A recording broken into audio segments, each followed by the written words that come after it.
see.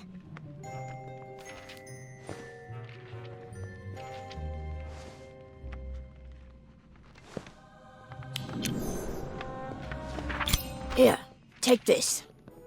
Those dark circles under your eyes are getting out of hand. This potion should help, at least for a night. Thanks, Daniel. These nightmares are really getting to me. Well, classes have been pretty grim ever since the start of the 4th year. Spider legs, gnome saliva, splattering liquids. To be honest, every time we have defense against the dark arts right before dinner, even I... Unless shepherd's pie is on the menu. You caught me.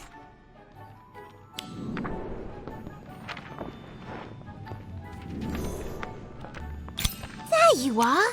Come on. Professor Brindlemore doesn't like it when we're late, and it's getting awfully close. Right. Another Defense Against the Dark Arts class. Do we even need this much defense in the first place? Can't believe we have to take it until our 6th year. All this negativity. What's wrong with the two of you? Daniel says he can't enjoy dinner after these stomach-churning classes.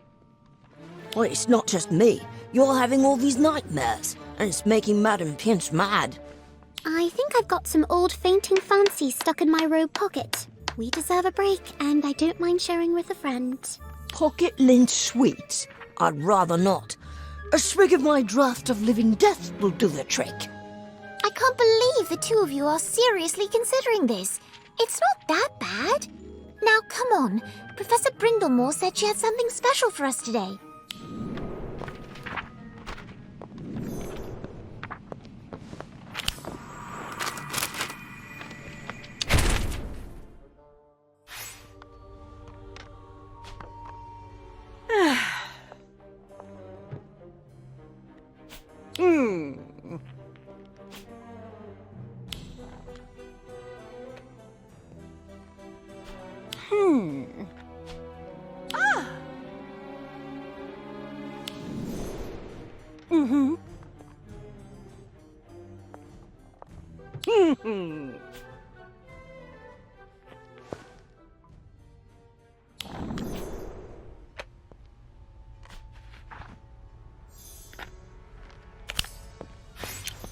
I'm starting to see what the two of you meant.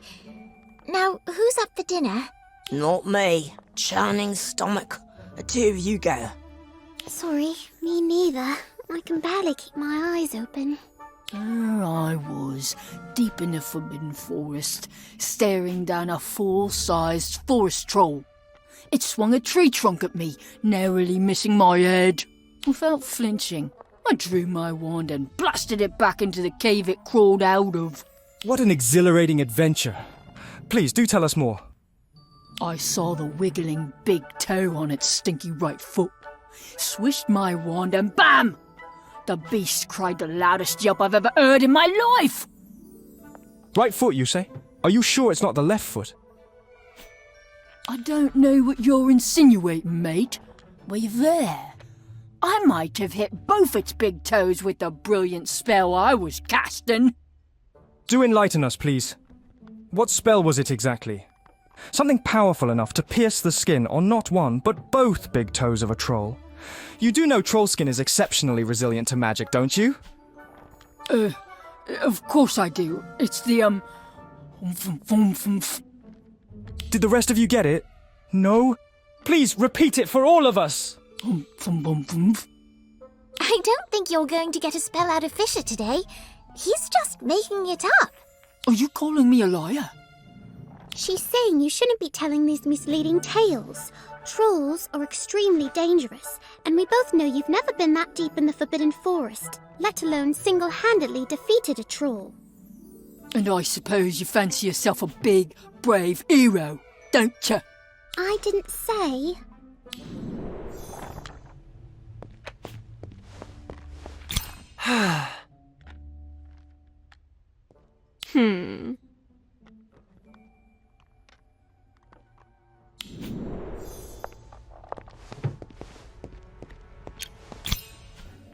See? Already more of a hero than you'll ever be, Fischer. Oh, really? Then prove it. I challenge you to a test of courage. tonight. I wouldn't necessarily call that a test, Fisher. I've been to the forest, well, quite a few times. Let's see if you can do it faster than me then. Bets on.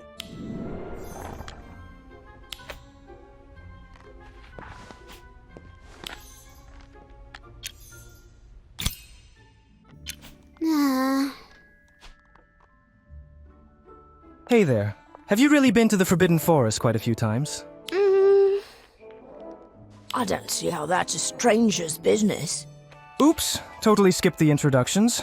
I'm Wenshi, a 5th year in Slytherin. Why would a 5th year be in our class?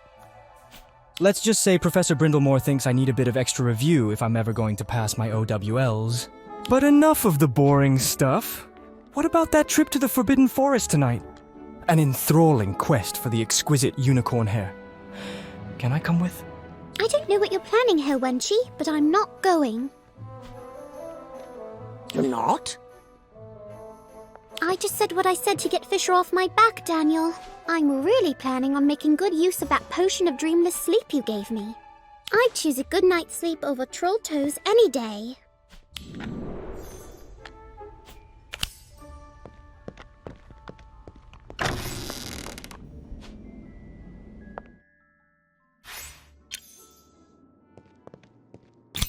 Oh, is that you? I thought you'd be fast asleep right now. I was woken up by a house elf who brought a note from Colby.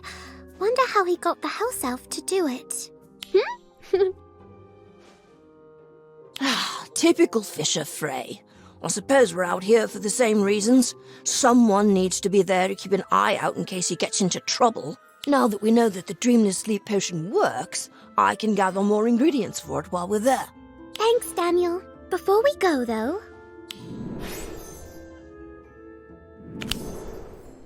You're invisible. Well, more like transparent, but still very impressive. When did you practice this spell? Someone once cast it on me to, maybe we can save that story for later? Let's find Fisher. What do we do? We should be able to sneak by Filch so long as we're quiet and don't stay out in the open too long. Just remember he'll be able to see us if we get too close or move too quickly, so be careful.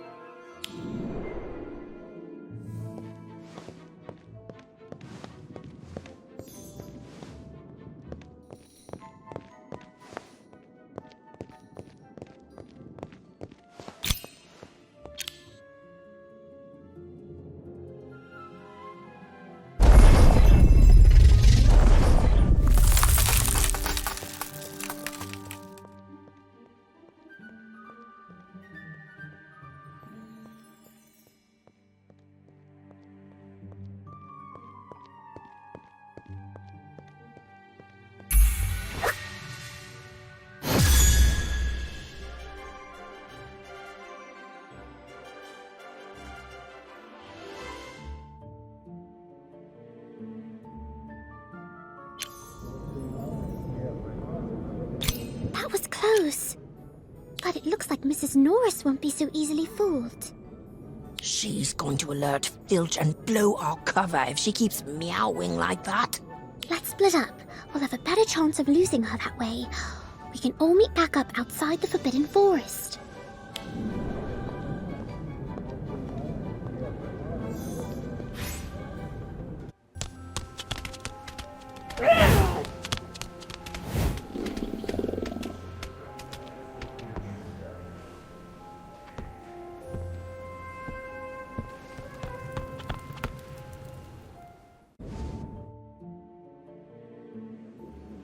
That is one persistent cat.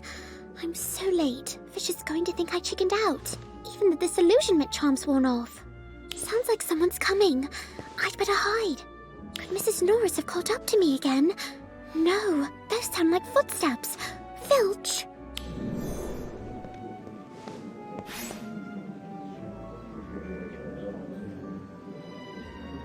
A cloaked figure stalking around the castle in the middle of the night. Well, that's not suspicious at all, is it?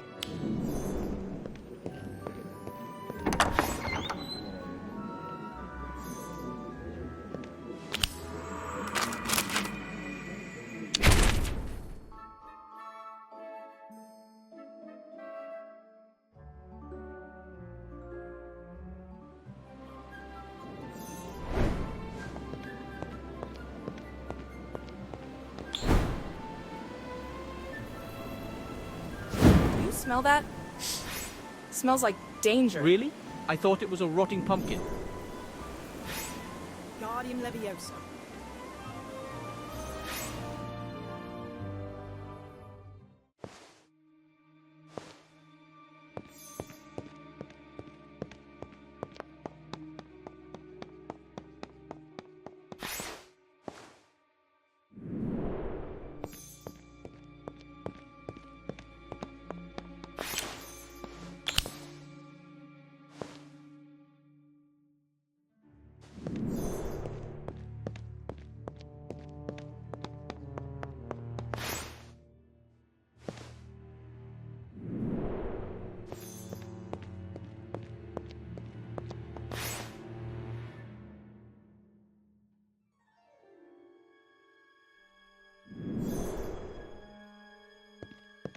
Is that frost? When did it get so cold? Ivy? Daniel? Is that you?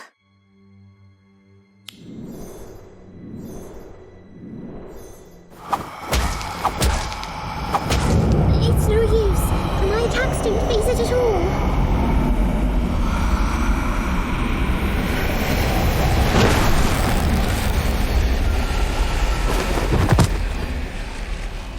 Need to signal for...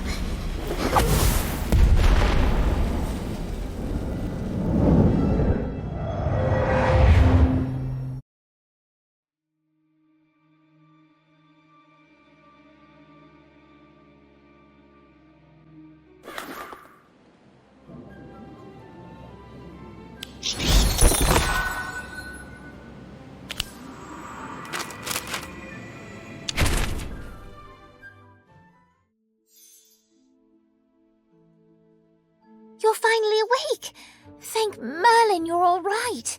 Don't worry us like that. What happened? You were attacked by a dark creature called a Dementor. How are you feeling? Weak, shivery, and cold, like I've got a bad bout of flu. And hollow, like I might never smile again. Unfortunate, but sadly not surprising.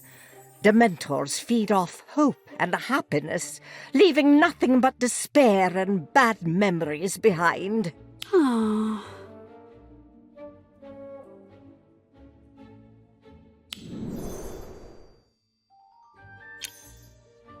Now that they've awoken and are predicted to make a full recovery... What were you thinking, breaking curfew to sneak into the Forbidden Forest? You could have died.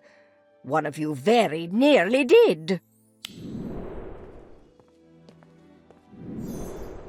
With all due respect, Professor, I think it's safe to say, by the terrified looks on their faces, that they get the message. Harry Potter, what are you doing here? Harry and his Patronus saved your life. I just happened to be in the right place at the right time, that's all. You're lucky Mr. Potter was on assignment nearby and saw your vermilious charm.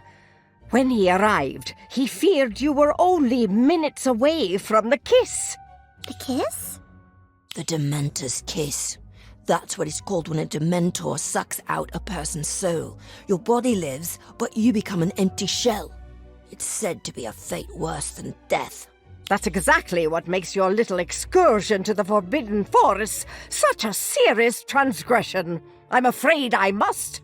Not to interrupt, Professor, but might I have a moment to speak with them privately? I'm needed back in Hogsmeade. Of course. But this discussion, specifically regarding your punishment, is not over, you three.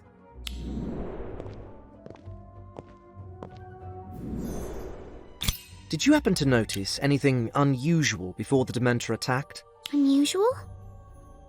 Did you see or hear anyone else in the forest? Or perhaps notice anything that didn't belong? I don't think so, but my memory's a bit fuzzy. That's understandable. However...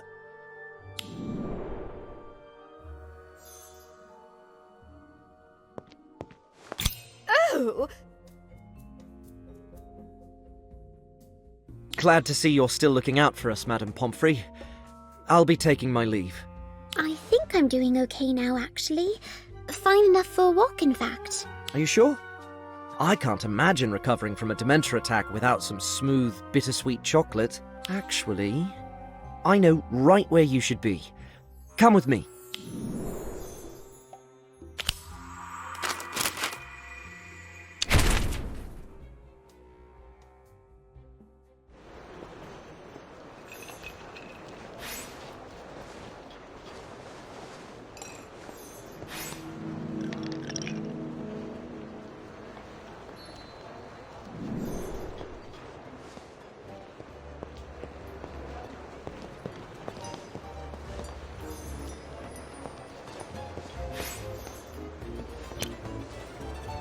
Ugh.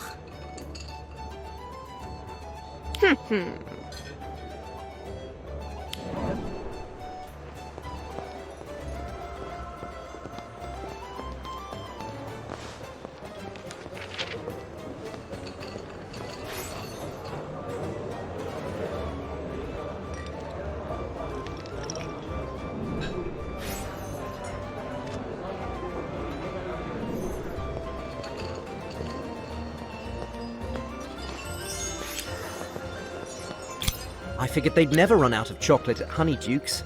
My treat. I know how dreadful you must be feeling now. I'll be right back. It's a bit too crowded in there for someone who ought to be resting in bed.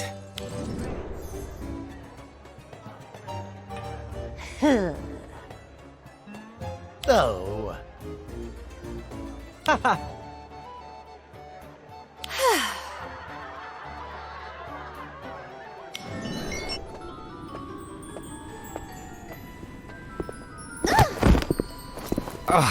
Look what you've done!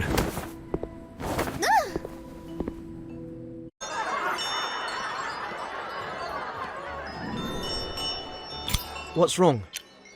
Probably nothing. Just sleep deprived. First encounters with Dementors are always the most difficult. But it will get better. Wow, it really works. Thank you, Mr. Potter. Feels warm inside, doesn't it? It helped me after my first Dementor encounter too. I just realized I never properly thanked you for saving me from the Dementor and, its kiss.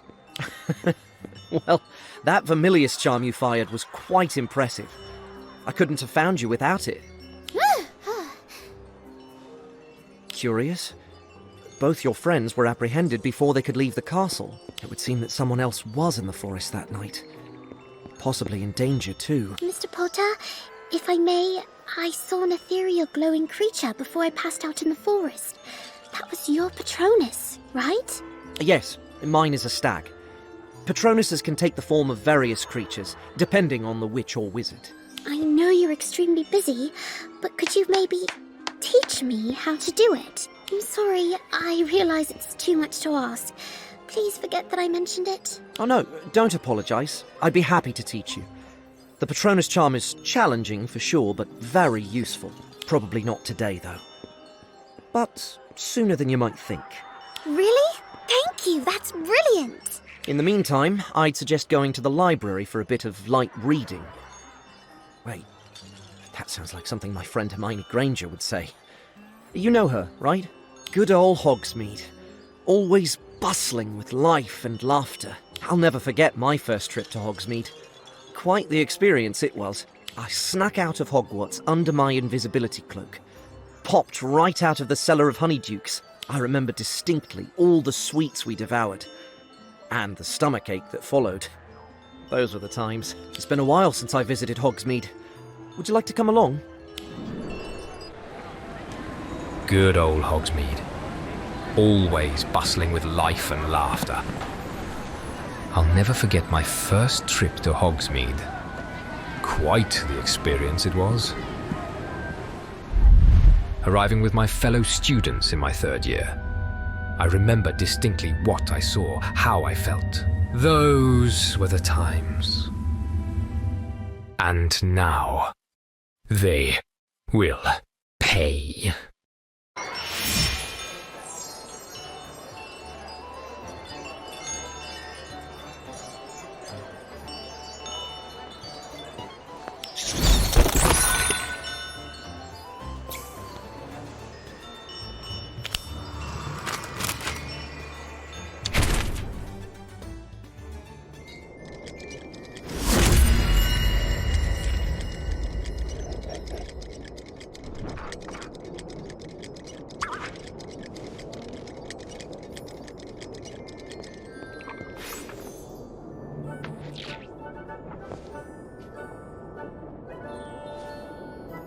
Here, my treat. Thanks, Daniel, but honestly, everyone needs to stop handing me chocolate wherever I go. Headmistress, Madame Pomfrey, Mr. Potter, Robin, Kevin, and of course the two of you, even Cobby Frey just the other day. It was the strangest thing. Speaking of, how was your Hogsmeade visit with Mr. Potter? We sort of just got chocolate and hung out. Is that why you've been reading about the Patronus charm? Well, it was just a bit of light reading. I decided to give it a try myself. Really? How did it go? Show us. Expecto Patronum. And that's that. I'm still working on it. Oh, that's pretty cool. You've got quite the head start. Ah. Thank you, Mrs. Flume, but we're not really looking for more chocolate right now. Oh!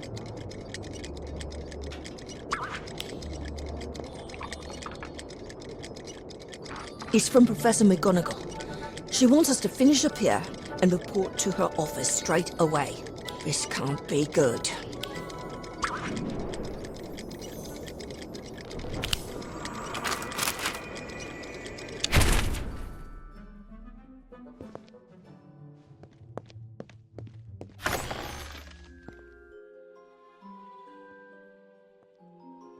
I'm surprised the headmistress waited so long to punish us. Probably took her that long to think up a suitable punishment. I finally stopped seeing Dementors whenever I close my eyes. And now this. Need more dreamless sleep potions?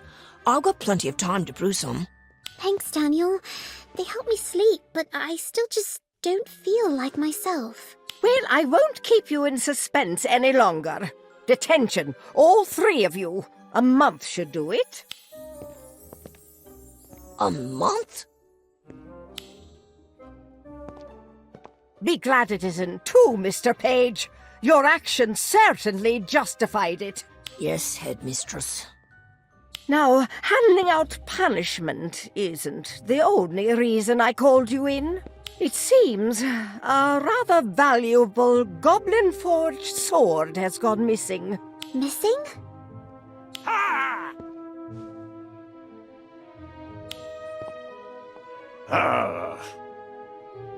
Wait, you think one of us took it? No one's accusing you. Not yet, anyway. It's simply curious the sword went missing the same night as your misadventure.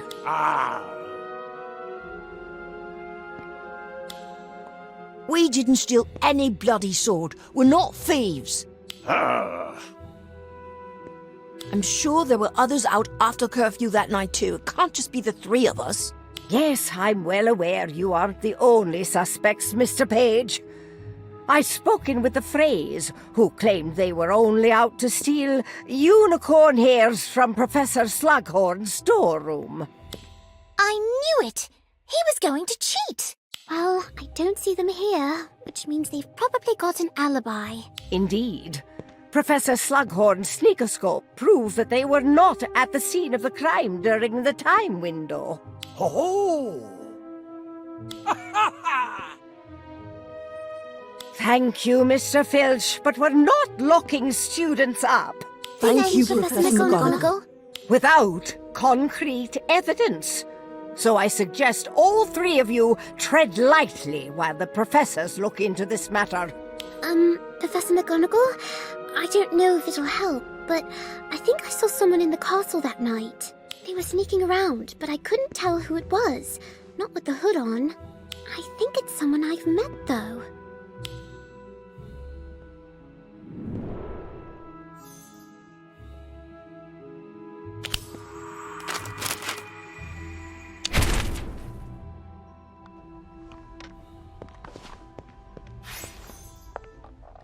I can't believe we're the prime suspects in a robbery. Filch is just being his usual self, threatening students with dungeons and chains. Don't pay him any attention. I've got to, ask you something, though. What? What is it with the both of you? Did you really see what you said you saw that night? The hooded figure, I mean. What Daniel meant to say is, we've never doubted that you saw something. It's just that you've been so sleep-deprived recently. Sometimes people start seeing things when they haven't slept for a few weeks. I am probably exhausted, but definitely not mental, if that's what you mean. That's not what we're saying at...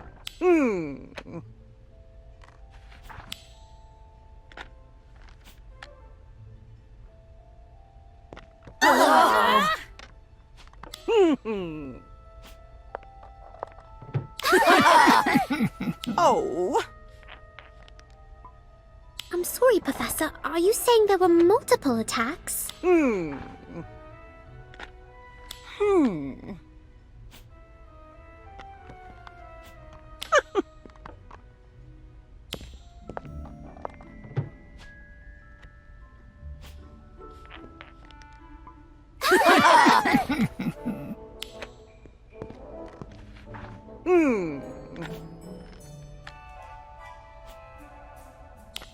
It's my pleasure, Professor.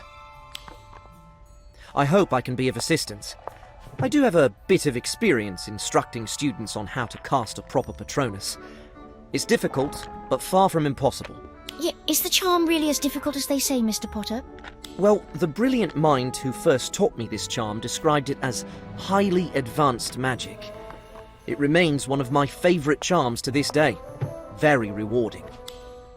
Professor Brindlemore said there were multiple Dementor attacks. Why are they suddenly so active and so close to Hogwarts?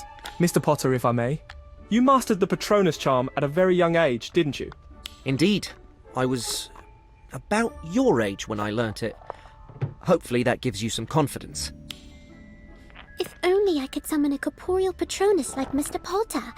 That would just solve everything. Did you receive bonus points in your OWL exams for this charm, Mr. Potter?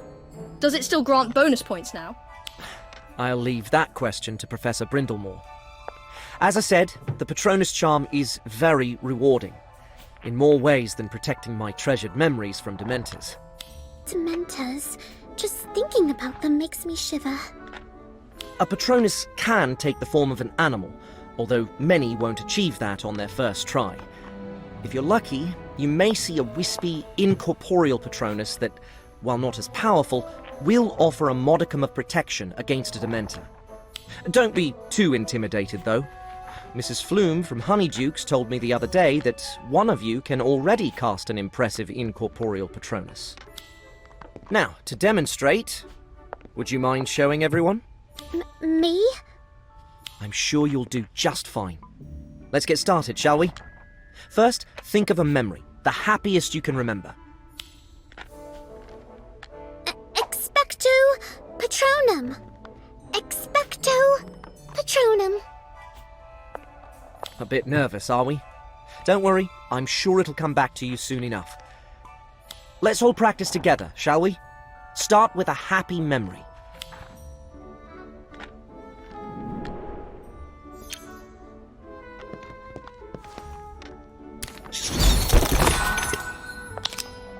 What's your happy memory?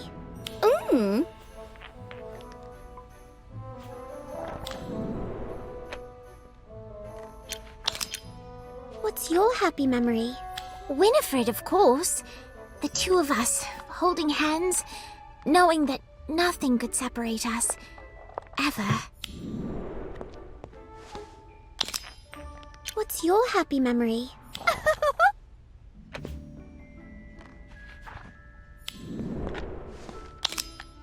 What's your happy...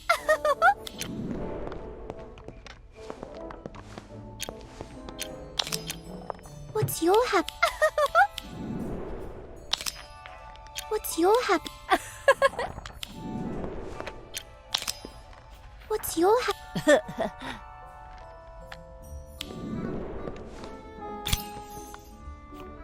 All right, everyone got a happy memory? Excellent. Now, clear your mind and focus on it.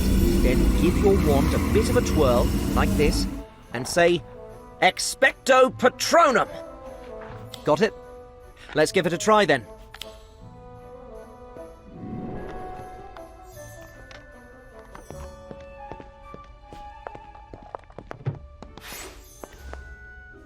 Here goes nothing. Expecto Patronum. Same as last time. Relax and focus. Expecto Patronum. What's the problem?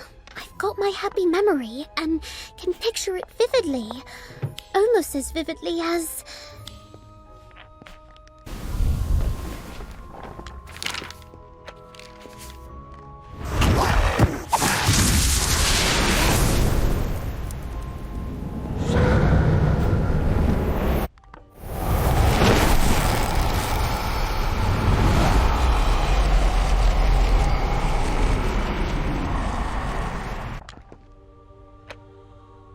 Still having trouble? Yes, afraid I'm a bit distracted. By the Dementor you encountered in the forest? Yes, and if that wasn't bad enough, I'm also currently Mr. Filch's #1 suspect for a crime I didn't commit. Oh, I've been there. Sometimes I think I spent half my school days under suspicion of something. What do I do? Relax, and don't get discouraged. This is a very hard spell. I didn't get it on my first try. Or my 10th, for that matter. Keep at it, focus on that memory, and it'll come. Thanks, Harry. I'll keep trying.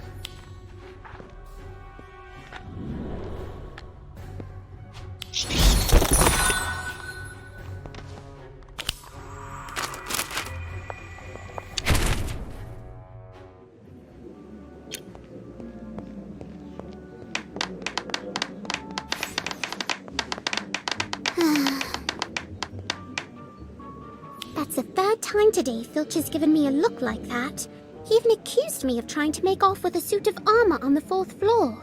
But I was just practicing my Patronus charm. How's it going? Any better? Nope, just silver glimmers at best. I'm starting to think my Patronus has a natural aversion to Filch.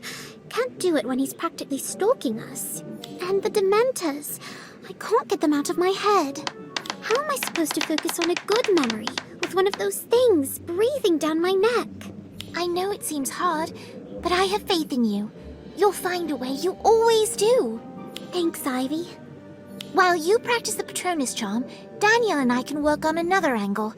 If we find the thief, your name will be cleared. And Filch can move on to other unfortunate students. Sounds good. Have you decided where to start? Not yet, but I had an idea. What if the theft and the recent Dementor attacks were related? What if there's a connection? It's just odd that the two incidents happened at the same time. Maybe, but it doesn't mean they're connected. And we should really be focused on finding the thief, not chasing Dementors. Dementors certainly don't leave footprints or anything, but the thief might have left something behind. What do you think? I think Daniel has a point.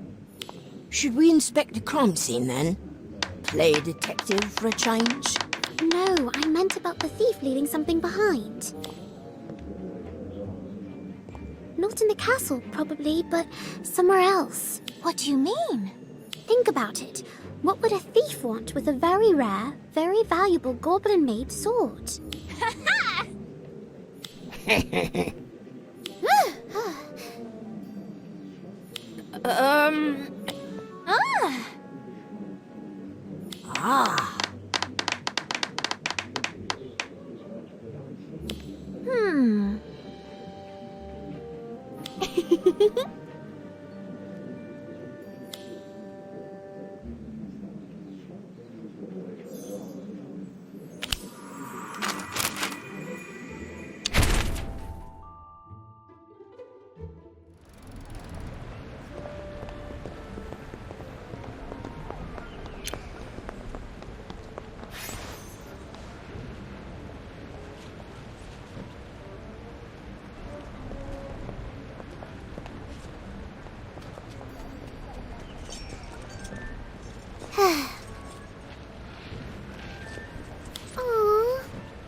You? How dare you show your face around here? I beg your pardon, sir? We met just 2 days ago. You bought my family heirloom for 10 measly galleons. I am sure you've made quite the profit off me. As I recall, sir, you seemed quite eager to sell. We only made a fair offer. Fair offer? Is that what you call it? With a debt collector breathing down my neck and a non-liability clause in the contract? Everything was perfectly legal, sir. Now, if you'll excuse me. This isn't over! You'll regret crossing me! Thank you ever so much for doing business with Borgin and Burks. Huh?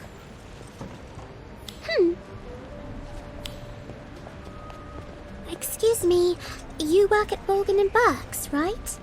I was wondering if you buy rare artifacts. In fact, we do. Have something to sell, do you? Something valuable? Ugh. A sword, you say? Not just any sword, I assume? Hmm.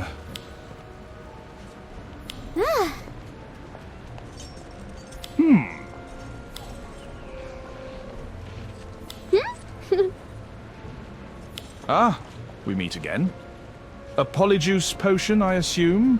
No wonder why you were comfortable meeting here, in front of all these people. And the sword?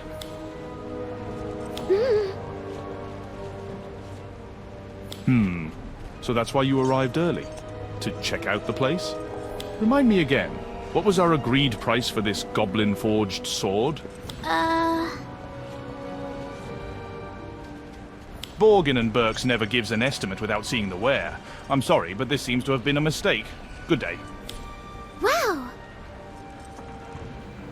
Oh dear. Very sorry to hear that. But then, of course, I don't deal in stolen goods. Sorry, can't help you.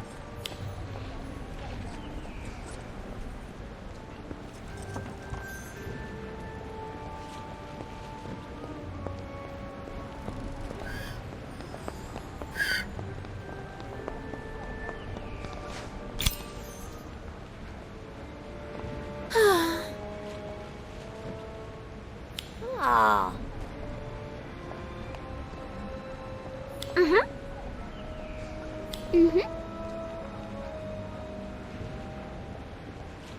Oh. Wait a minute. What's in that package? It's the sword!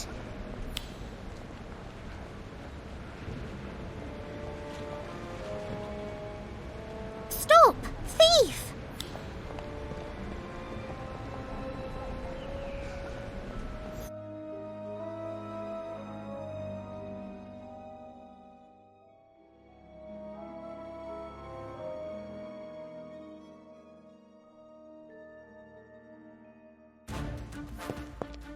Crucio!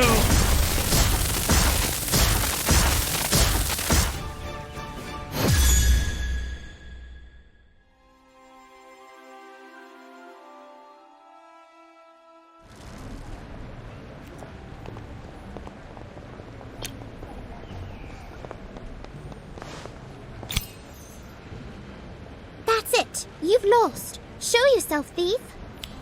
Wenshi? Wenshi Scrivenshaft, right? Scrivenshaft? As in the quill shop? What are you doing with the sword? That's my business. Go on then.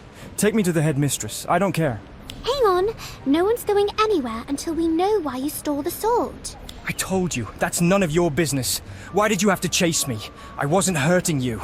Filch thinks I stole that sword. He wants to interrogate me. In one of the dungeons. He's stalking us everywhere now, and Mrs. Norris too. I saw him hiding behind a tapestry with his shoes sticking out at the bottom one time. He's more pestering than a Dementor, I'd say. Take it up with Filch yourselves, then. It's not like I can get him to stop. Except that you can, with that sword you're holding. And make it up to us as well.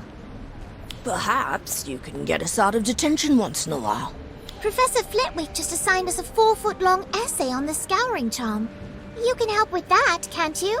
Yeah, and after-class practice too. You're a 5th year after all. And, oh! Find us the best way to sneak into the kitchens after curfew, in case anyone gets peckish. What? I'm sure we can find our own way around the kitchens. You can help us with one thing, though. Why did you take the sword, Wenshi? You don't strike me as a thief. For the 100th time, none of your business.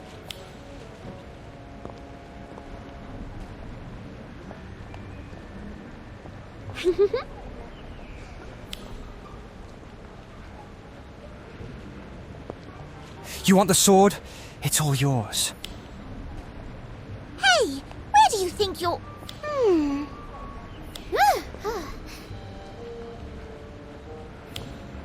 Ah.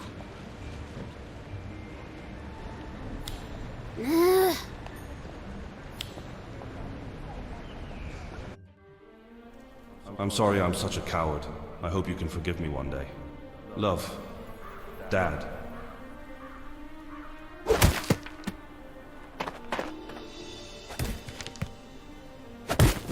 The world never changes. The strong crush the weak, and the weak cower in fear.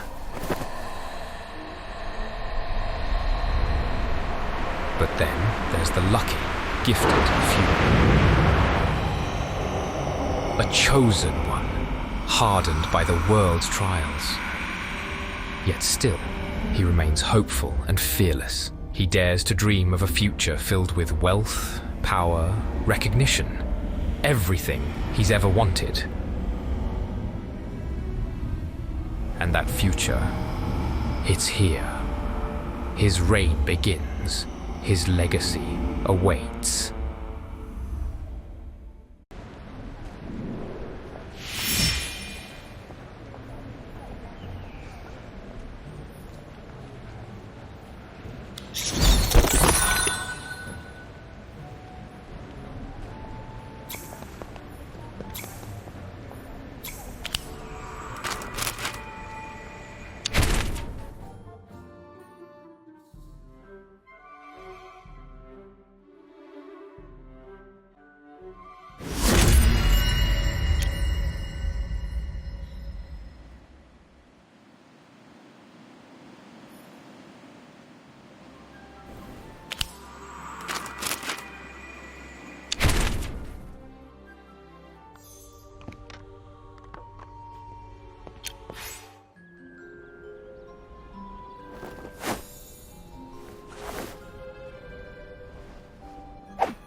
Petrol is a Muggle liquid fuel used to power their vehicles. Perhaps you'll learn more about it in Muggle studies. Feeling any better? Thanks, Mr. Potter. Thanks for asking. I've been practicing my Patronus charm. Expecto Patronum. That's definitely an improvement. Keep it up. I wish I could cast a corporeal Patronus, though. Concentration is key to casting a Patronus, and believing you can do it will help more than you might imagine. Trust me. All right, let's try again. This time with more confidence.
I thought I had it that time. I really did. And that proves you can do it. You only need to work on your concentration.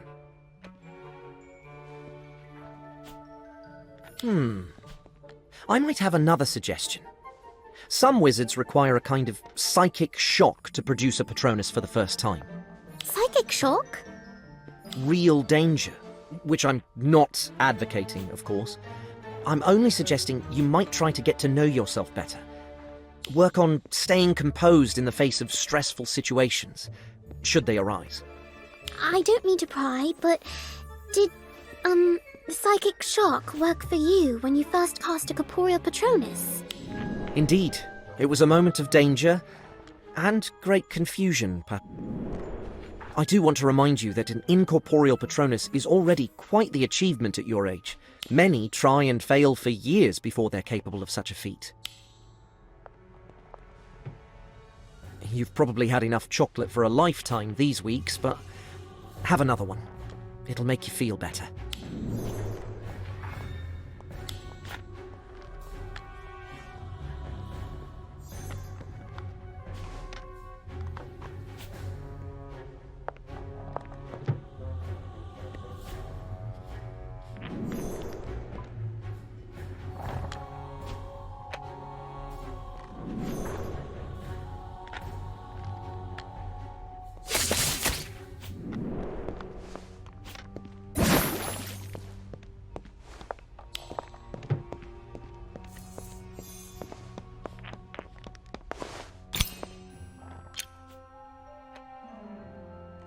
Have some. It'll make you feel better. It's you. You didn't rat me out. Seeing as you're not chained up in one of Filch's dungeons, no, I did not. And what do you want for it? I've not a sickle to my name. Good thing I wasn't counting on that. Scrivenshaft's broke, my manuscripts burnt to a crisp. Now I truly have nothing. So take your pity elsewhere. No one wants to deal with someone who has nothing. Even the loan sharks won't talk to us anymore.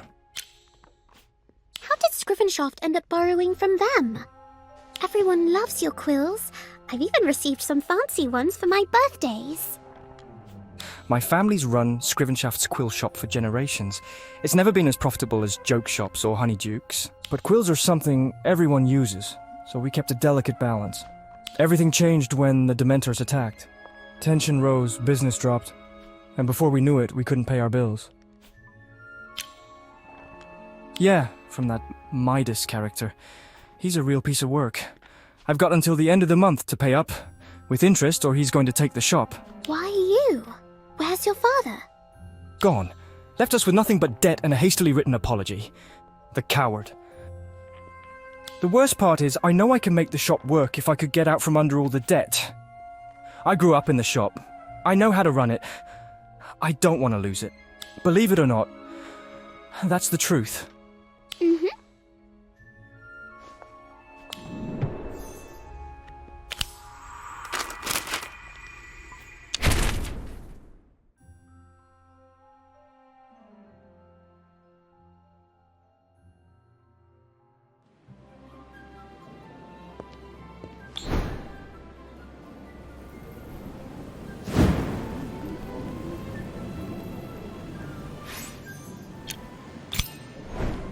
Earlier. Thanks for the chocolate. It did cheer me up a bit. If there's anything else you'd like to ask, just go ahead. Is that why you stole the sword? I overheard how valuable it was in Hogsmeade. Thought it might tide us over. I know stealing is wrong, and believe me, it tortured me. I was too anxious to sleep for nights, listening for Filch's footsteps, waiting for them to take me in.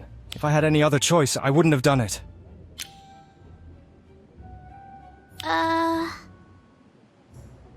Sorry, it was just lying there and my mind went blank for a second. We sold everything that's worth anything, including the shop's expensive quill display. It just wasn't enough. Sometimes I write on the side. Wanted to sell my manuscripts today, but the pawn shop said they didn't take scrap paper. Well, it doesn't matter now. They're all gone. I would turn myself in to Professor McGonagall, but who would save the shop then? You must think it's a pointless struggle. It's impossible for a kid anyway. Look, Wenshi, I can't promise that we'll find the perfect solution. But if you agree to turn yourself in afterwards, my friends and I will do what we can to help raise the funds you need. What? Is this some sort of sick joke? Scrivenshaft's been around forever. It's the right thing to do. Besides, there's something strange about these Dementor attacks.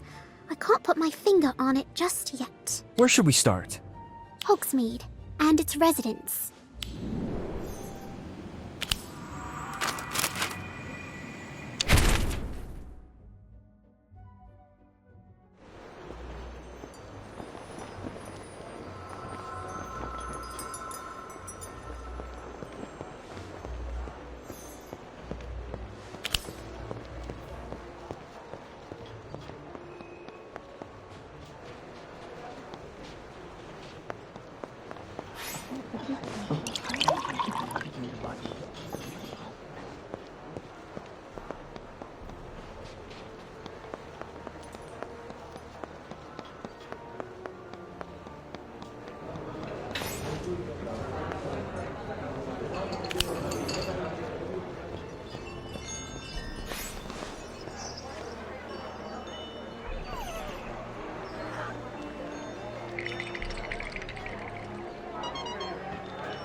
Everyone's so on edge.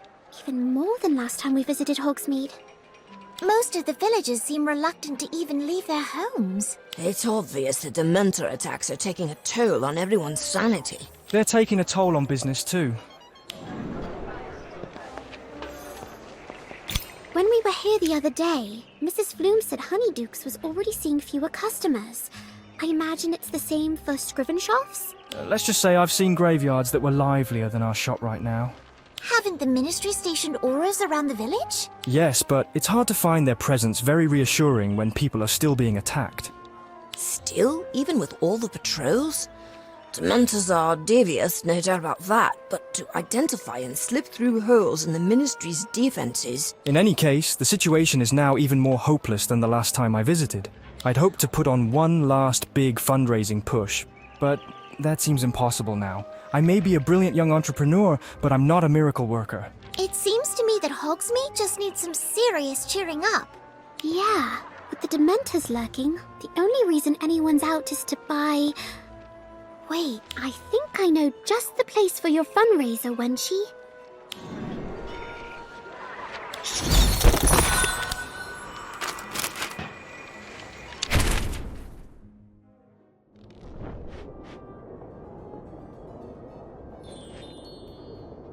Dementors aren't all bad for business. I hear chocolate sales are up 50% here at Honeydukes. This might sound mad, but I fell in love with a Dementor once. No, it's true. It really took my breath away. Thank you. Thank you for coming. Don't forget to check out our Scrivenshaft quill selection and get a free sugar quill with every Honeydukes purchase.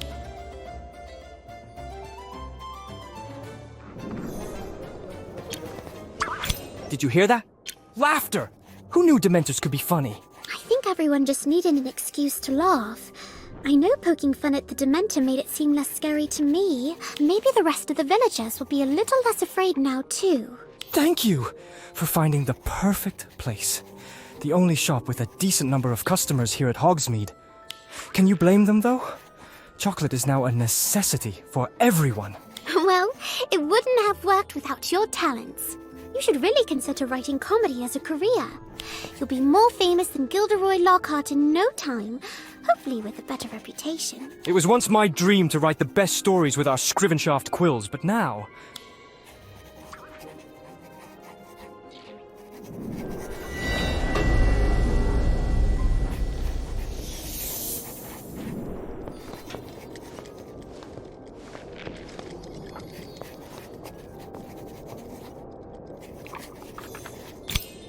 proud, Wenshi. I must say I'm impressed. Your little impromptu promotion appears to be working. I thought I'd never see a Scrivenshaft quill on sale ever again. Sorry to disappoint you. Come now. I only want what's best for you and your family. Where are my manners? Midas Gulve, entrepreneur, man of the people. Huh. You're no man of the people. You'd rather put us out on the street than miss one of your precious payments. Not true, Wenshi. I'd hate to see your family lose the shop. But then, I have to look after my own business interests, don't I? You can't blame a wizard for that. Your only interest is in causing others misery, which means you're not welcome here. Clearly, I won't be changing your mind. Still, I do hope you're successful, Wenshi. Either way, we'll be seeing each other again. Soon. Good day.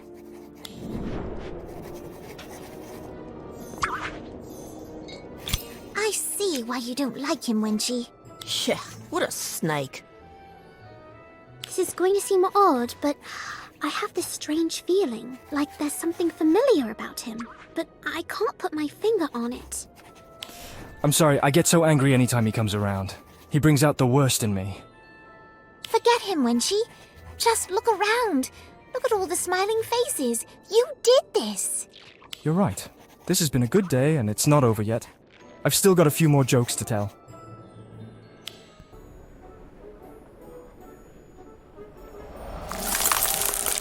Oh no, it's a Dementor. Ivy, Daniel, run!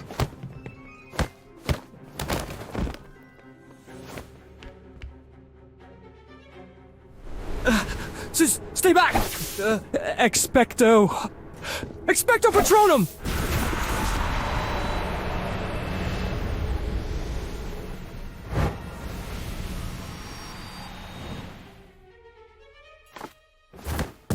Expecto Patronum.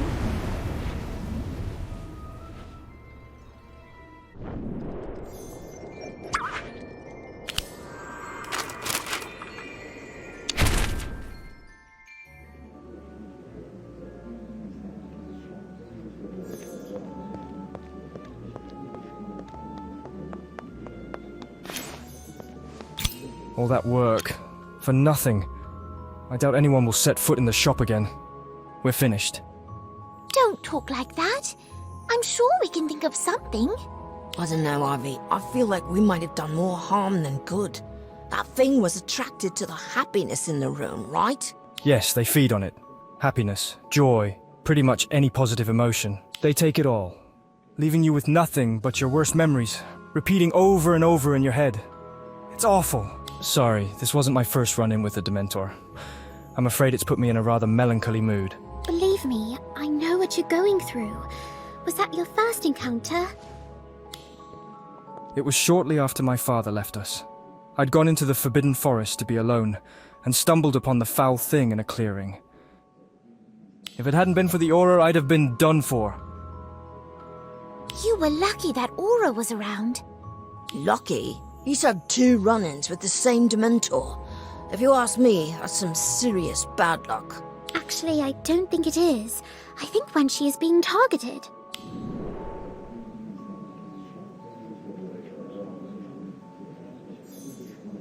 What are you talking about? In the shop, I'm almost certain Midas had something to do with the attack. When the Dementor was after you, he was smiling. I know he doesn't like me, and the feeling is definitely mutual. But to actually direct a Dementor to attack someone, is that even possible? Yes. We've had a bit of experience in that department. Suffice to say, yes, he could be directing the Dementor to attack you. The question is, why? To keep me from coming up with the money, obviously. That does seem likely, but why? I'd have thought he'd rather have the money than a business to take care of. Actually, he's been going around town trying to buy out a lot of the businesses in Hogsmeade. I don't know why. Of course. That's why he looked so familiar. I ran into him in Honeydukes. Literally. I knocked the briefcase out of his hand, spilled the contents all over the floor.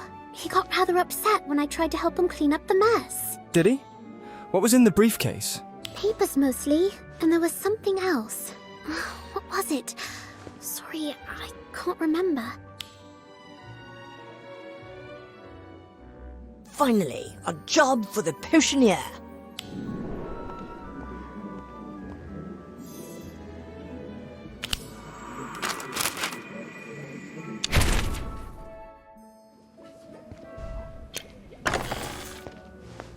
You're lucky.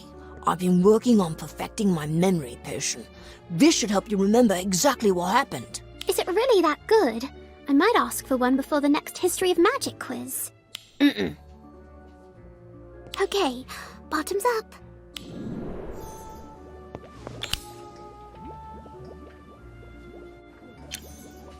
I'll keep that in mind if Professor Slughorn decides to start grading our potions on taste alone.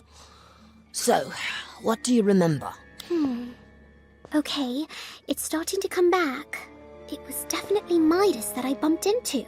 He dropped his briefcase, which popped open, spilling a bunch of papers, and... oh! It was a wand, except it looked like a quill. Describe it exactly. Okay, about 12 inches long, slender, almost black in color, except the tip, which was bone white. And on the other end, a feather. That's why I thought it was a quill. You just described my father's wand. Really? Midas got very angry when I picked it up. He snatched it out of my hands and took off. But if it's your father's... How did he get it? I don't know. Maybe your father pawned it before he left to pay down the debt? No. That wand is a family heirloom. He loves it. He'd sooner lose the shop. There's no way he'd give it up unless Midas took it from him. My father could be kidnapped. Or worse. And so darkness descends upon the once lively village. A necessary cleansing, I would call it.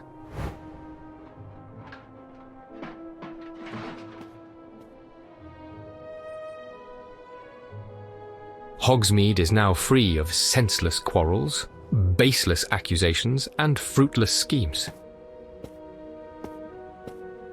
The guilty hide in their homes, unaware of the suffering they've inflicted upon the poor and the powerless.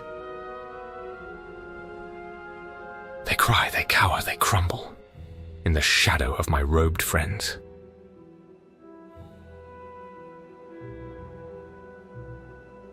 Hogsmeade has been transformed. And so begins the reign of their new, ruthless king.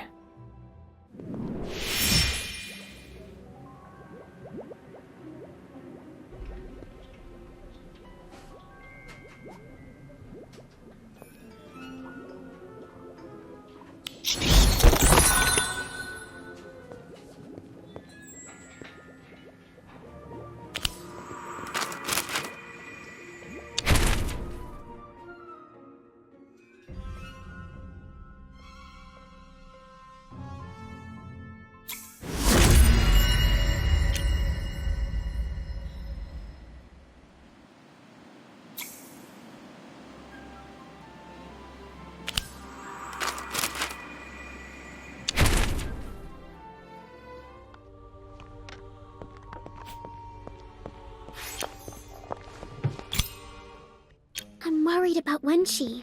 He was really mad that Midas has his father's wand. It took all my powers of persuasion to convince him not to go chasing after Midas right then and there. In the end, I had to promise I'd tell Harry Potter about what we'd learned about Midas, since we have the earlier Defense Against the Dark Arts class. If I were in his shoes, I'd probably be upset too. Wait a moment. What's going on? Where are the training dummies? And not that I'm complaining, but why is the room filled with games and joke items? We thought we'd try something a little different today. But why? With the Dementor attacks ramping up, isn't it more important than ever that we master our Patronuses? You'll see. Now go and have fun.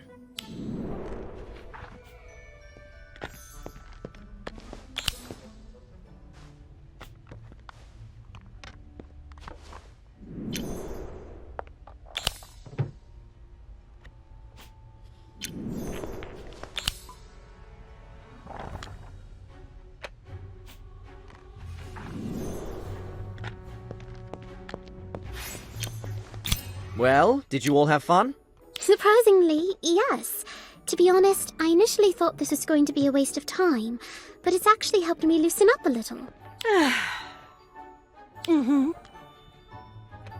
Which is a problem, because it's critical that you be able to go to your happy place in order to cast a Patronus, even in the darkest of times. We hope this class was good practice for turning out any fear and pressure you may feel.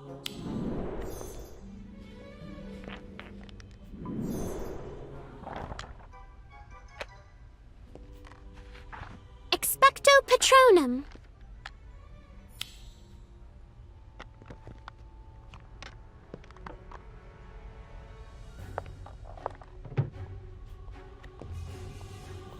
Nice job. You're making great progress. I still don't think it's enough. I've heard of a Patronus so powerful, it could drive away 100 Dementors. If only I could achieve that. You're closer than you think. Maybe what you need is the right moment to shine. Now, if you'll excuse me, I'm needed elsewhere. Wait a moment, Mr. Potter. You and the other Auras are investigating the Dementor attacks as suspicious, aren't you?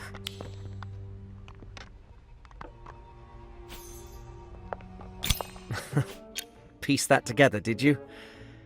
If you're fishing for information, I'm afraid I can't share any details about an active investigation. Actually, we have information for you.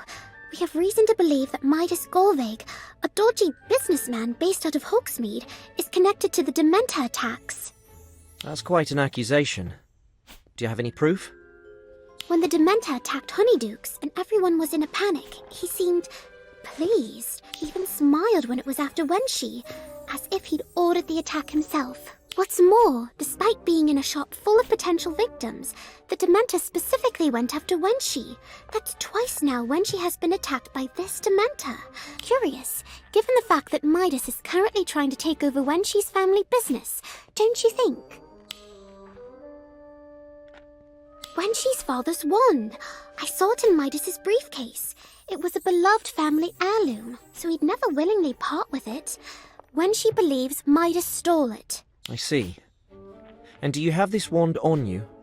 Well, no, but if you look in his briefcase, I'm sure you'll find it. That does seem like a lead, but unfortunately, we can't just search someone's briefcase without solid evidence. Even as an aura?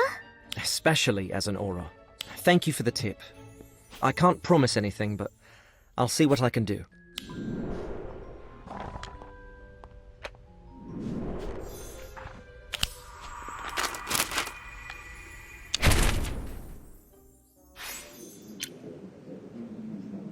Did you tell Harry about Midas? Yes, I pulled him aside after class. Let me guess. He gave you a polite but ultimately non-committal brush-off in response. Always so cynical, Wenshi. Harry Potter isn't one to brush off leads, especially not solid ones. All we need right now is tangible proof that our lead is solid. Then the solution's obvious, isn't it? We just need to find some. You make it sound so easy. Let's not forget that if our theory is correct, this man is in league with the Dementor. Still, Ivy might be onto something. We already know Midas keeps Wenshi's father's wand in his briefcase. And considering how negatively Midas reacted when I tried to help him gather the wand and the briefcase's other spilled contents, it's safe to assume he's probably got other things he doesn't want anyone seeing in there too. If we can keep Midas distracted, we might be able to grab the briefcase, collect the evidence we need, and get out of there while he's still none the wiser. Midas Gulvig may have more money than he knows what to do with, but he's still cheap. If I invite him for a free drink at the Hogshead under the guise of asking for an extension, he'll come. He also loves the sound of his own voice, so it shouldn't be too hard to keep him talking while you grab the case. Sounds like a plan. Midas isn't going to know what hit him.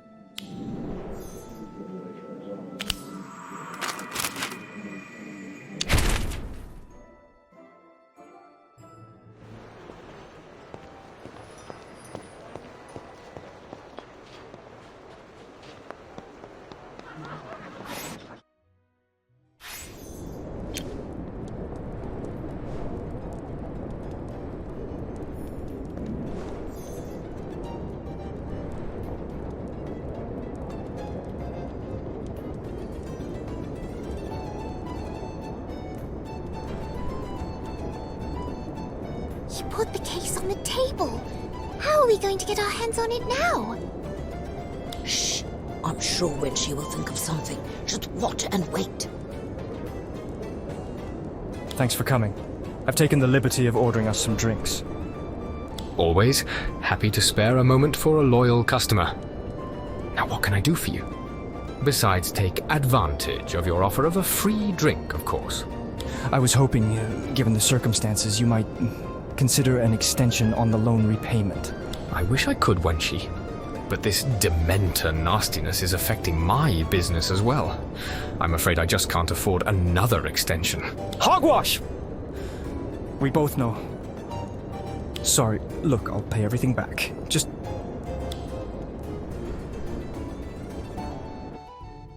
Whoops! How clumsy of me. Don't worry, accidents happen. Now, about your proposal. Wenshi must have spilled his drink on purpose to get Midas to move his briefcase. Brilliant! Let's not waste the opportunity he's given us. Grab it now.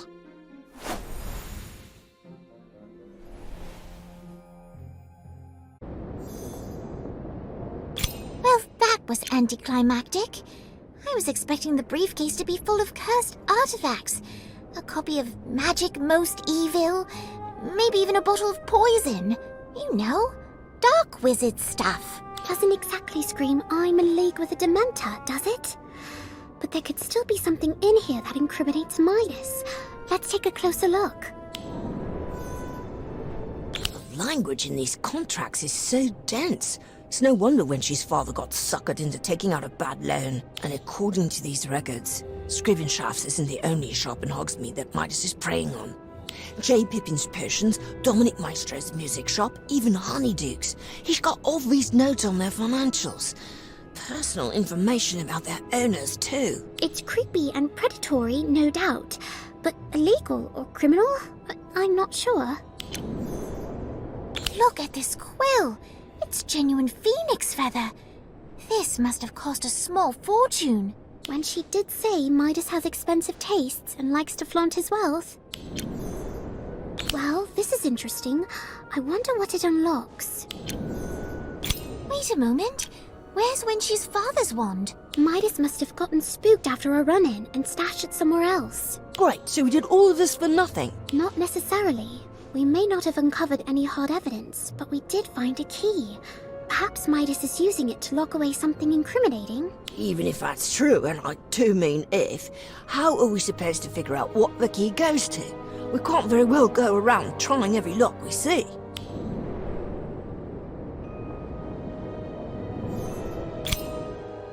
But if we don't hurry, it may very well leave us behind. Come on, let's return the briefcase, signal to Wenshi to keep stalling, and follow it.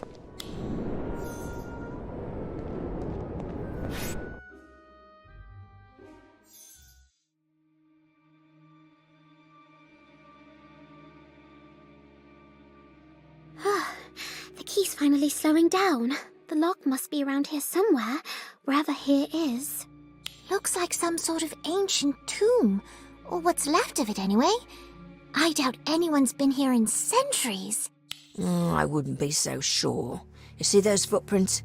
And that campfire is still smouldering. If I had to guess, I'd say Midas is using these ruins as a hideout. Is that a trunk? Looks like we found what the key unlocks. Now let's see what Midas is hiding.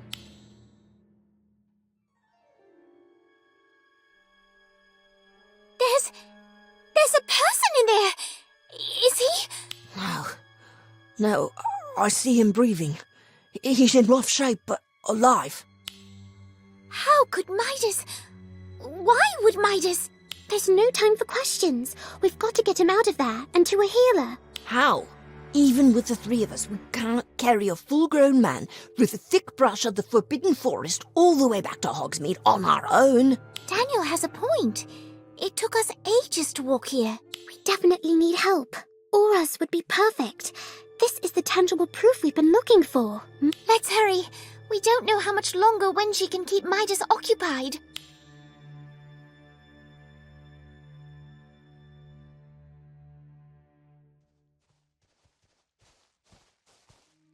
Wenshi? What are you doing here? How did you find us?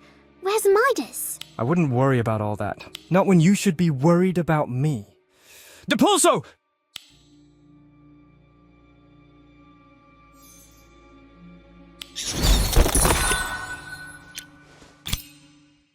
What the hell, Wenshi? Ivy, are you alright? I'm pretty banged up, but I'll be alright. Honestly, I'm more worried about Wenshi. He's... What's gotten into you? Watch out! I agree. Wenshi isn't acting like himself at all.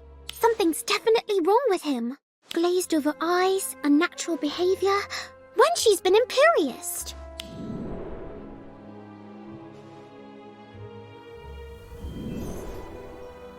Midas. I've got to admit, figuring out I'd Imperious the Scrivenshaft boy like that? You kids are smarter than you look. A shame you weren't smart enough to keep your noses out of my business. I wouldn't do that if I were you. Not unless you want Wenshi here to hurt himself. Or you. I see you found the last person who wasn't smart enough to mind their own business. Guess it's true what they say. Like father, like son. You mean the man in the trunk is... Dad. He's resisting the Imperious curse. What? But that's impossible! The senior Scrivenshaft wasn't able to resist! Get out of my head!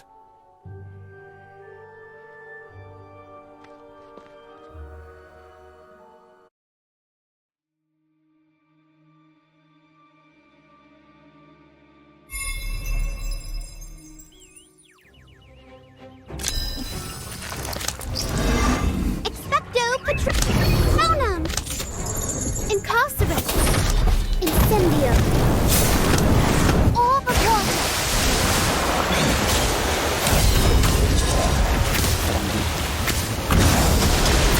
Apugno! Sidelong apparition! Expected glacier! Incendio!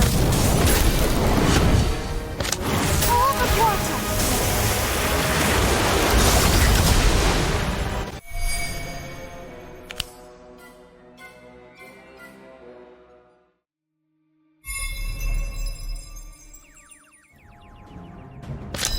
Expecto Incarcerate Incendio Overwater.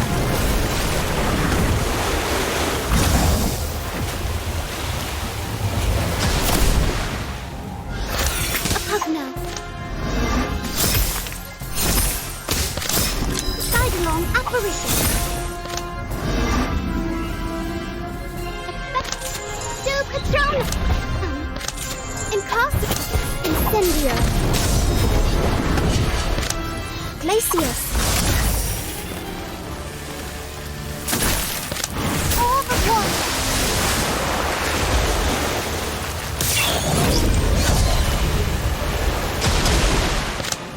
Sidelong apparition. Expecto Incarcerate.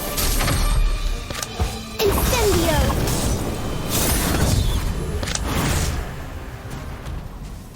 Apugno. Overwater.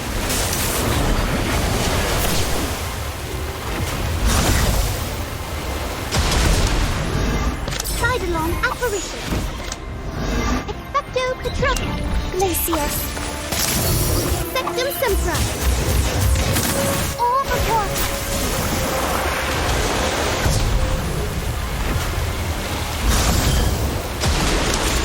Incarcerate. Incendio.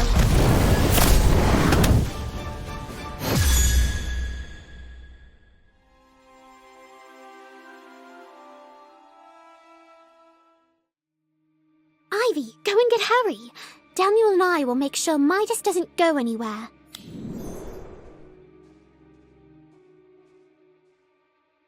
It's over, Midas. Give it up. You're right. it is over. For you.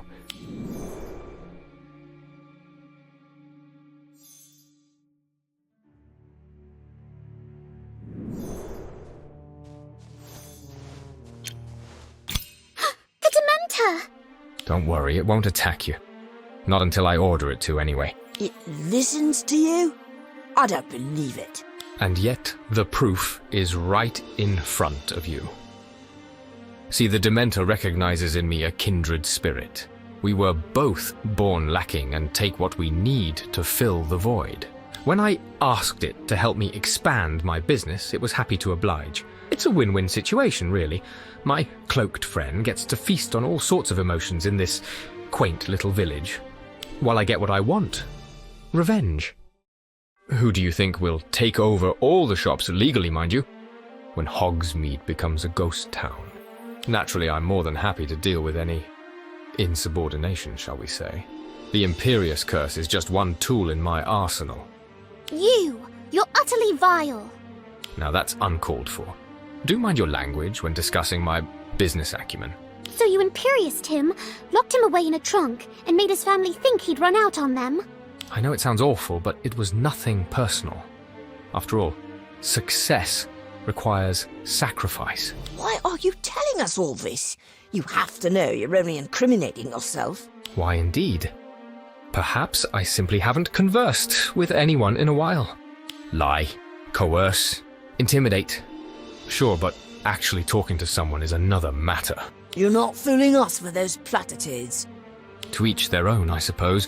It's a pity you won't witness my takeover of Hogwarts once I've claimed all of Hogsmeade.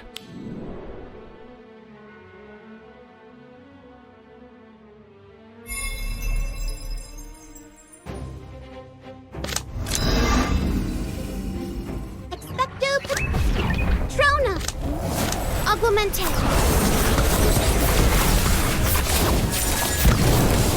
You called? Leave it to me. Expecto! Oh, Incendio! Incendio! Obscure!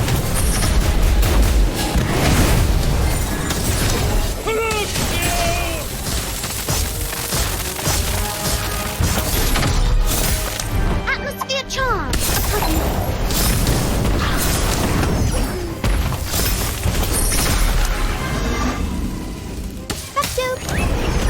Wisdom! Incendio! Augmente!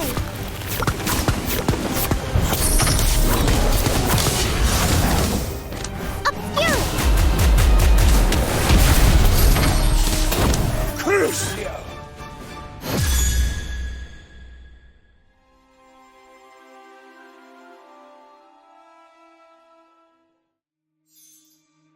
Imperial!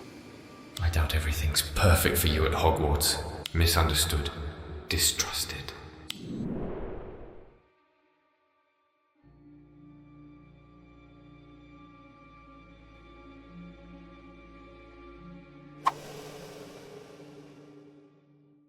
A fellow student you've clashed with, perhaps. A professor you thought was on your side.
fellow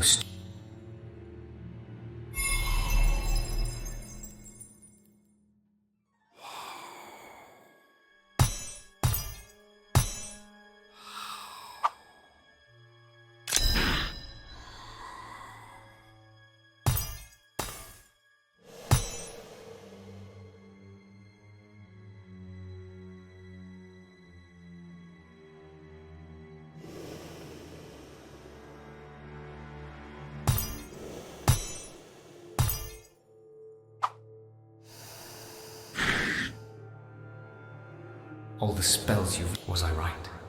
Why?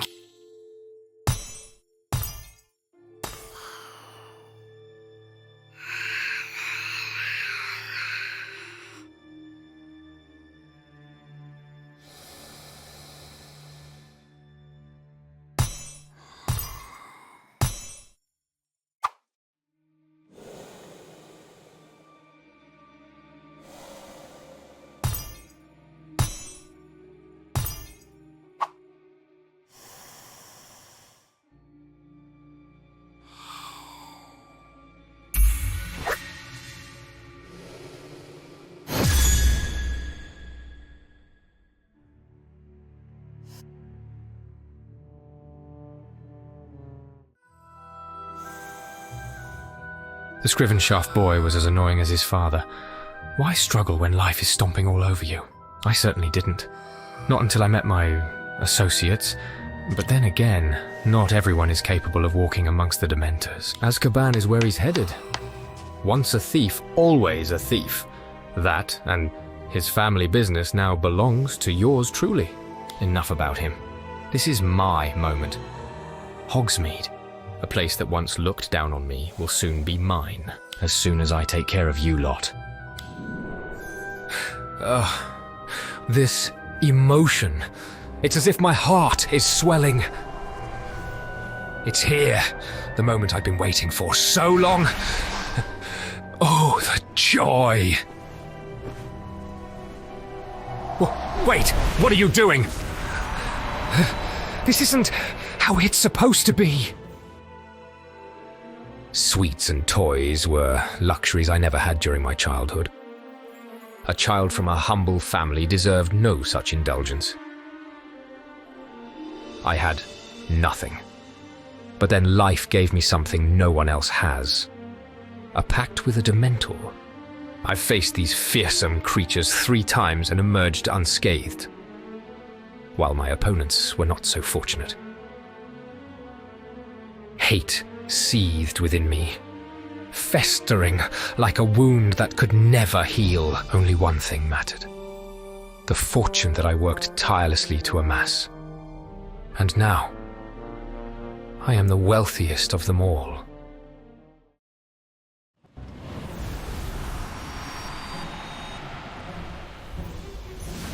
You're never going to hurt anyone ever again. Expecto Patronum!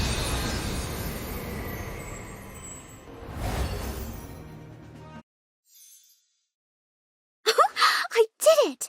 I cast a corporeal Patronus!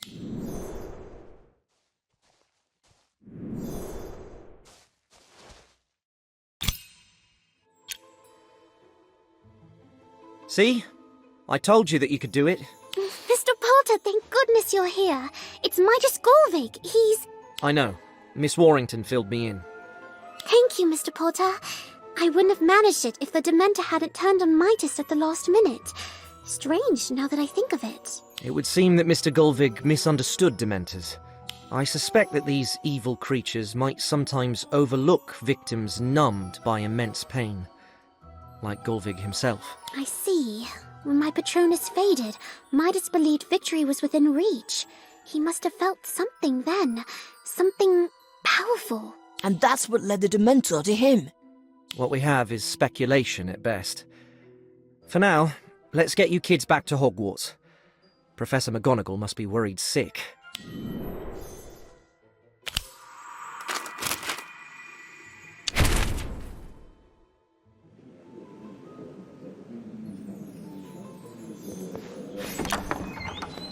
Wenshi, you're back! We've been out nearly a week. We were starting to worry McGonagall had expelled you for stealing that sword. I thought the same when I turned myself in. Guess the sob story must have worked since she only gave me 2 months of detention. Indeed. Scrubbing the entrance hall floors with a muggle toothbrush feels like cruel and unusual punishment. So, how's your father? He woke up the other day. That's why I was out. I was visiting him in St. Mungo's. He's still in rough shape, but the healers expect him to make a full recovery. That's great news, Wenshi. Yeah, it's going to take a lot of effort and hard work. Not two of my favorite things, I must admit, but for the first time in a while, I'm actually hopeful about the future of our family and Scrivenshafts. Of course, don't think I've forgotten who helped make that possible. Thank you. I'm in your debt. Which, as you might expect, isn't a state I like to be in, so I've thought of something you might enjoy. Is it a lifetime discount at Scrivenshafts? Well, my dad's still running the family business now that he's back, but I'll likely take over once I graduate. Meanwhile, I hope you'll enjoy being characters in my latest story. That's great! Have you started writing again? Sort of. Our adventure was really inspiring. Midas too. He'll make a fascinating antagonist in my story. That sounds wonderful. Should we be looking for a copy at Flourish and Blots anytime soon? The ink's still drying on my manuscript, and it'll take some time to revise. But keep your eyes peeled.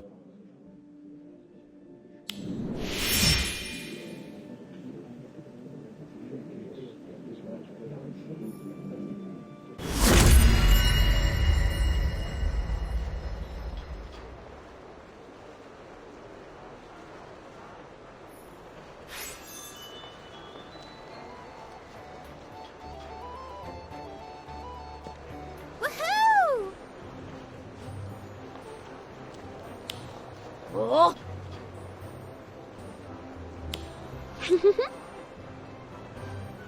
Hey! Mm-hmm.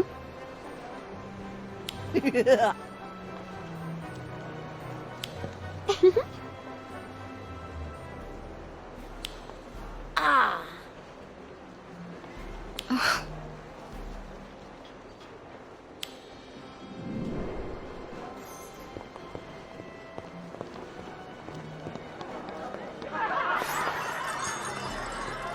Hi. Mm-hmm.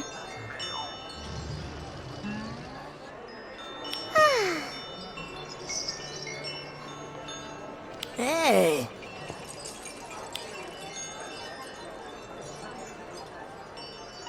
Come back here, Marlowe! Bad Neasel!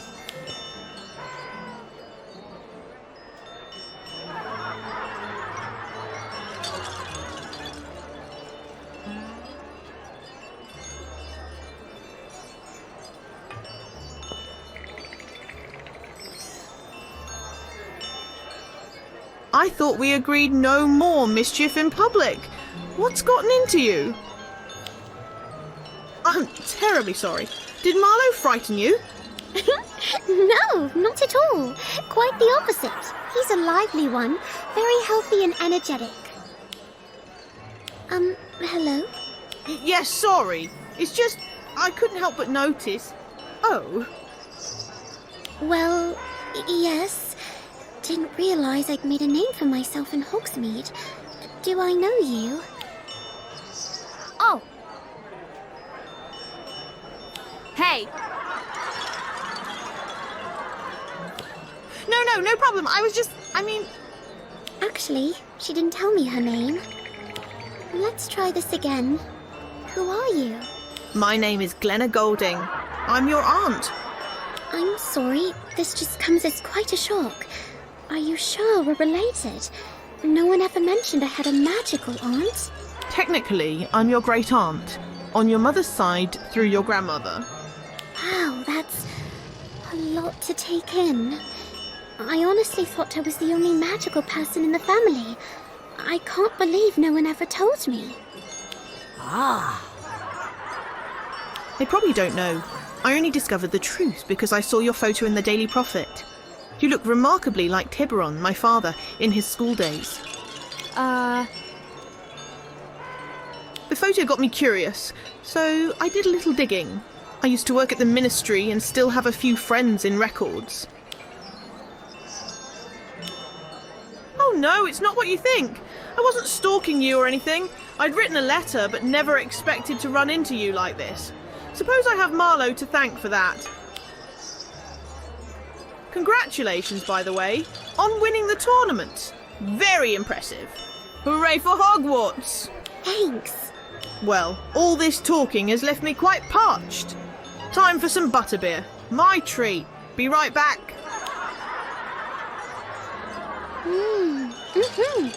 Ah.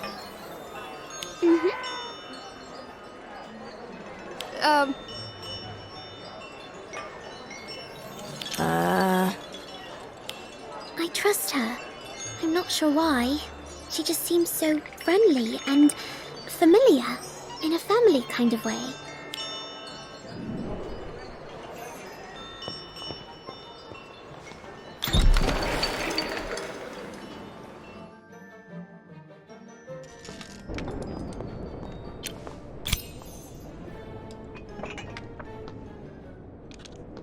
Oh, here we are. So, you must have questions. A lot, actually. Let's see. Ah! A lot, actually. Let's see. Ah!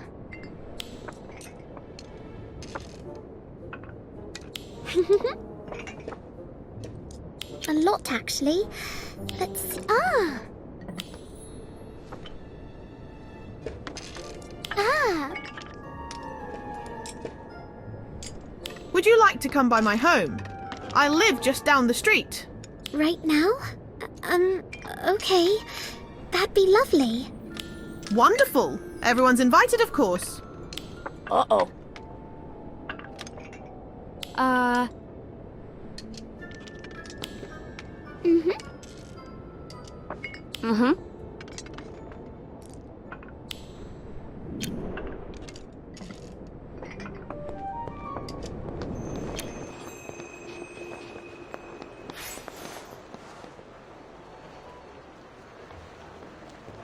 I must have walked past this house a dozen times.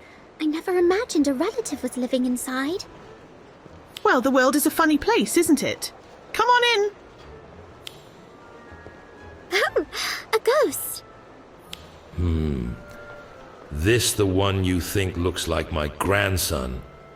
I don't see it. That was your great-great-great-great-great-grandfather, Morven Merryweather. I have a ghost relative? Wicked. Yes, well, he's something. Now come on, I'll show you around.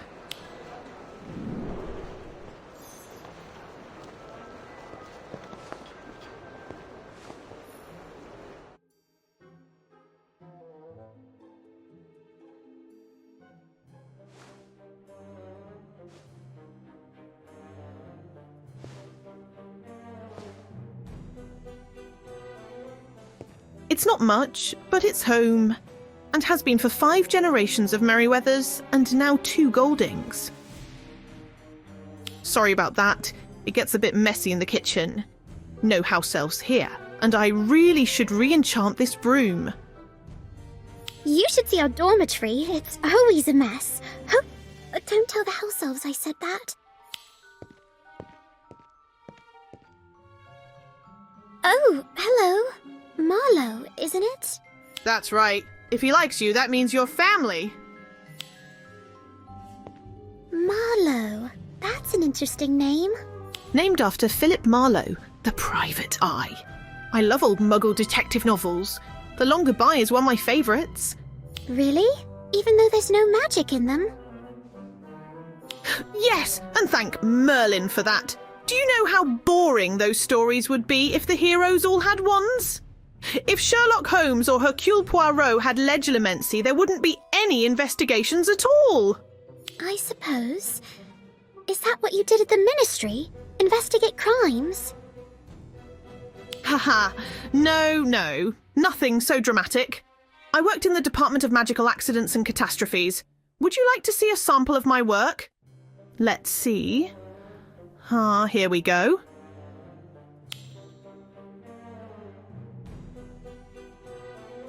Neighbour finds loose digits in garden after unfortunate hedge trimming accident. Digits? My cover story for a bad bit of splinching. I wanted to plant a story about a serial killer on the loose, but my boss shot it down, said it would cause more panic than leaving it unexplained. Probably for the best, though.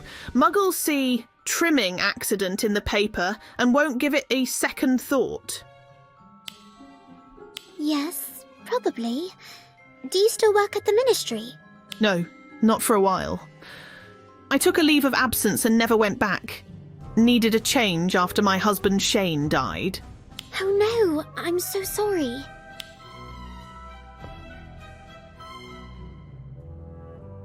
Oh, is this his portrait? Ah, yes it is. Off again on one of his adventures. I swear his portrait travels more than we ever did in life. Well, then I'll look forward to meeting him when he returns. Blasted strings! Always getting tangled. Where did I leave that string box? Ah! Blasted strings! Mom, have you seen my...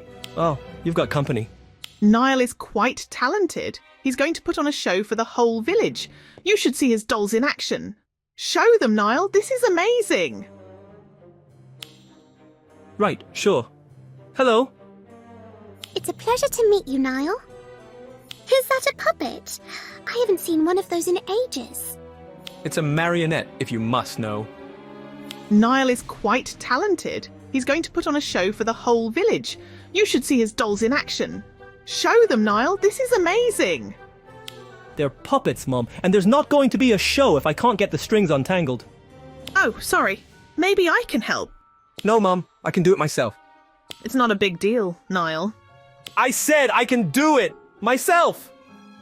Fine, fine. I really don't see what a big deal is. I'm sure once everyone sees how talented you are, no one will care that you're a squib.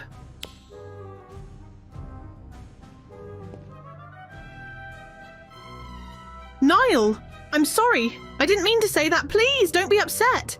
Mom, I can't believe you!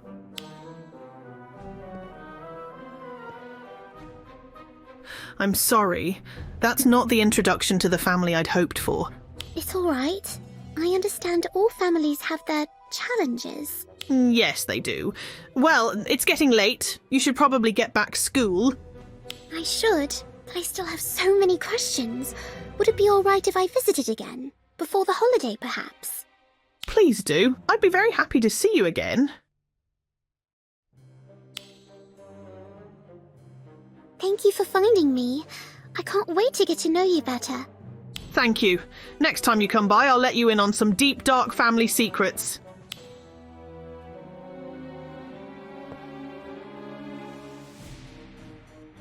I know, Marlowe. I'll tell them, I promise. When they're ready to hear it.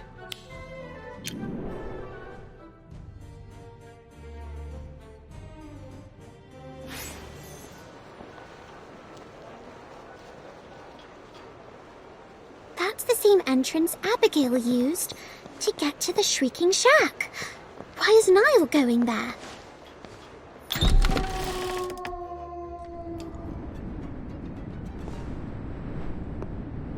I want a wand more powerful than any in existence!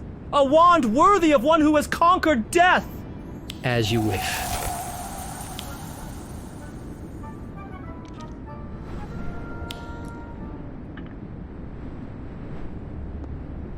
Bloody hell, stupid puppets! Don't you mean marionettes? Here, let me help you. Thanks. I enjoyed the show. You'll be the only one. Don't say that. I'm sure everyone's going to love it. Not likely. They'll be expecting something magical, and when it's not, they'll just get bored. I think people are going to appreciate your skill, which is magical in its own way.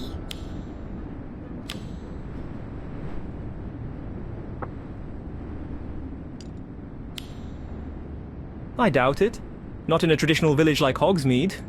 Most people around here don't think that way. They just see the strings and laugh when everything invariably goes wrong. It's just a puppet, right? What's so special about that? Would you like to see how it works? Yes, please.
My Nile. Always so good with arts and crafts, just like your dad was, though I must admit you've got a much wilder imagination. Shane always stuck to the classics, stars and baubles, you know. Yeah, Dad loved all the traditional Christmas tropes. Adored the stars. And the woolly stockings by the fire, right? Ah, there you are, just in time. Have you had breakfast yet? Nile and I baked a fresh batch of biscuits. There's warm milk too.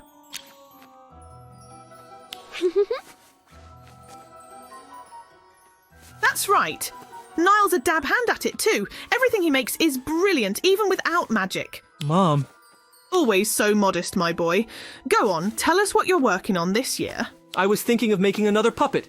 It's about the only thing I'm any good at. Well, I'm open to requests. It is your first Christmas with us. Huh?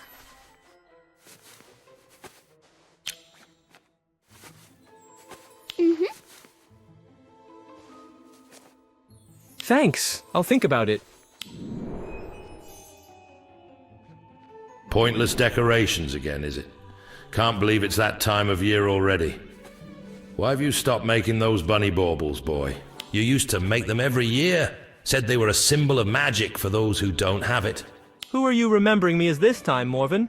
I've never made a bunny bauble in my life. But the imagery's actually pretty accurate. I might give it a go this year. Why don't you join us? It's a Golding family tradition to make all our Christmas decorations by hand.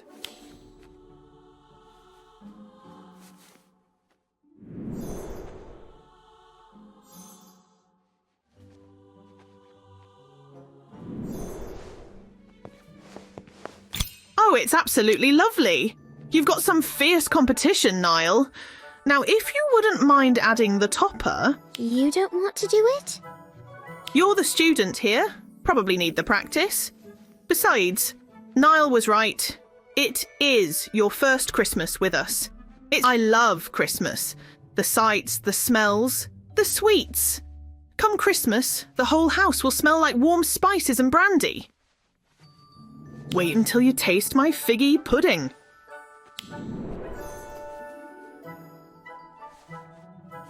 Balderdash! My dear, I've seen your recipe, and it contains neither figs nor enough brandy for my taste. Hush, Morven. I told you yours is already starting to turn. It should be quite ripe come Christmas morning.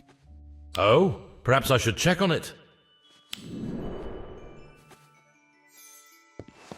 You're making him a mouldy pudding? Call me old-fashioned, but I want everyone to be happy on Christmas. Even if it stinks up the house. I'm off. Don't wait up.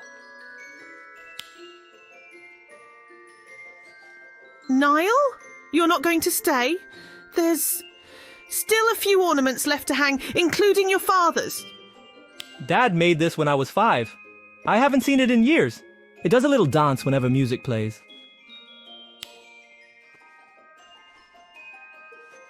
Oh no. Don't worry, Nile, I can fix it.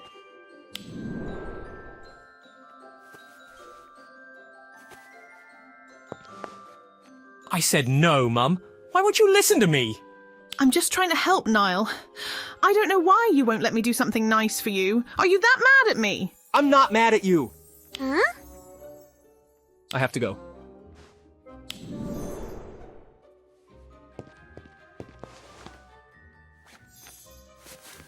Shane was much better at this, at communicating. He always knew the right thing to say. It must be hard without him around. Very.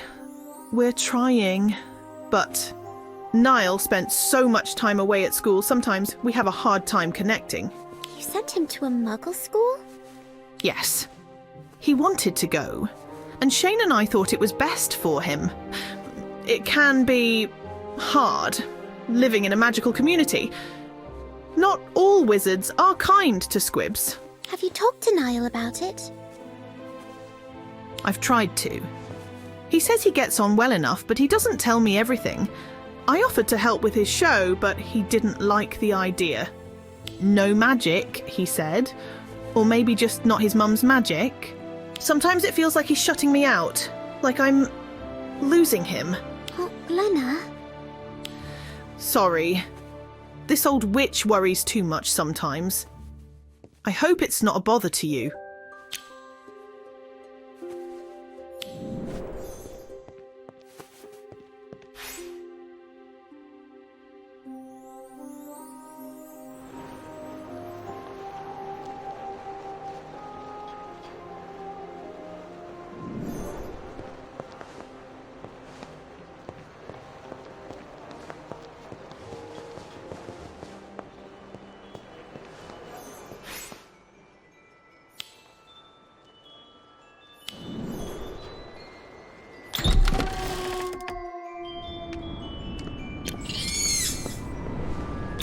Hello, cousin. Come to watch me wallow in failure, have you? No.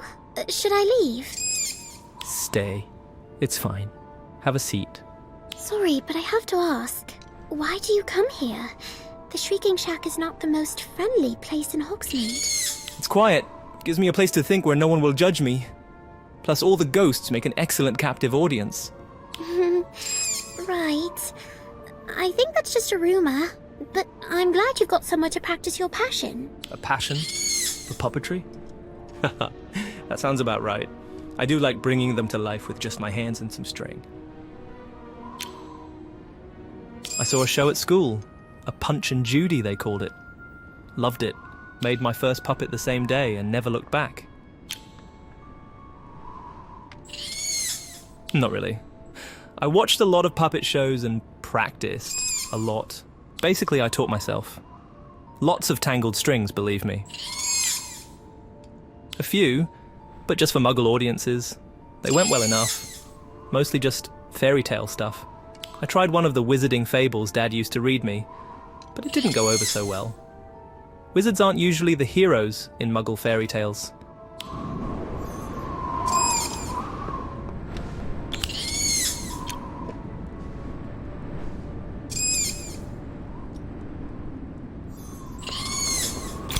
Sorry, you must really miss him.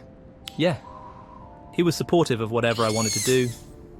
He didn't care at all that I couldn't do magic. But he also didn't try to hide it from me, like my suitcase. Dad put an extension charm on it, so I could carry everything with me. Oh? And that's okay? Why wouldn't it be? Just because I'm a squib doesn't mean I can't use something magical. I'm not afraid of magic, you know? These are from a wizarding story, aren't they? Yeah. Those are the brothers from The Three Brothers, by Beadle the Bard. That's the show I want to do, if the locals will let me. Have you heard of the story, by the way? Well, it's quite an interesting and cautionary tale. 3 wizards used magic to cross a treacherous river, and Death, feeling cheated, confronted them and offered each a reward. But of course, the reward was to disguise his true intent of claiming them later. Each brother's fate was sealed, depending on the reward they chose. If I could just add magic to the show... Wait, you were here. You could make the strings invisible, or add some fireworks, or make Death's eyes glow. I really don't think it'll need that.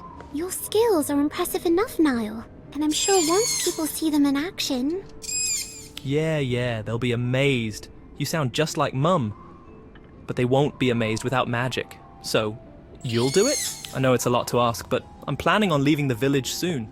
This might be one of my last shows here. Well, for a lot of reasons. For one, a show without magic doesn't really stand a chance in a wizarding village. Even if Mum and my cousin think it's impressive. So, will you help? Mm-hmm. Excellent! This is going to be the best show! Yes, it's definitely going to be something.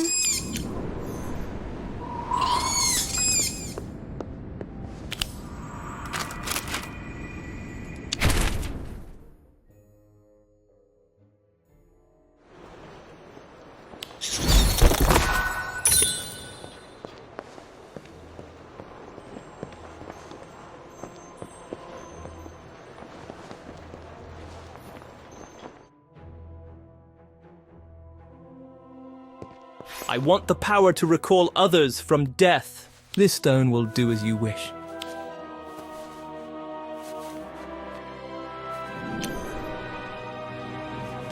Oh, Nile, it's so wonderful. I love it. Thanks, Mum. It's so alive and beautiful and passionate, and you, Nile, you're so talented. It's more impressive than any magic. Though I did notice you haven't trimmed your nails in a while, and your hair. It's getting a bit long. I could fix it for you. Mum, you were supposed to be watching the show, not me. See? I told you no one in this family actually pays attention. Of course I was paying attention. It was just lovely. All those puppets. You made them, didn't you? I knew you could do it, Nile. But you'd handle them better if you just trimmed your nails. Mum? And I couldn't help notice a touch of magic in the show as well. Oh, not really. Nile's artistry is so impressive already. It doesn't need much. No. What it needs is more magic. Lots more. Yes, absolutely. People are going to love it. I can help. 2 wands are better than 1, right? No, I think we're fine as is. I don't want things to get too complicated. You understand, right? This is your show. You should do what you want. But maybe I could help promote it, if that's all right. Sure. You could make a flyer or something. I'm going to go work on the third brother. I want to get his character just right. Oh, Nile. And don't forget to trim your nails and tidy up your hair.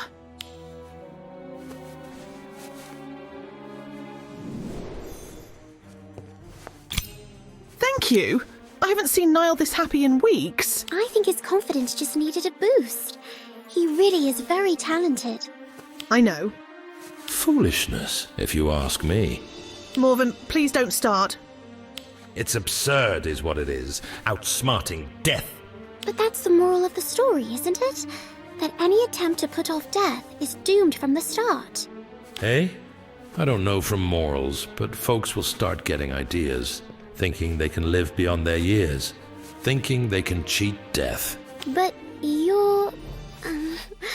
you know, a ghost? Don't bother, dear. Irony is not in Morven's wheelhouse. I think people are going to love it. Nile's very talented. Is he? Figured he might be overreaching. Wouldn't be the first squib. Always trying to prove themselves. I feel sorry for whomever Morven encounters next. They're going to get an earful of his awfulness. Is he always this angry? Well, ghosts can't really change, can they?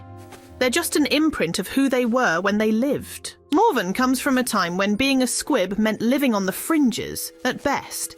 Many were cast out, estranged even from family. It's better now. Not perfect, but better. That explains why he's always a bit harsh with Nile, even if he doesn't mean it. Morven's always rather grumpy. Coming from such a different time doesn't help either. How dare you? How dare you speak ill of the greatest Merryweather to live under this roof? I did no such thing. I only mentioned that Dad, like you, Morven, was a product of his time, and times change. Perhaps if you spent more time celebrating your ancestors and less time talking to an empty picture frame, you'd understand. Get out! I don't want to see you right now! No, I don't think I will. This is my house.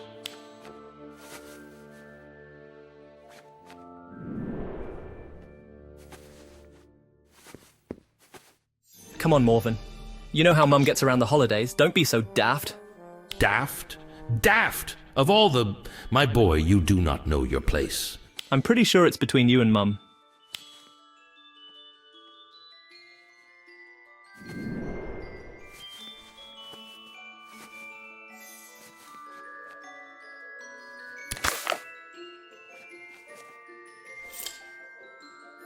You mentioned this time of year being difficult. Is that because of your dad?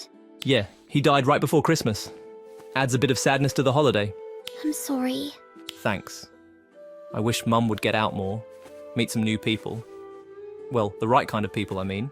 The right kind of people? What does that mean? Huh? Oh, sorry, I just mean more people like you. She's actually been better since she met you. Really? I'm glad. And I can't wait to introduce her to my side of the family. Speaking of, I need to get back to school so I can start packing. That's okay. I need to work on the puppets anyway. Don't forget to work on your spells and incantations and whatever. I want some special magic for the show. Right. Okay. I'll see what I can come up with.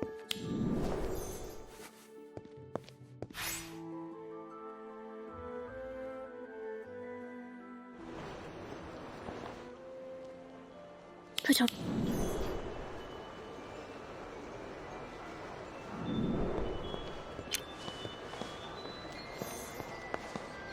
What's that supposed to mean? It means one should exercise caution prior so freely making promises, especially to new family. I guess I'm just more trusting than some people. Or ghosts. You don't know the first thing about trust, or this family. I could teach you a thing or two. Oh, the stories I could tell. Great! I think that's a fine idea. What is? You teaching me about my new family. I accept your offer. What? I haven't the time nor the inclination to do any such thing. Now I must be going. I have business in town to attend to in town. Good day. Well, I guess I can try to add story time with Morven to the list. I just hope I have enough time.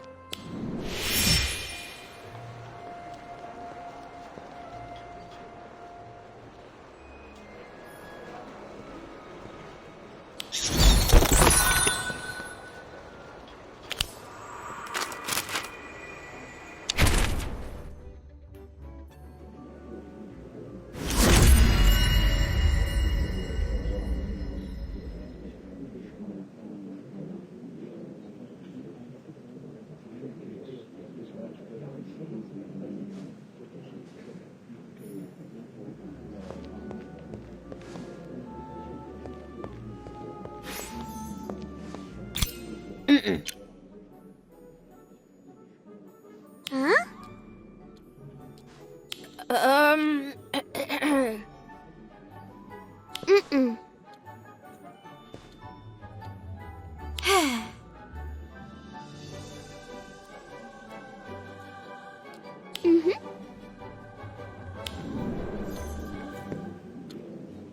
I don't like it. They're taking advantage of you. I get that. I do. Believe me, I know what it means to reunite with long-lost family. But this is family you barely know. Huh?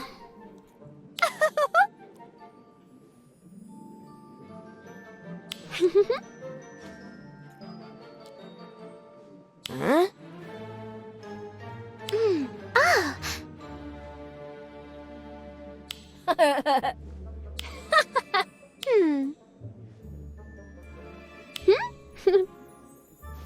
Ah!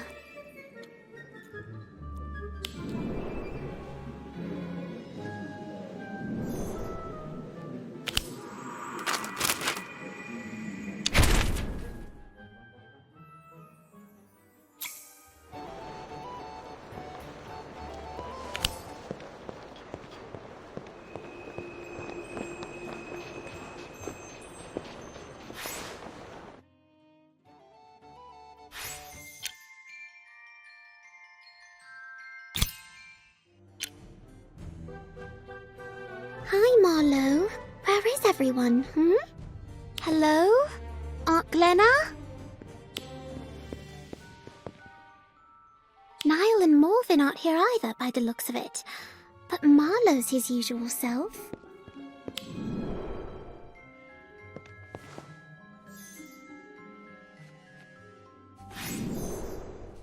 His usual mischievous self? Stop that, Marlowe. You're making a mess. Did you shred whatever that was? Well, I'd better clean it up before Aunt Glenna skips your treats today. Wait, not me posters, but that means... Did something happen to Aunt Glenna? No damage other than what Marlowe caused. No sign of a break-in. It's almost like these posters were hidden here deliberately.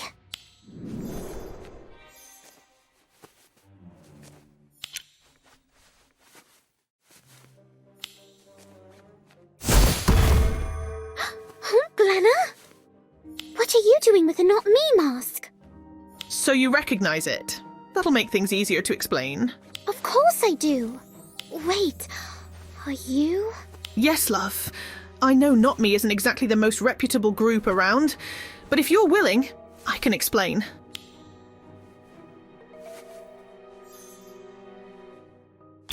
I've always worried about Nile. People may not openly discriminate against squibs anymore, but I've seen the way it eats at him.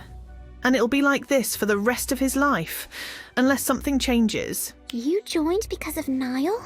Yes.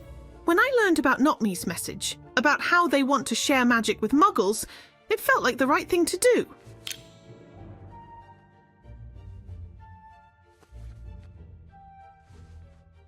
I know Not Me think they're doing good, but they're not going about it the right way. They've caused a lot of trouble already. It's dangerous to be involved with a group like that. It's been so hard for Nile, living between two worlds. But if everyone knew about magic, if everyone shared it, I know he wouldn't feel so alone. I believe you did all of this out of love, Aunt Glenna, but... Look, I'm not asking you to agree with Not Me or join them. I just want you to understand why I'm involved, why I believe in this. I'm so glad to have you in my life. I hope you feel the same way and can accept me for who I am. That's all I'm asking. And I will, Aunt Glenna. It's just... I think there are better ways to help Nile. Maybe your worry for him is getting in the way of truly understanding him. I've tried talking to him, tried getting closer. But whenever we spoke, it felt like he was shutting me out. He didn't even want my help with his show. Well, maybe what Nile needs isn't the kind of help you're offering, Aunt Glenna. He doesn't need help with things he's already great at. Nile's passionate about his puppet show. He wants you to care about it too, about what he's doing, not just about him. Instead of offering to fix his hair and nails, why not focus on the show itself? Watch it. Talk to him about it, not about him. There's a difference. Like, you could talk about the characters. Despite the family resemblance, I can really tell the three brothers apart. The character work was spot on. Or comment on the plot. That last twist was brilliant. A clever change from the original story. Kept me on the edge of my seat. I see. I understand now. If I talk like that, Nile will see that I actually understand his show. Thank you. I'll start practicing straight away.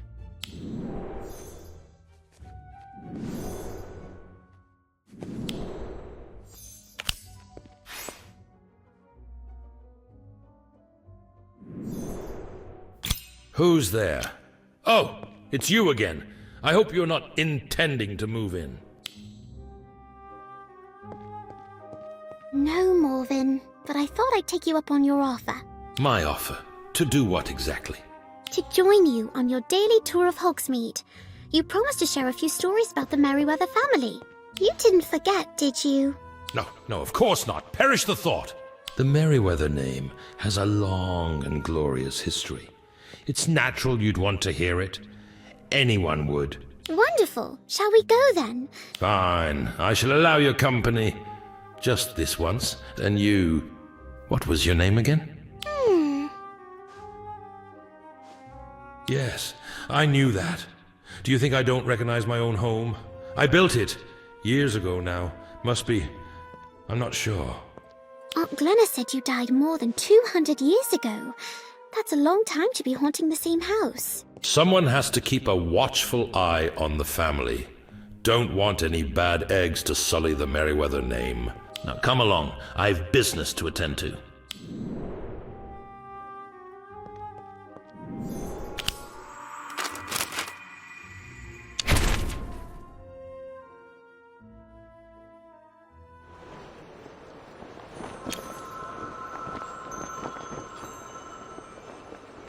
It's changed so much, and not for the better.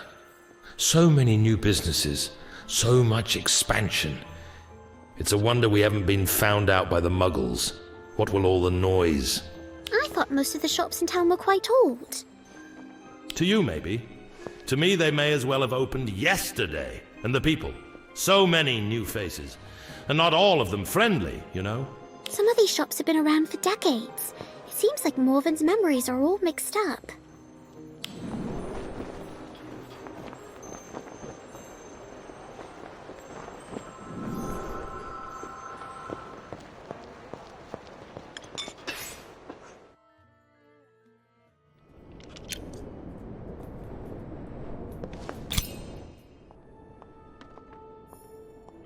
We had a lovely cup of tea at Madame Puddifoot's. Well, I did. Morven said it wasn't strong enough, of course.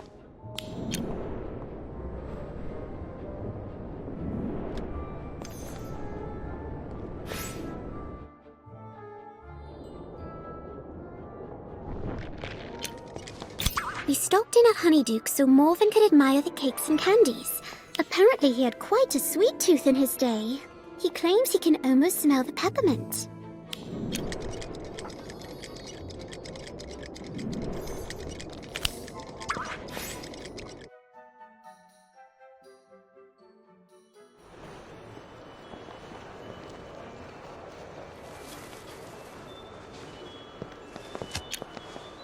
Morven demanded a refund on a quill he bought at Scrivenshaft's. Not surprisingly, Wenshi declined since the quill was purchased 2 centuries ago.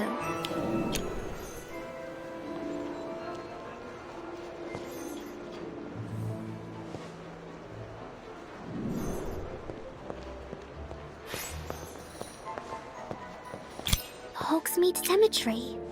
I've never been here before. Wait, are you buried here? Just up ahead. I told the family they needn't bother as I was sure to awaken at any moment. They went ahead with it anyway. It seems abandoned. Do you need help cleaning it off? Or do you want to keep it like this? Suit yourself. I wouldn't care either way.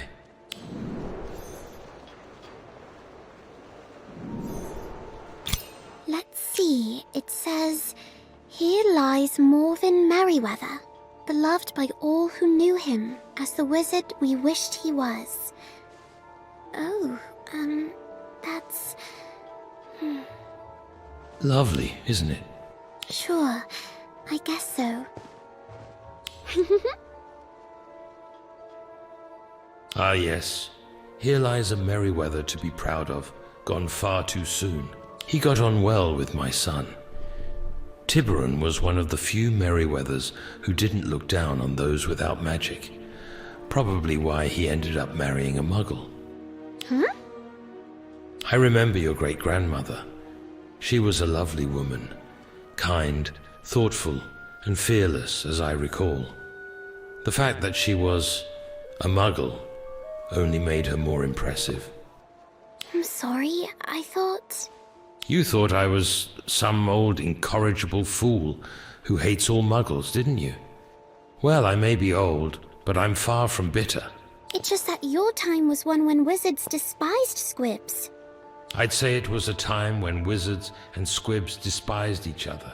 You're right. I read about the witch hunts in History of Magic. They were awful. If you'd like, I can tell you more about those days, though. Gosh, now I have a dozen new questions to ask. Where to begin? Though perhaps another time. We have a performance to attend, do we not? That lad's got more than enough determination, and the famous Merryweather courage, mind you, to put on a non-magical show in a place like Hogsmeade. For his mother's sake, I hope it goes well. Nile's show! Oh no, we're late! And I promised to add some magic. Come on, let's go!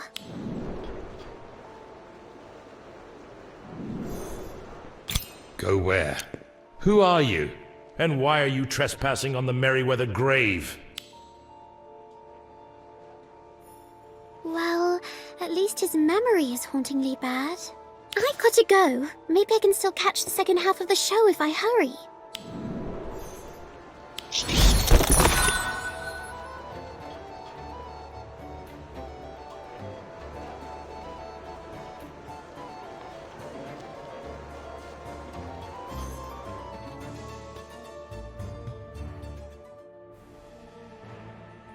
I want a wand more powerful than any in existence.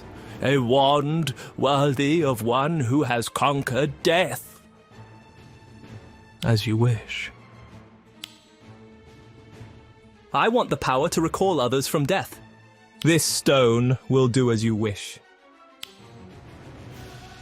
I ask only for a cloak, one that will allow me to travel from place to place without being followed, by the likes of you. Ah, I see.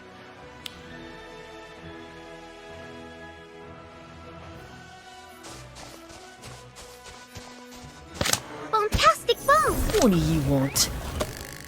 A pugno! Now you're in trouble. Death Eater! Expulso! Curse! Expulso! Inflatus! Inflatus!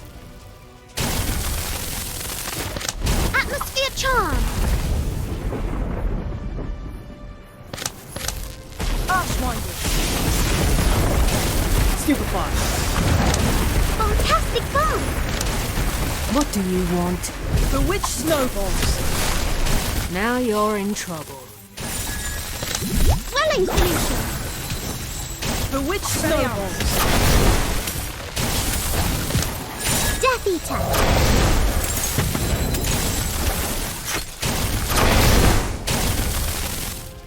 Monster bomb! Spellianus! Nimbus 2000!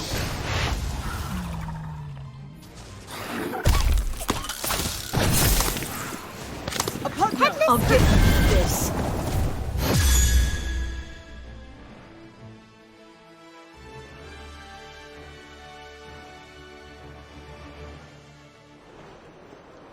It was power overwhelming, undefeated in battle.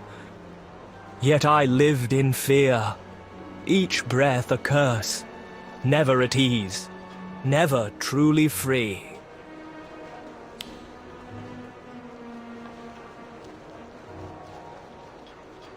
I called her back from the dead, yet her soul remained beyond reach. My beloved, your eyes, as cold and distant as stone. What love can thrive in such a hollow shell?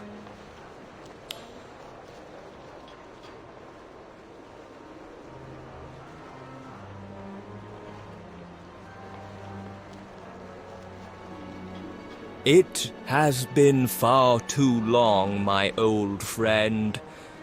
At last, I greet you willingly. You face me now, yet passed your gift on to your children. Do you think they can escape me as you did? No, my friend. Not to escape. I wished only for them to live. To live with hope, not fear. Come, it is time. Your journey has long been complete.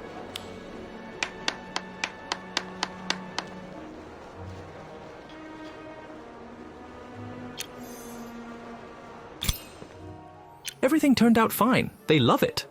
Brilliant! I knew they would. Ah. Thank you. That's very kind. Huh? Oh yeah, it was neat. I liked Death when caught up to the brothers. Got what they deserved, didn't they? Yes. Thanks, I think.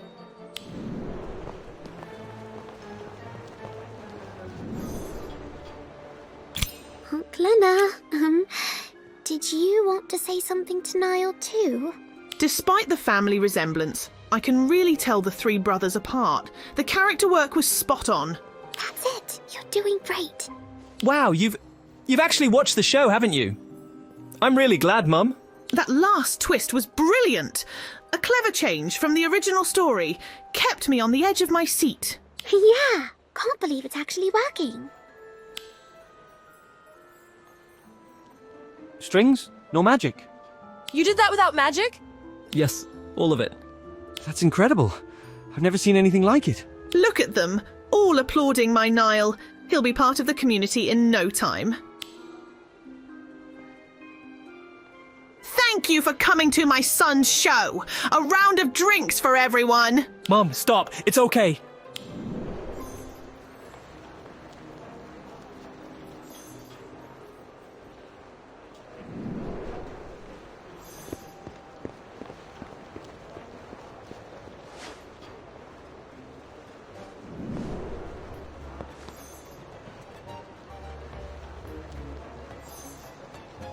That old Morven always knows how to mess things up, doesn't he? I don't see how you're much better, Mum. In fact. Hey, Nile. Did you see their faces? They really loved it. All of them. I know. Thank you. Let's go home, shall we? I'll have a word with Morven. Smooth things over. I'll make sure everything's all right. No, I don't think I should go. Not home, and not with you. I'll never get anywhere if I just stay here. I'm leaving, Mum. I'm leaving Hogsmeade.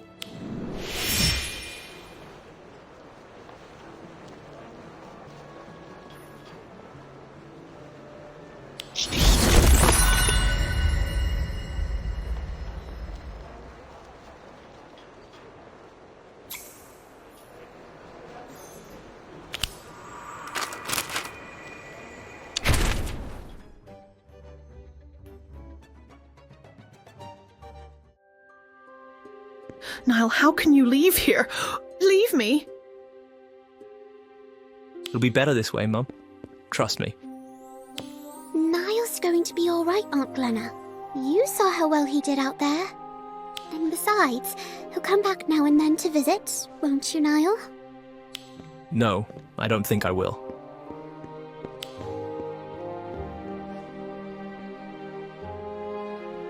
When are you leaving then? If you're even willing to tell me that? Not today. Not during Christmas. All right. At least we'll still have Christmas dinner together. The four of us.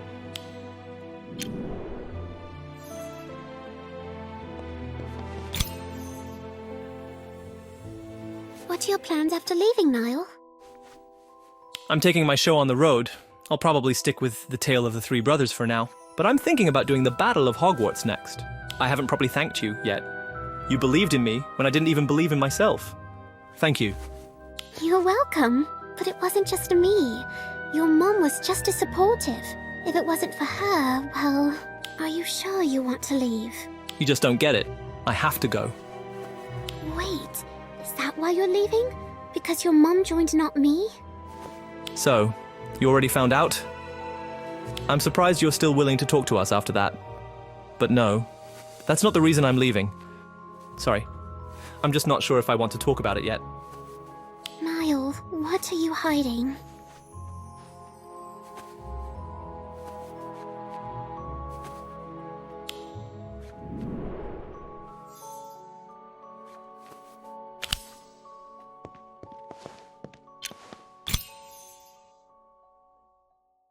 I talked to Nile, Aunt Glenna. He's still not changing his mind, but it feels like there's something more beneath all that anger. He's holding something back, but he's not ready to talk about it. Thank you. Could you try to convince him to stay? I just don't think it's a good idea for a squib to be travelling alone between wizarding communities. Some of them, well, they're even more traditional than Hogsmeade. I'll do my best. By the way, dinner's looking fantastic. Do you need any help? If there's one thing I'm confident in, it's my famous roast goose dinner. But could you fetch Morven? He's probably in the graveyard by now. I know it's silly, but I like to have him home for dinner, even if he can't enjoy the food. Well, if there's anything I'm confident in, it's running errands like this. Leave it to me.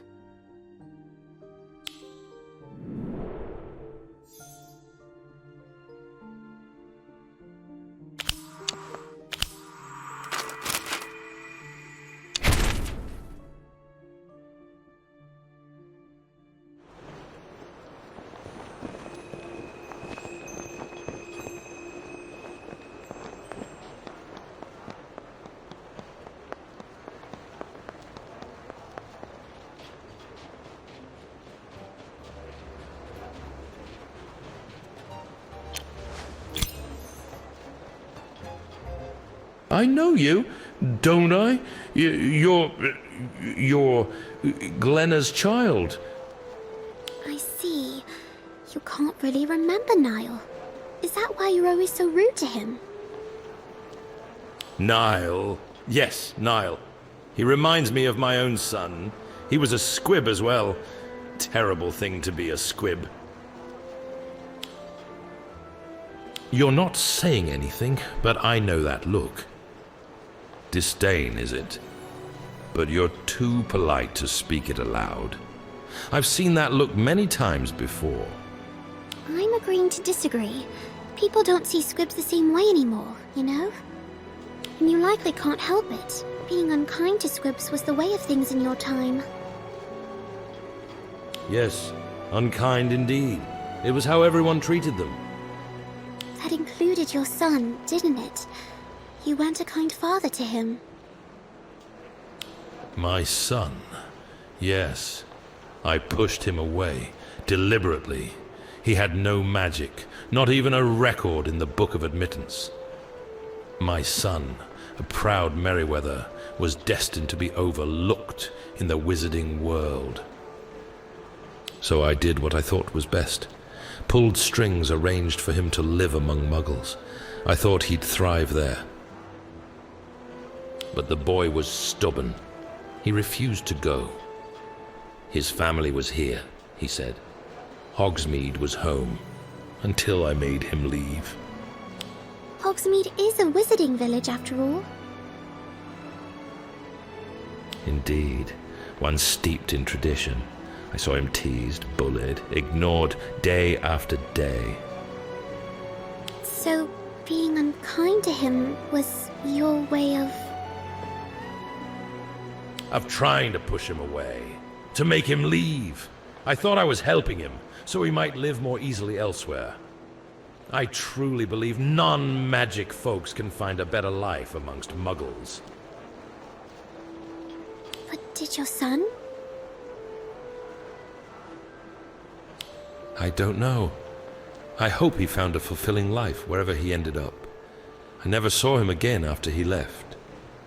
Wait, I think he's gone now, isn't he? It's been centuries, hasn't it? I suppose I'll never get the chance to ask him myself. Only witches and wizards can become ghosts, after all. This was the spot I saved for him.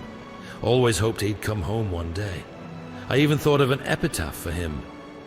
Here lies the only squib in town, loved and never forgotten. Had plans to carve something else, too. His favorite animal. What was it again? A rat? A kneazle? Ah, that's it. A bunny. He always said it was a symbol of magic for those who don't have it. I suppose that's why you act the way you do around Nile. I suppose it is. Though sometimes I think I mistake him for my son. The same stubbornness, the same talent. He's a good lad. Is that why Nile is leaving? Because you've been telling him to? Of course not. Nile doesn't listen to me.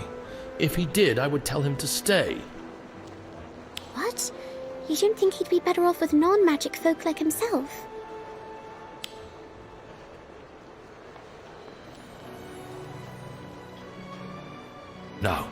No, this will not do. Look the state of my headstone. Where is that caretaker? I'd have a word with him.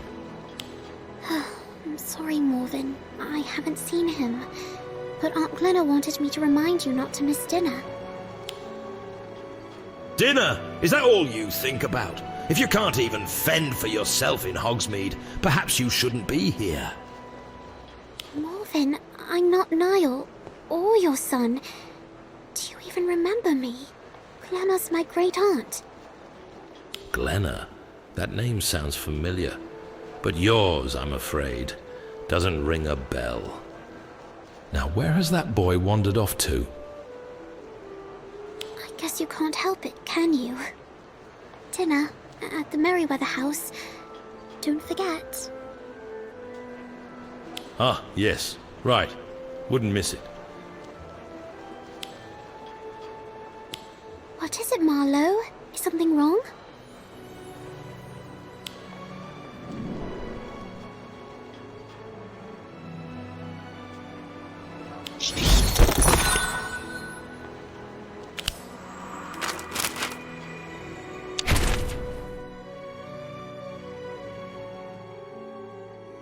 Oh no! Don't just stand there. Get out that magic stick of yours and do something. Augmenti!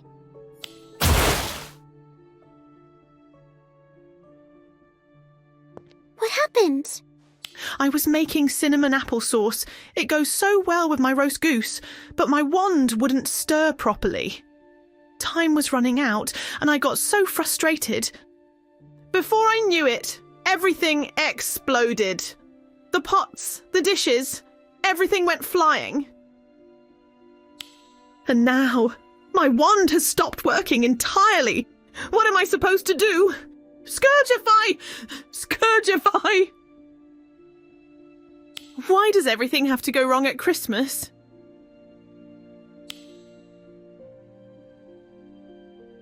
And there goes her magic. Boom! Just like that. Gone! Enough, Morven. Just stop. What do you mean?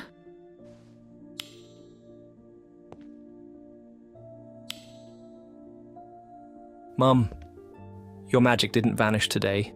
It's been coming in fits ever since Dad passed. Morven and I have talked about it plenty. Even Marlowe's probably noticed something's off.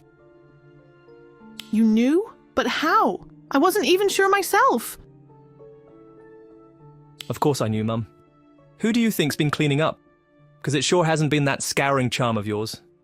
It's terrible. You've been covering for me and you didn't say a word. Why? Because you're my mum. So that's why you didn't want my help with your hair? Or the show? And why my Shane hasn't returned to me? He probably never will, because I took that photo, and the magic is gone. And thank you for putting the topper on the tree. Merlin's beard. I probably can't even manage a proper levitation charm anymore. You're welcome, Aunt Glenna. Is that why you wanted to leave, Nile? I can feel it. Every time you look at me, you see Dad. It's time to move on, Mum. You have to let him go. I know what it's like to be without magic when everyone else around you has it. I didn't want you to feel that pain. Have you ever considered that it's not a pain for me, Nile? I thought you needed my protection, and you thought I needed yours. Shane and I, we read so many Muggle books after we learnt you were a squib. Muggles have their own wonderful ways of solving problems, and I don't believe they're any less than magic. But what will the villagers think when they find out that you've lost your... Oh, I'm not worried about that. I've seen how they reacted to your show. Times have changed, Nile. And even if they hadn't, I'll always be supported by one thing. But you're right. My grief has me turned inside out, and it's time I moved on. I've tried, but I miss him. I miss him so much. So do I, Mum. I know. But leaving isn't going to ease my heartbreak. It's certainly not going to magically restore my ability to conjure a proper cleaning spell. It's going to take time, Nile. Time to heal my heart, and I will. I promise. But I understand if you want to go for yourself, just not for me. You have to live your life on your own terms. I won't ever hold you back. You'd better come back and visit once in a while. You hear? Are you crying, Morven? Huh? No! There must be dust in my eyes. Nile, I can't believe this is the secret you were hiding all along. You did it to protect Aunt Glenna. Yeah. Is that so hard to believe? I love her. I'd do anything for her, and she'd do anything for me. All right. It's about time I embrace the challenges of making a meal without magic, but I'm not doing it alone. I'll prep the goose. I'll chop the veggies. And I shall supervise.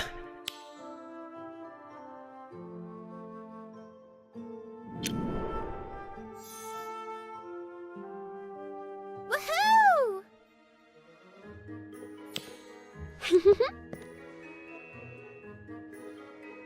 I feel the same way, dear. It's been lovely getting to know you these past weeks, but you didn't have to bring gifts. All right, let's see.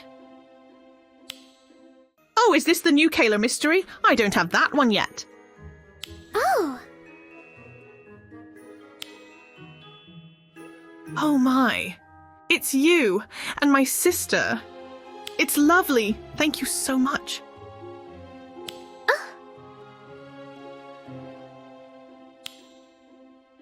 Wow. The history of puppetry in Great Britain. And look at all the photos. Amazing. Thanks. Maybe. All right, your turn. Oh.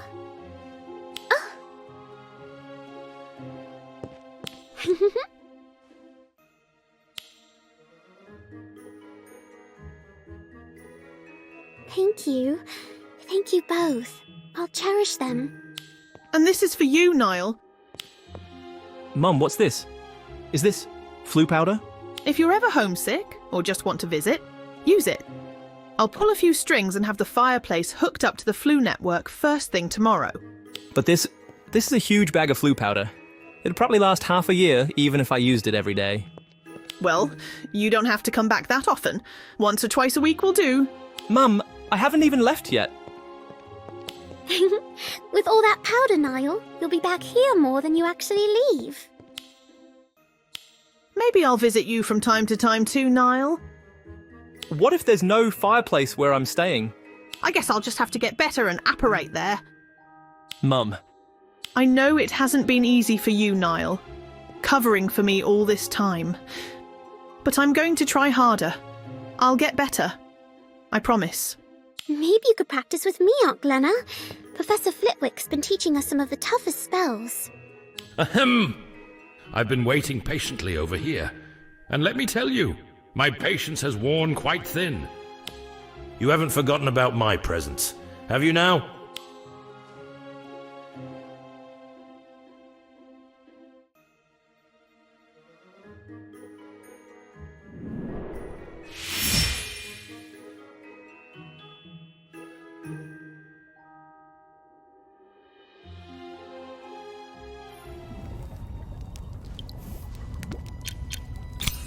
Certainly. I assume it's about the work experience program?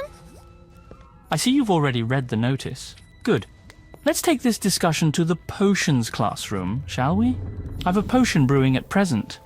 It's not particularly advanced, but caution is paramount all the same.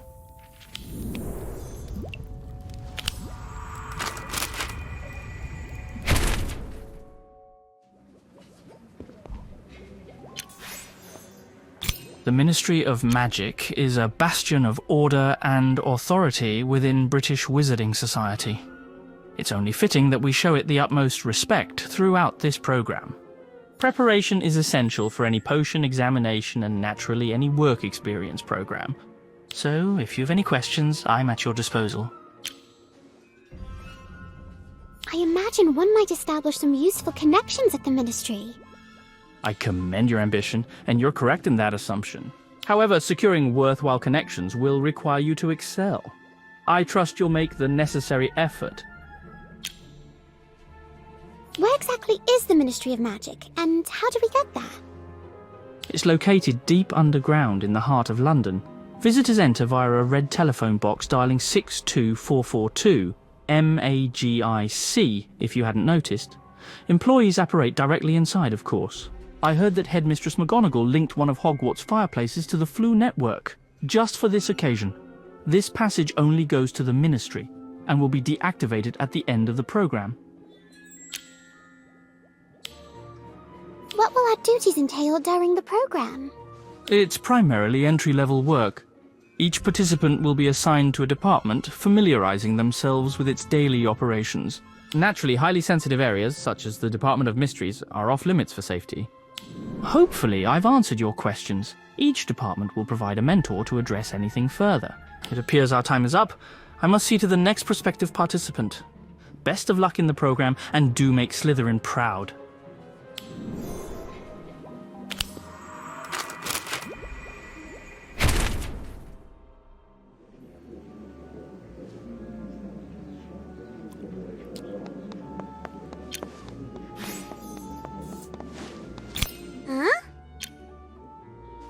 Hey, sorry, I was just zoning out, watching the fire. It's nothing major, just the work experience program. I got accepted, but, well, the thing is... Really? I'm glad. Guess we won't be stuck doing paperwork alone, at least.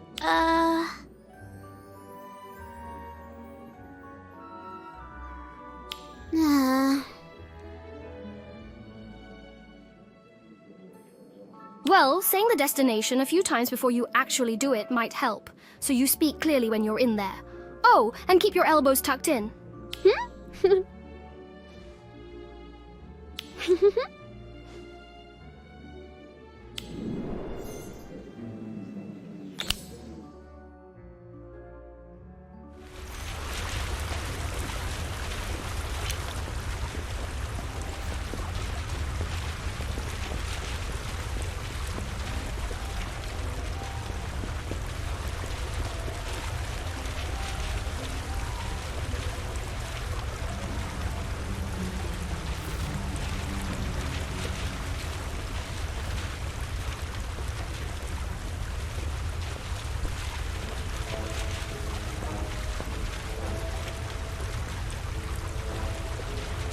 Abigail.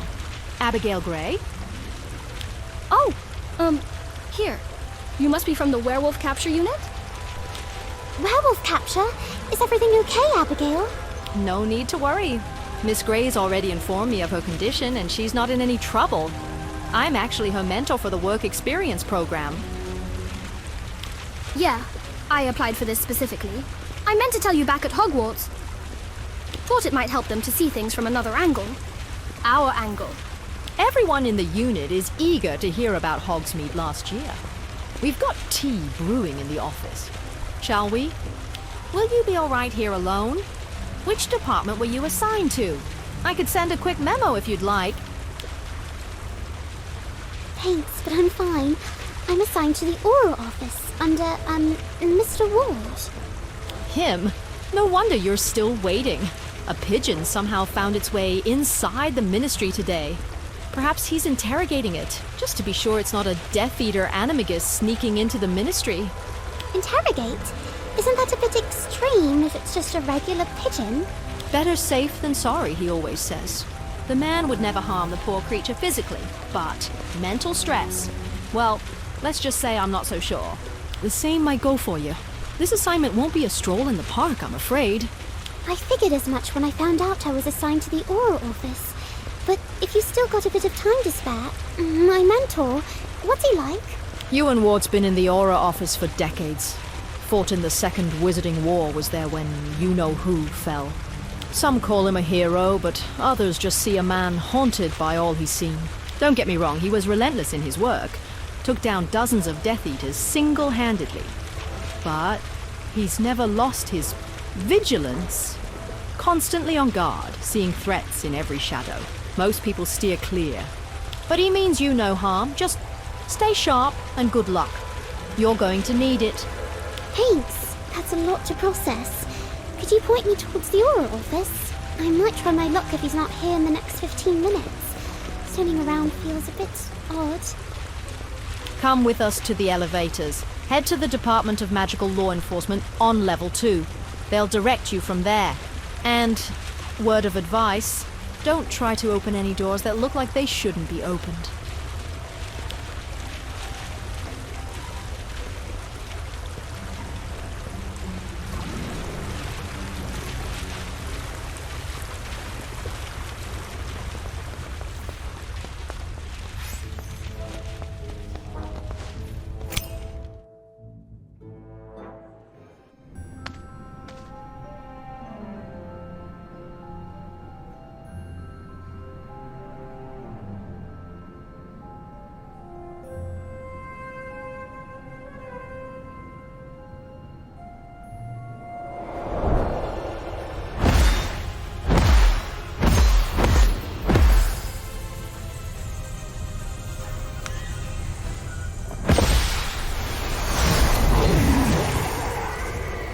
Now, who sent you here and why?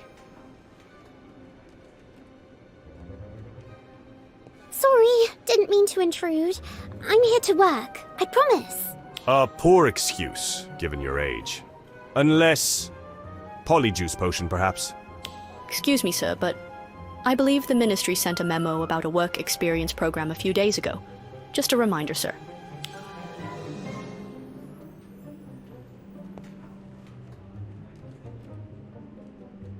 Seems the kid was telling the truth. Here, your temporary identity card.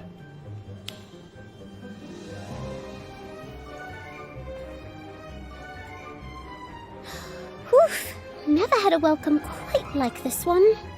Then I suggest you find an empty cubicle to recuperate, and keep out of everyone's way. We have no work for you here, child.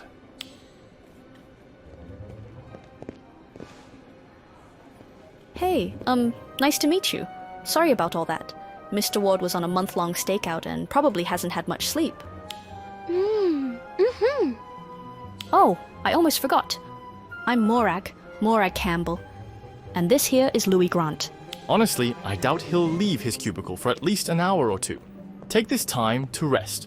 Or if you're up for it, check out the office storage. It could use a bit of sorting. It's mostly harmless confiscated items from old cases. We share it with the improper use of magic office. Actually, more like everyone just dumps things there and it all piles up. I heard some of the improper use of magic office program students were sent here to help organize the storage earlier. You might bump into them. Why are you all loitering out there? Cases don't solve themselves.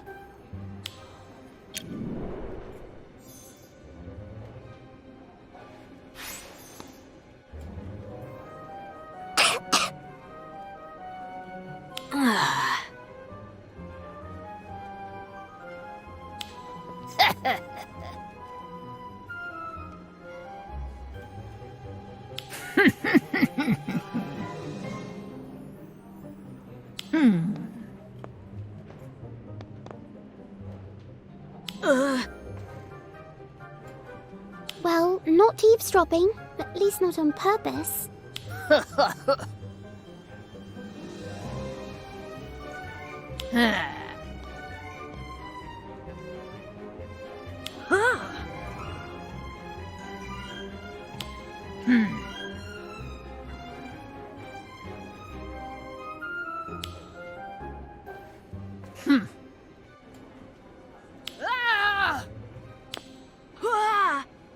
Guess you didn't check that container as well as you thought. Oh. A dark mark. What's it doing here? Uh-oh. Oh. Hey! Where are you? There's been an attack! You need to get out! Now!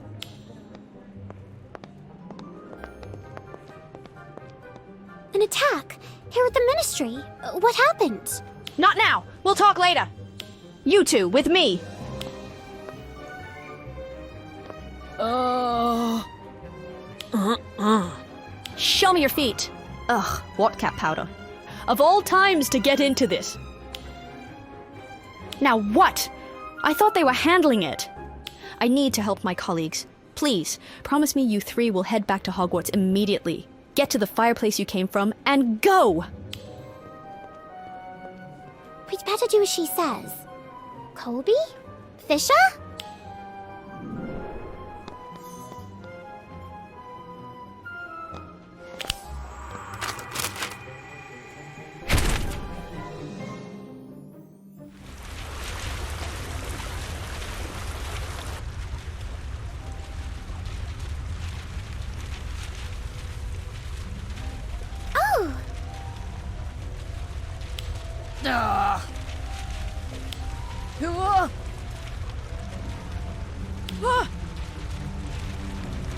Huh?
Finite.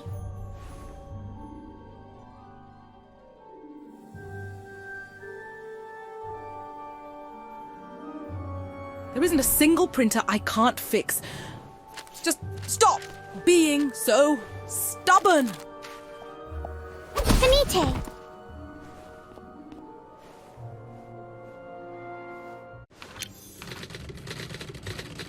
Wait, how did you do that? Is that some sort of new printer hack? It was like magic. What are you talking about? Oh, and by the way, that was brilliant. Who's your manager? Someone might be up for a promotion come the next fiscal quarter, I reckon. Promotion? I didn't even know the program had promotions. Or that the Ministry of Magic had, fiscal quarters. The Ministry of what? Right. And I work in, human resources, I'm sure. Only, this doesn't look quite right.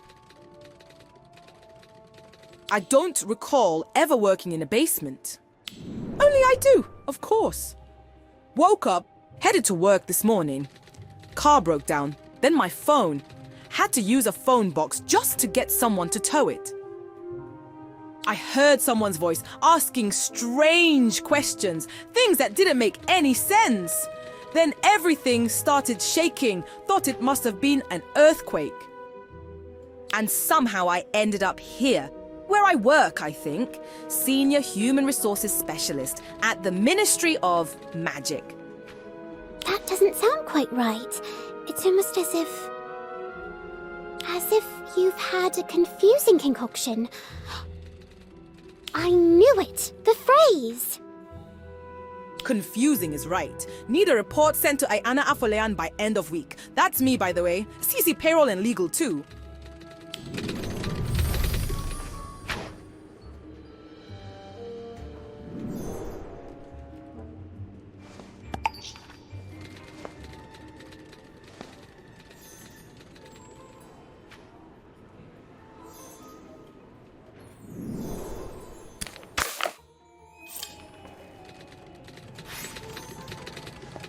Explain.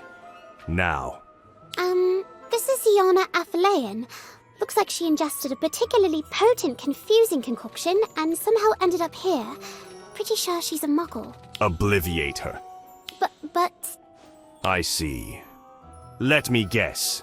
They told you memory charms were far too dangerous for students. Typical Hogwarts. Well, altering someone's memory is a big deal. I just don't want her getting hurt, or worse. Then find someone who can handle it. And take her out through the visitor's entrance while you're at it. Wouldn't it make more sense to...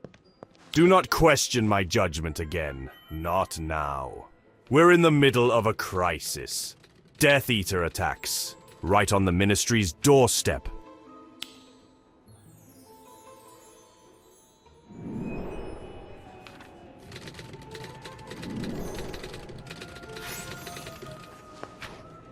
Uh-oh.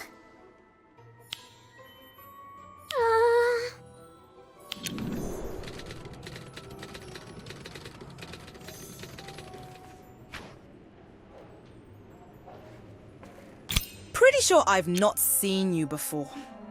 Are you that new HR generalist hire they mentioned the other day? Are you certain this is necessary? I mean, she looks too confused to remember any of this anyway. Everyone needs onboarding on their first day. It is your first day, isn't it? I'm afraid so. Step back a bit, just to be safe. I don't obliviate people every day, after all. This is usually handled by the obliviators, but they've got their hands full today. Can't risk waiting with a muggle in the heart of their ministry. No wonder Mr. Ward's beside himself. Obliviate! Are you alright? Can you tell me where we are? Ministry of Magic, of course. I think we're about to start your onboarding. I must be more out of practice than I thought. Perhaps another go will do it. What in Merlin's name are they up to out there? What are we waiting for? Oh, I think I'm supposed to give you a tour of the Ministry! Figures. It's probably the confusing concoction she drank. Still, let's keep this between us. No need third time's the charm. Obliviate. What's going on with my head? Really sorry. But you may have to do that Ministry tour on your own. As much as I hate to admit it, I'd better stop before causing any lasting damage. We'll take her to the Department of Magical Accidents and Catastrophes. Reversal Squad can deal with this properly.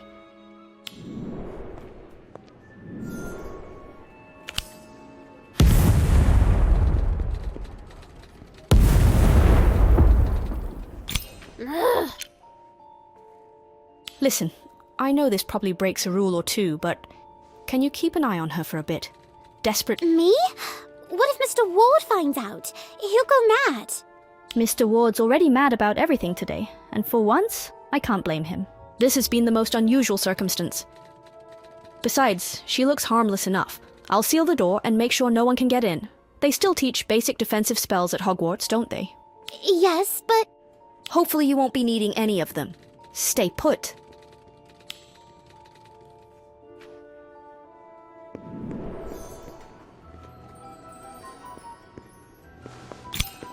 This has been quite the first day at the Ministry. Wish I could do more to help. First days are always a muddle, trust me. Mine was the same. Didn't know where to go or who to talk to, so I read the employee handbook cover to cover 4 times. Really? That's actually reassuring. Nice to know I'm not the only one who feels useless on the first day. Don't worry, you're doing fine. The fact you're worried about it means you'll do more than fine at this job. Where were you assigned anyway? Thank you, Miss Athalean. That means a lot to hear. Well, glad to help. And if you need anything, just shoot me a message. IT set you up with all the software and accounts, right? I think so. Who would have thought my favorite Ministry colleague would be a muggle?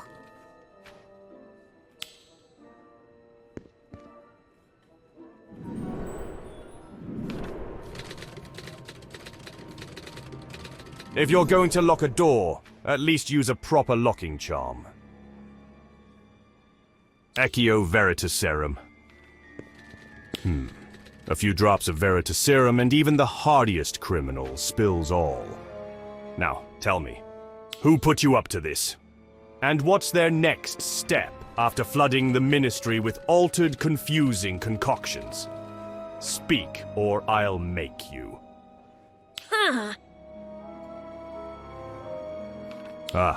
Let's see if you'll stay loyal to the end. You know what happens to Voldemort's followers, don't you?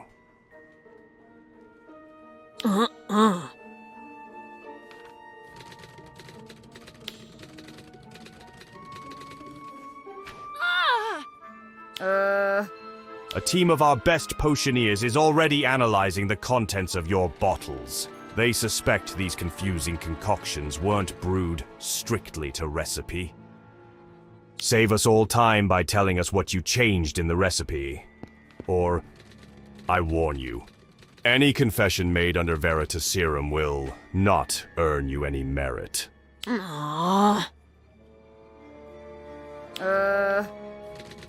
Every dark thought, every humiliating memory, all exposed for us to see. Now tell me, what else is in those bottles? Poison?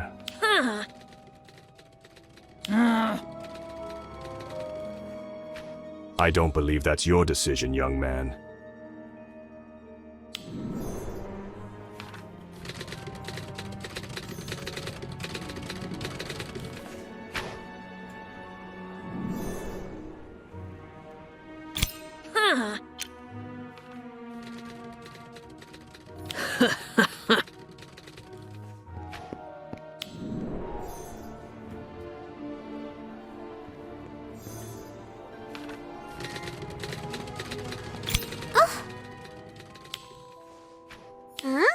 The only thing they've proven is their utter recklessness.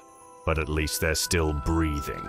Well, that should prove there's no poison in the bottle. At least as far as they know. I only wish they knew what's in it. A whole lot of confused Ministry employees are still wandering about in a daze. None of the usual spells are snapping them out of it. This nonsense has to stop. Now we need every last confusing concoction confiscated and destroyed. And I'll see to it myself until an antidote is developed. You there. Return to Hogwarts at once. You can help by not being so obstinate. Children have no place amidst a Death Eater attack.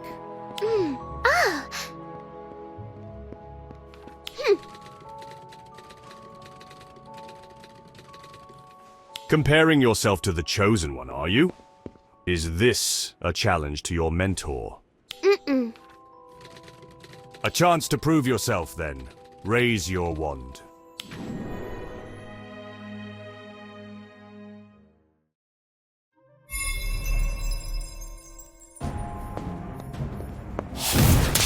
Death Eater! Fantastic bomb! I'll take it from here. Leave it to me. Cornish Pixie! Swelling Fever!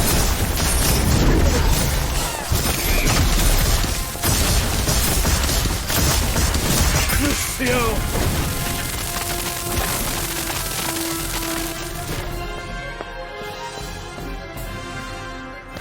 Death Eater!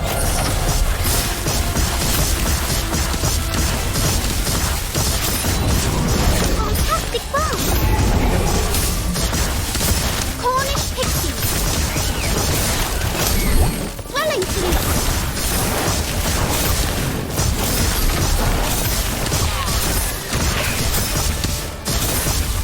Headless Foot!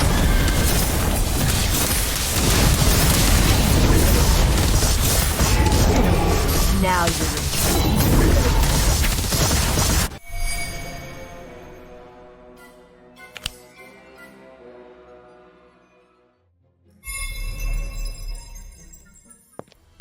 Death Eater! Monster Ball! I'll take it from here. Leave it to me. Swelling Fever! Fantastic bomb! Cornish Pixie!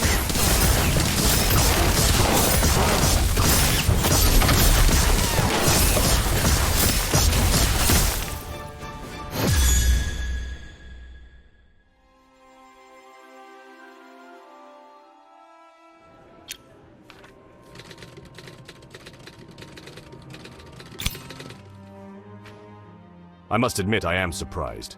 Very well. You may stay and keep an eye on the muggle. Mm-hmm. It all seems to come back to the confusing concoctions.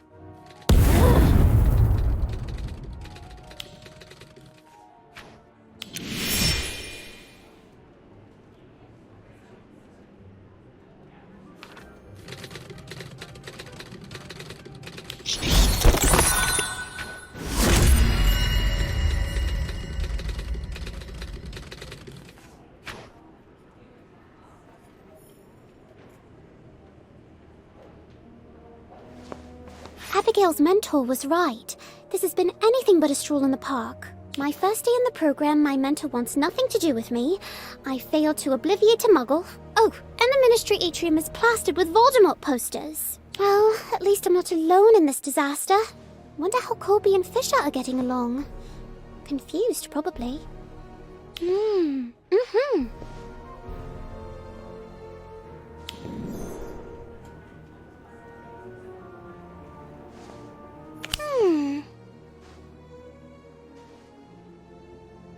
This looks like an evidence locker, right? Didn't know we had one, but this could be a blood sample.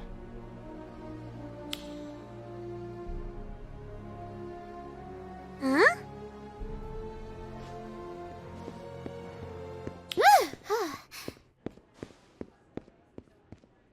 Wait, we could bring people back from the dead now? That's... Mm-mm.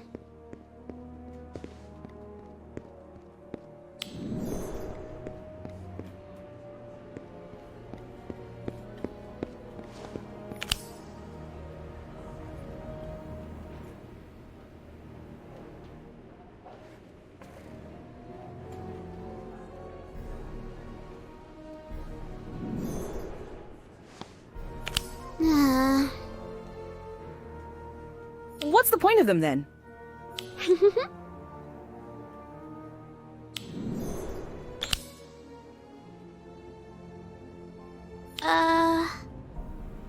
I'm guessing someone conveniently skipped the paperwork on a few of these.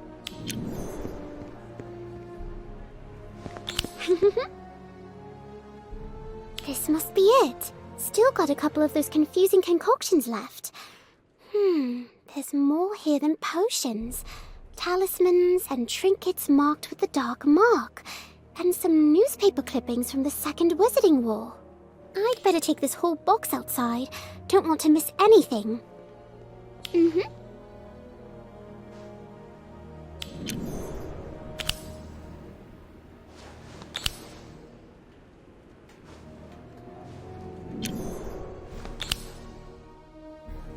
This file serves as a comprehensive record of investigations, incidents, and legal cases associated with Tom Marvolo Riddle, also known as Voldemort and You-Know-Who.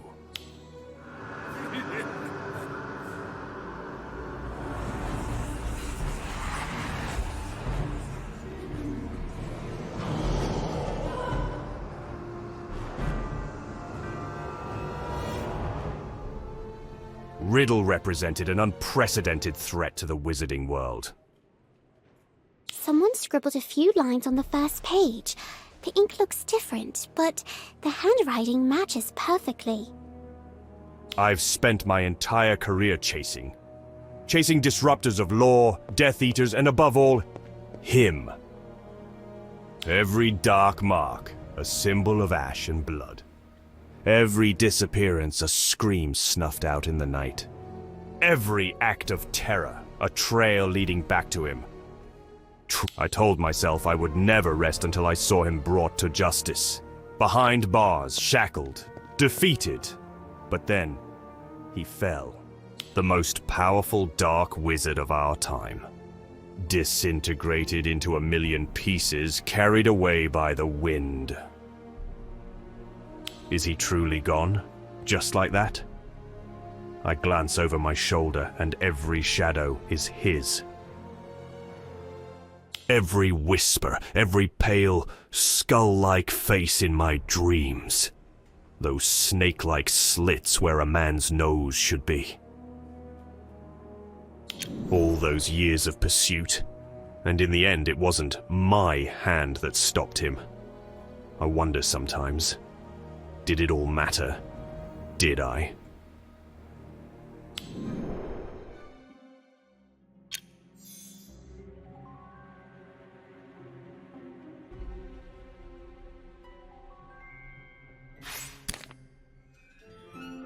Now that the defendant is present, let this trial commence. Today's proceedings concern the crimes of Tom Riddle, known to many as Voldemort, whose flagrant disregard for the laws of the wizarding world has brought untold harm and suffering.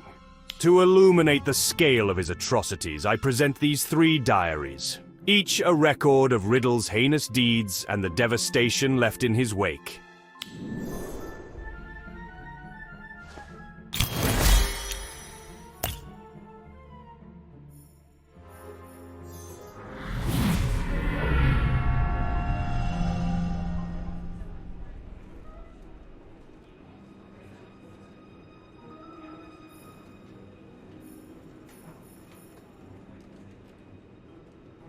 It's my 5th year at the Ministry, my 5th typewriter too. Never thought a desk job could become this relentless. So many pamphlets, forms for the Registration Commission too.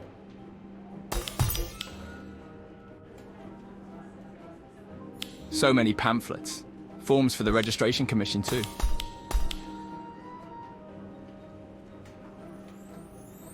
So many pamphlets, forms for the Registration Commission too. At some point, I just stopped reading whatever they have us print.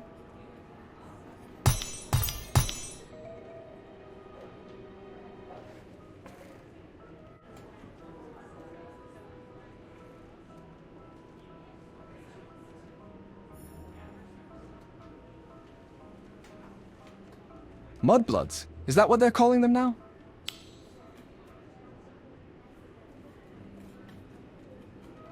I'd stop and think. But there's no time, it's too loud in here. It never stops. The whirl, click-clack, whirl, click-clack, thrum! With each thrum, a new pamphlet, ready to compel, ready to control, ready to convert.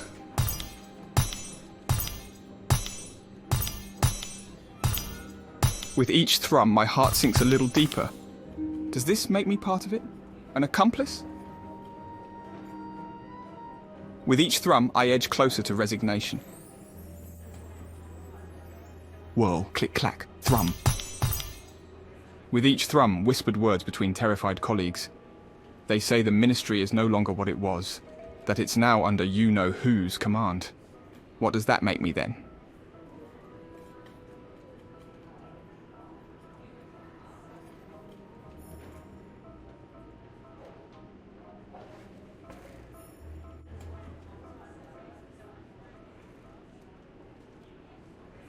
What does that make me then?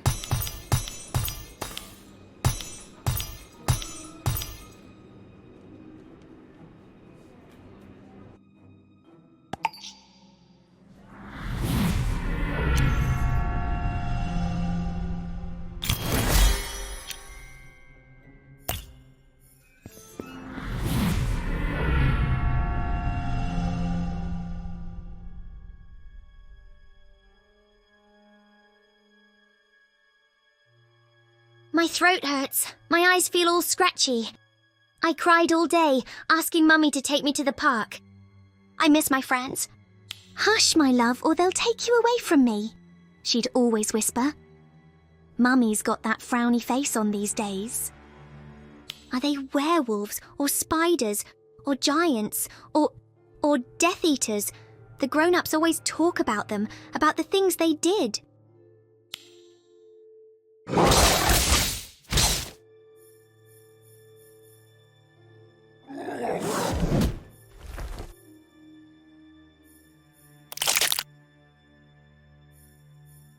I keep crying. Now it hurts behind my eyes. I miss the squeaky, creaky noise of that old swing in the park. Hush, my love, or you know who will take you away from me.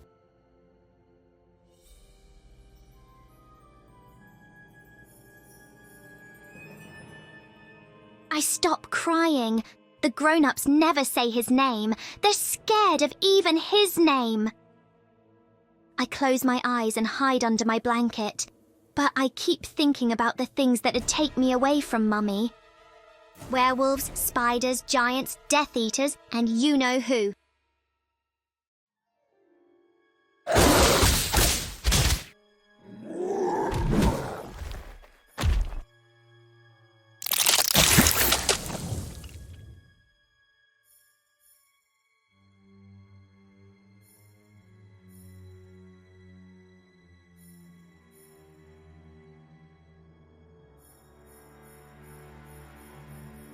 As I start to fall asleep, I hear fast, stompy footsteps outside the door.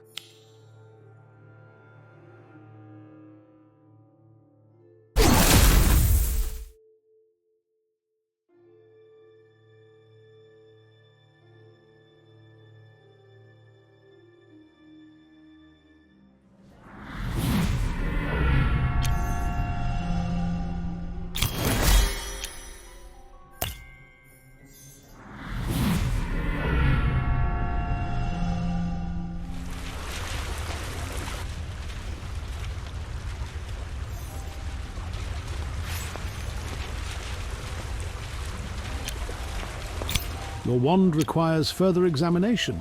Please comply. Ah, you must have taken this wand from an unfortunate witch or wizard, have you not?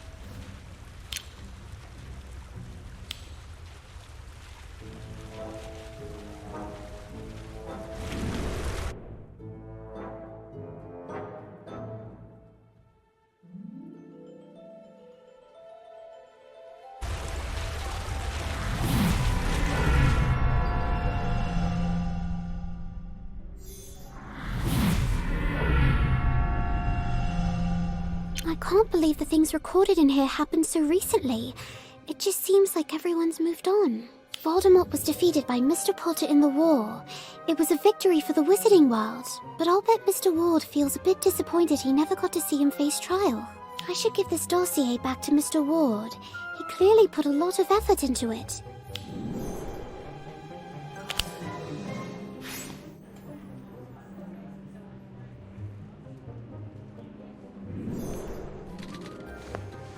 Excuse me, Mr. Ward. I found this dossier you compiled. Just the dossier I was after. I've got a few new entries to add. Mark my words, I'll see him locked away, facing Dementors for the rest of his miserable days. Who are you talking about?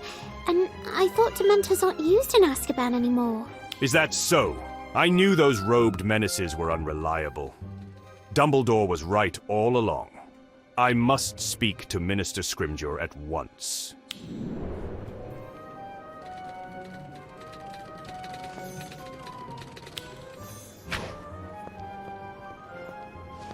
Was Mr. Ward here? Which way did he go? Yes, just left in a rush, saying he had to find Minister Scrimgeour. But I thought Scrimgeour was... Scrimgeour? Blimey, it's even got to him then. No one but Mr. Potter would have a chance of tracking him now.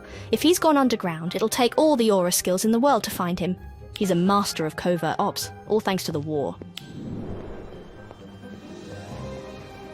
Huh?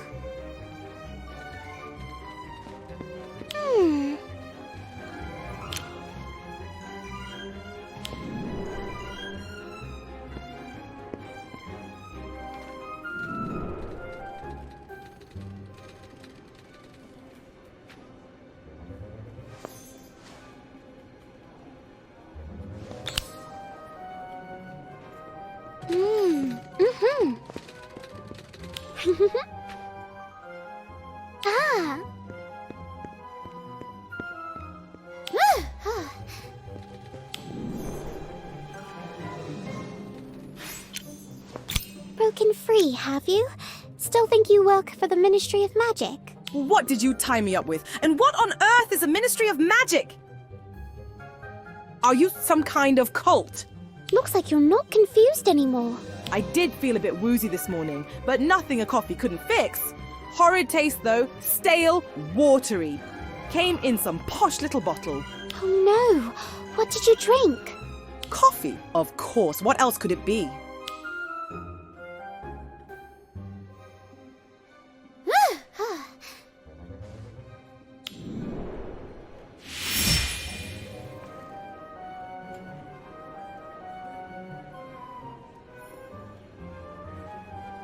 You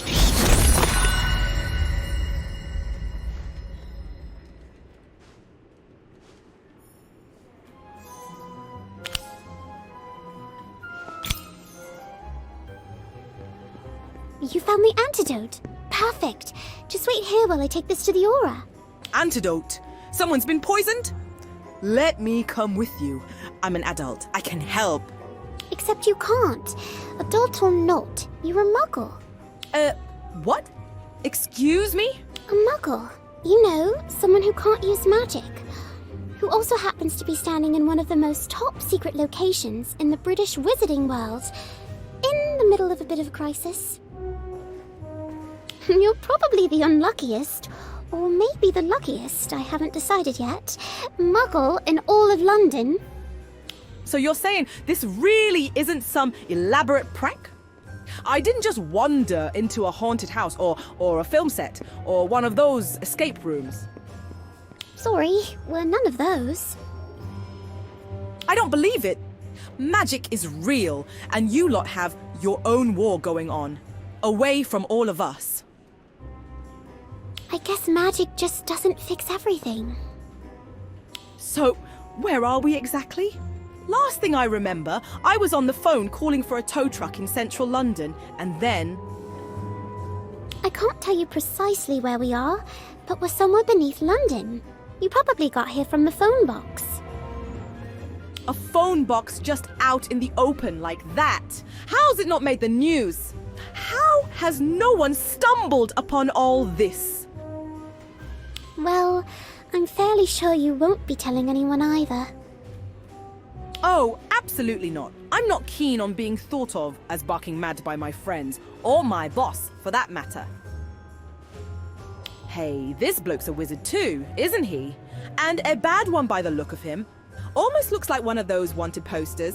You do have wanted posters, don't you? We do, yes. This office actually handles a fair number of those. Oh, he's definitely done something awful. You can just tell. I read wanted posters all the time, you know. Always thought I'd strike it lucky one day, spotting one of them in the street. Like winning the lottery, only with, you know, the criminal bit. Whoa! What was that? Oh, our photos move. People in the pictures, they're usually doing... That's brilliant. Hey, do you think I could get one of me? Wonder what photo me would be up to. Probably buried under stacks of paperwork. Oh, right. We'll look into that. Why don't you just have a think about where you'd like it taken? Meanwhile, I'd better get this antidote to the right people. And stay put. Don't wander off, all right?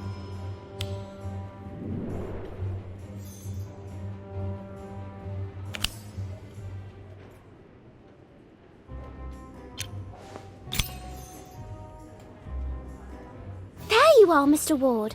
Look, we found this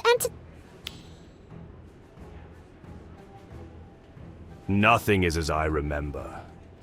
Wait, please, we haven't done anything. That's what they all say. Every Death Eater, every Voldemort supporter, proclaiming innocence right until the end. And none of them were. You're not taking us to Azkaban, or to the Dementors. Oh, really? A child and a muggle skulking around the Aura office during a full-scale ministry disruption. A likely story. Who sent you here? Who ordered you to print that propaganda, to spread those lies?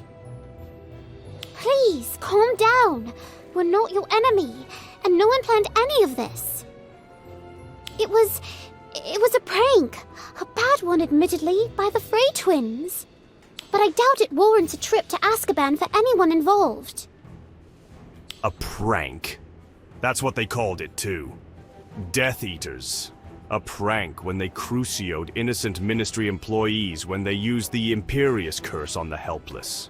There will be no more pranks. Not while I live. Come here!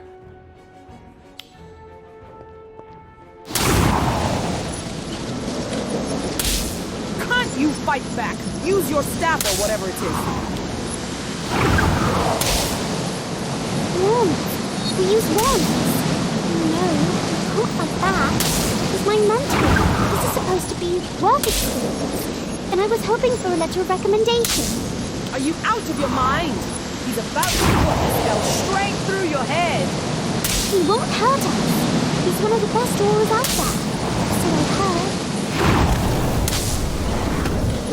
I may not be a psychiatrist. Do you even have those here?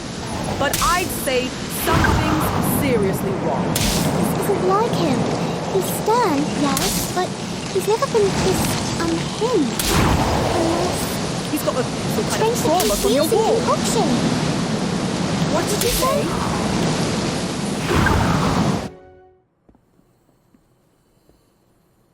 Protego totalum. Muffliato. Protego totalum. Muffliato. Is he alright? What's he doing now? He's casting protective charms, thinking he's back in the war. It's as if his mind has taken him straight back to the fight. Mr. Wart, are you in there? The door's been sealed. Let me handle it. Oh no, that won't sit well with Mr. Ward in his current state. Confringo! No, stop!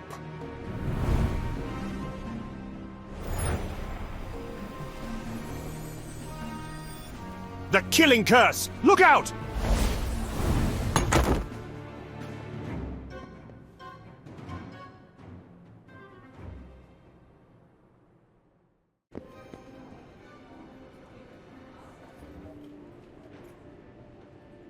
It's like he's still there, reliving it all.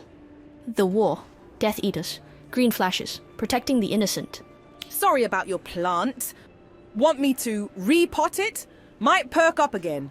People avoid him around the Ministry. They say he's too jumpy, too angry, too paranoid. His mind's trapped in the war. A lot of people still carry it with them. Maybe that anger and vigilance kept him alive back then. He survived and saved so many others. But now that it's over, we find it's hard to face him, don't we? Because he reminds us of what happened, of what we're all so desperate to leave behind.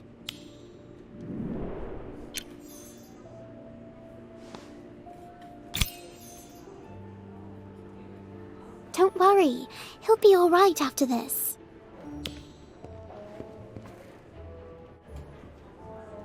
Well, once he wakes up, the fainting was unrelated to the confusing concoction.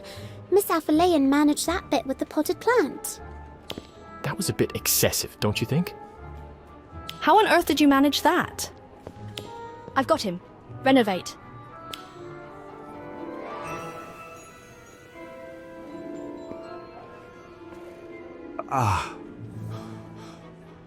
What happened?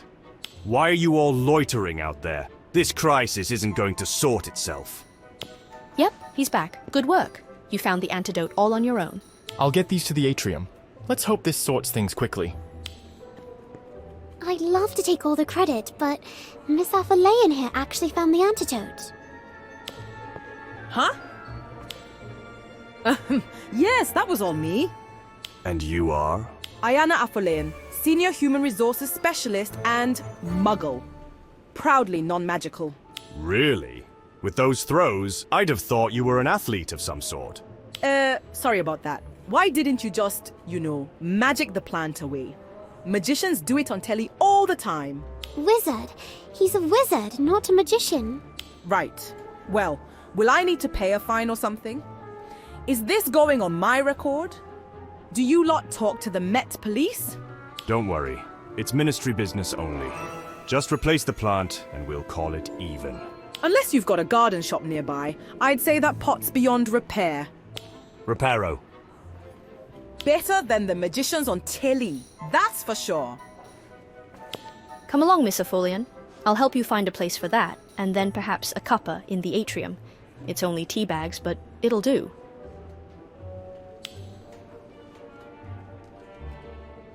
Thanks for letting her off easy. Made yourself a new friend on your first day, have you?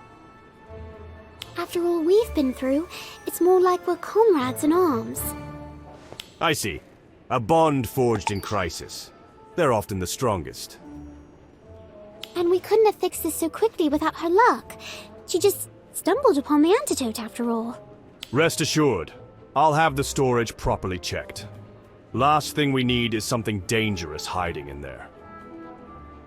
Speaking of the storage, I wanted to show you this. Found it in one of the boxes. It's yours, isn't it? I thought they'd shredded this ages ago. It's technically out of date. The paperwork, maybe, but what you went through is real. People should remember that. What I went through... Thank you. I'll take it from here. I'd best check the office for any lingering fanged flyers and posters. About the Muggle. I'll handle the obliviation myself this time. Oh, I see. Rules are rules, no exceptions. Of course, sir. One more thing. You wanted a letter of recommendation, didn't you? I'll get that to you. You will? Well, you've done the Ministry a service. And as it happens, did me a personal favor as well. Brilliant, thank you so much. Don't celebrate just yet. You've got potential, but let's see how far that can take you during this program. Come prepared tomorrow. I will, sir. Thank you. I don't believe I've properly said it before. It's overdue, but welcome to the team.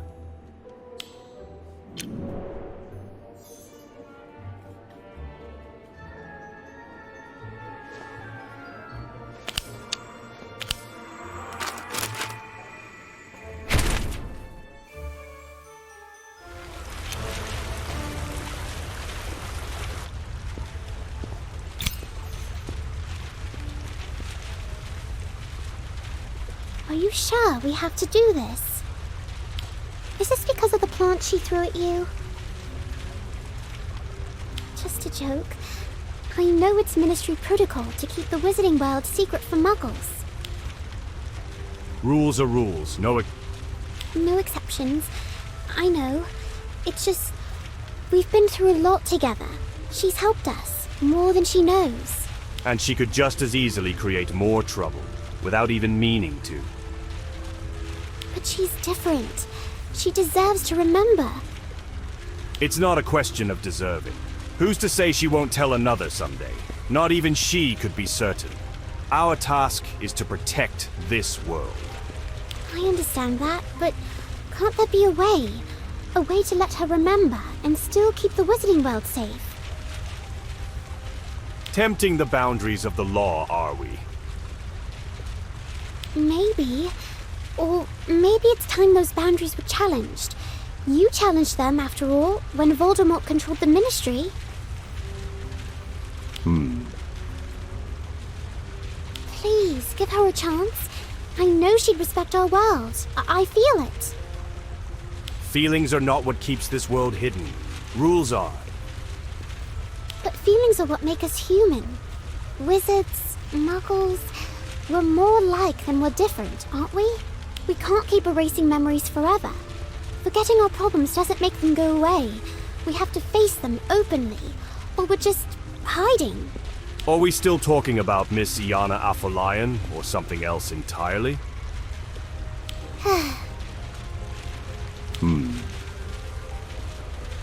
Well, unless you can rewrite the Ministry's laws right this moment, there's something I must do as an Aura.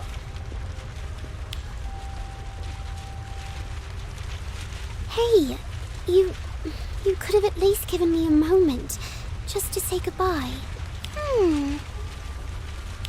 She wouldn't remember it, would she? Best dispose of that. Likely tampered with. Sorry about him. He's probably right, though. You were right about one thing. Forgetting our problems won't make them disappear. Lovely day, isn't it? Can't remember all the details, but feels like it was quite the adventure. Hope I meet them again someday. 62442. Wonder why that number's stuck in my head.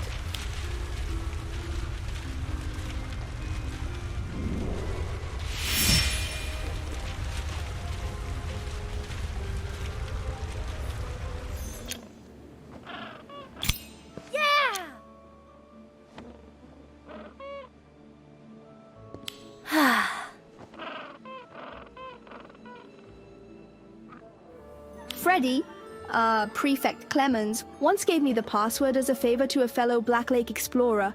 I could ask him if you two want to come along. There's a mermaid portrait in there that keeps going on about the Black Lake, like she knows everything about it. Doubt she knows more than Moaning Myrtle, though. I'll have a word with Clemens after this. The two of you did save me from being clunked on the head by a stray pod after all. Mm-mm.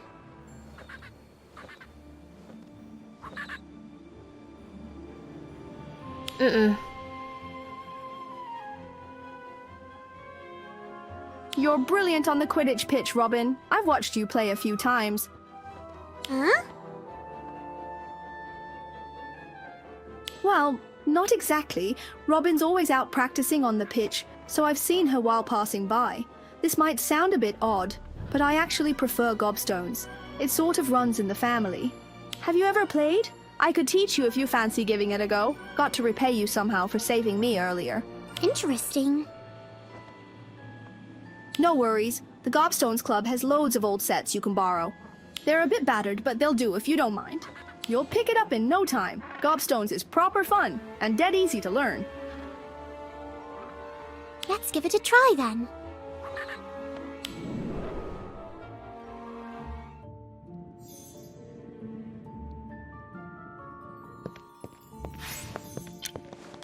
I think I've got it. You learn really fast. Now it's just practice, rinse, and repeat. A full coin pouch is earned, not conjured after all. Huh? It's not exactly a saying, just something my dad says. He's full of brilliant lines like that. I wish I could be as wise as him. Oh no, not Peeves again. He's been targeting Gobstones Club members lately.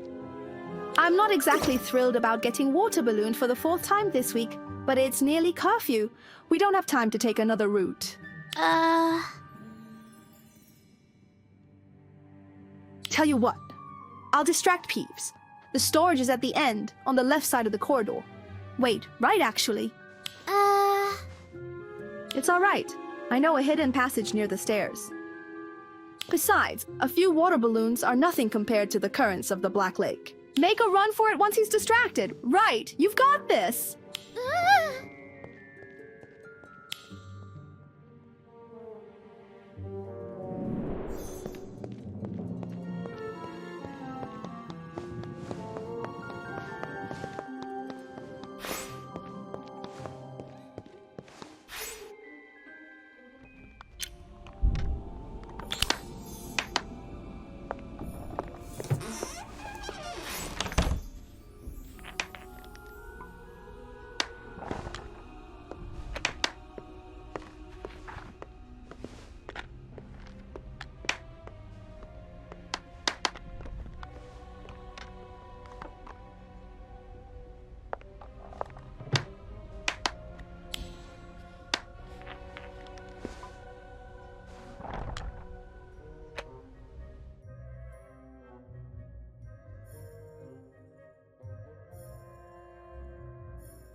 No wonder you took so long.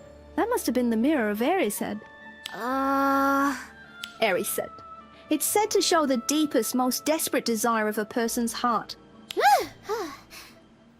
I guess it's back at Hogwarts now. Dad told me about it. Thought the Ministry would never allow its return. They say it's been through a lot. The mirror of Erised. Not sure if it's permanently damaged or something. Huh? Basically, it shows what someone wants most at the time. For example, you could see yourself with all the wealth in Gringotts, or as the next Minister for Magic. Dad also said that the happiest person in the world would just see their reflection, exactly as they are. It's private for some people. Don't feel like you have to answer.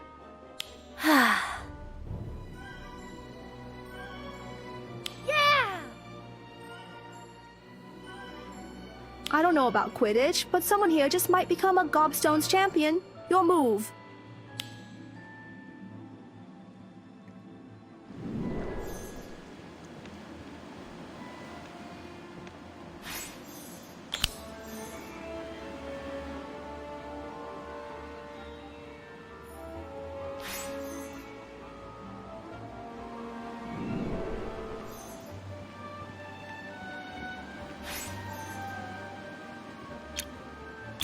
I'm sorry. I can't believe it. I haven't seen a move like this since I was a student. Huh? I have indeed. And what grace it possessed. Did you make this move? Such precision. You've got a real knack for gobstones, my child. Only just started. Then you must be exceptionally talented. Why not join the Hogwarts Gobstones tournament in a few weeks? It took far too many words and a lot of convincing to get the headmistress to agree. I see a champion in you. Even so...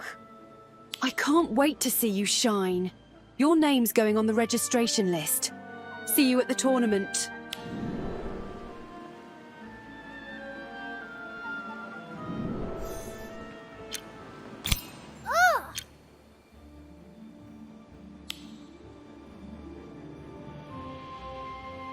Wow!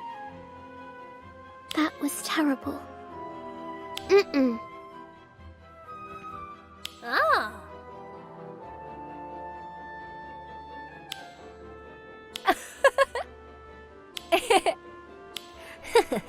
Yeah!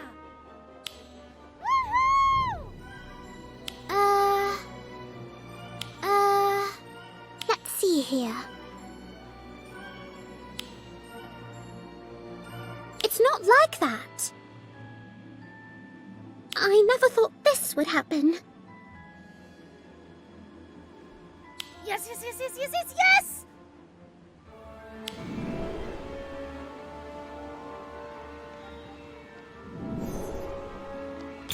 Wait, your stray gobstone scored in someone else's game just like that? That's some serious skill. Far as I know, no one's pulled off a move like that in decades. Mm-mm.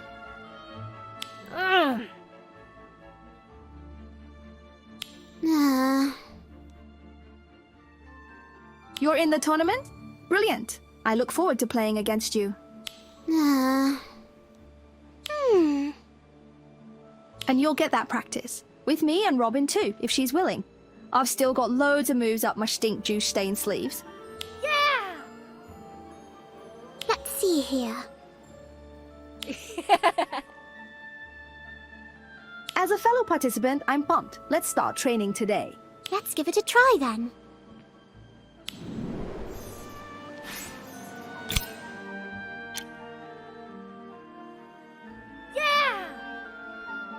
Well done. Let's try this again, now with a more vertical, consistent movement. This is what I think happened. Wonderful. Watching you is getting me excited. Let's play a proper match.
Mm-mm.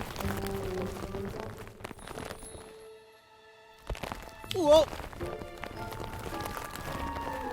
Ah. Oh. Mm-hmm.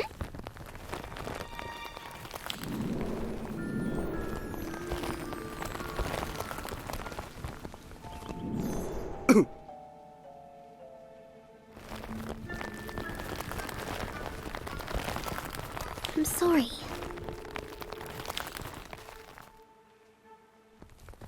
Merlin's beard!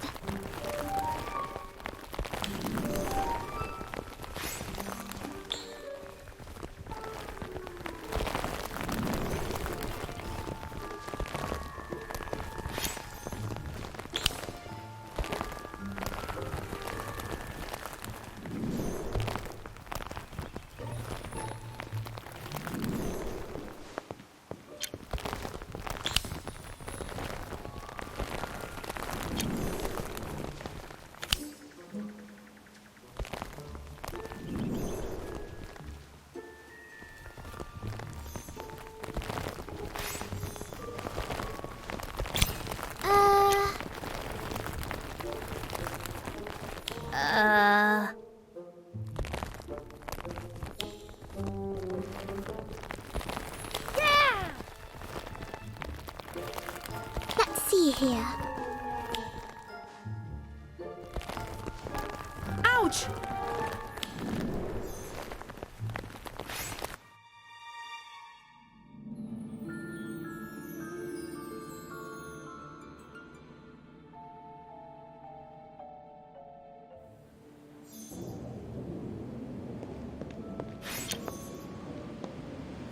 Ow! My head!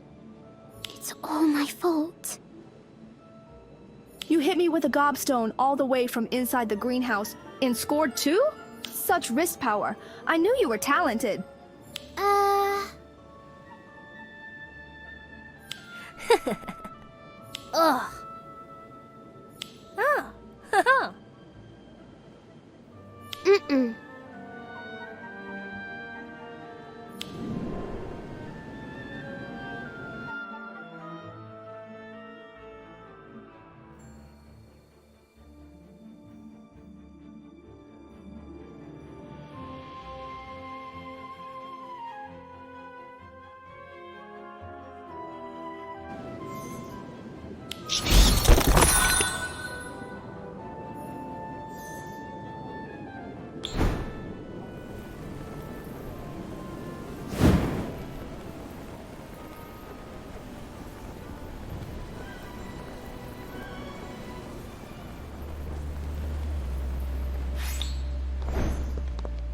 That was brilliant.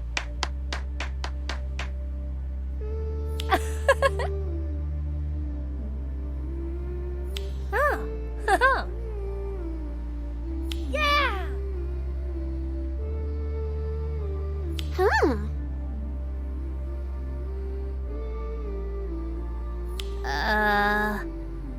Mm-hmm.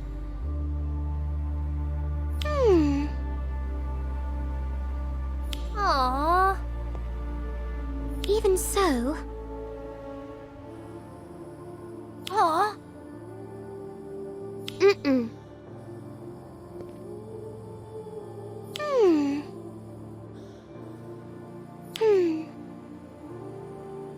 This is what I think happened. Ah.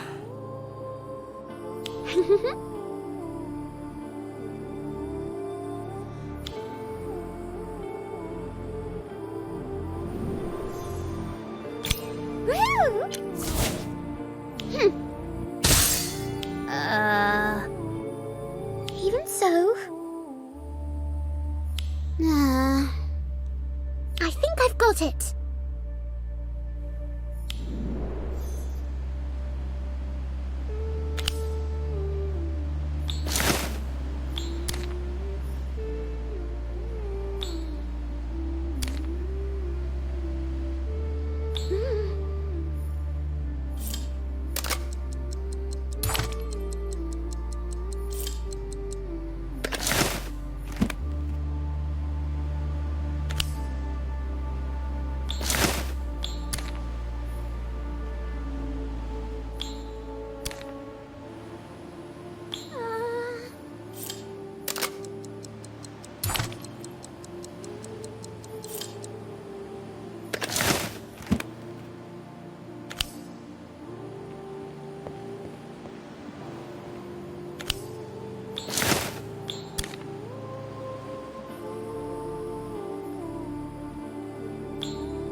Mm-mm.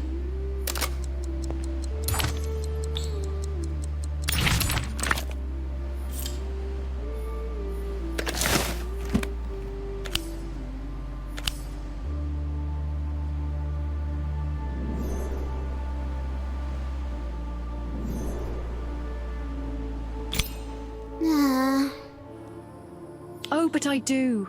What I see here is creativity, passion, the drive of a future Gobstones champion. Now we just need to work on your aim a little, and you'll be unstoppable. Mm-mm. Not as far as I can tell. These just seem to be regular Gobstones pieces. Well used, certainly, but perfectly fine for practice. I think you're overthinking things, my dear. Pre-tournament jitters, perhaps? But don't worry, you'll do brilliantly.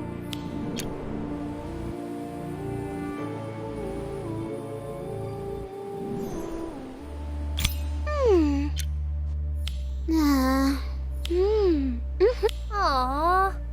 Mm-mm. Uh-oh.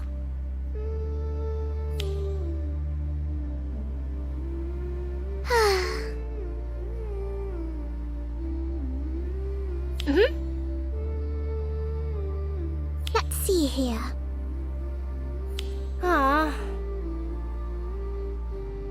This is what I think happened. That was terrible. Mm-mm. Oh!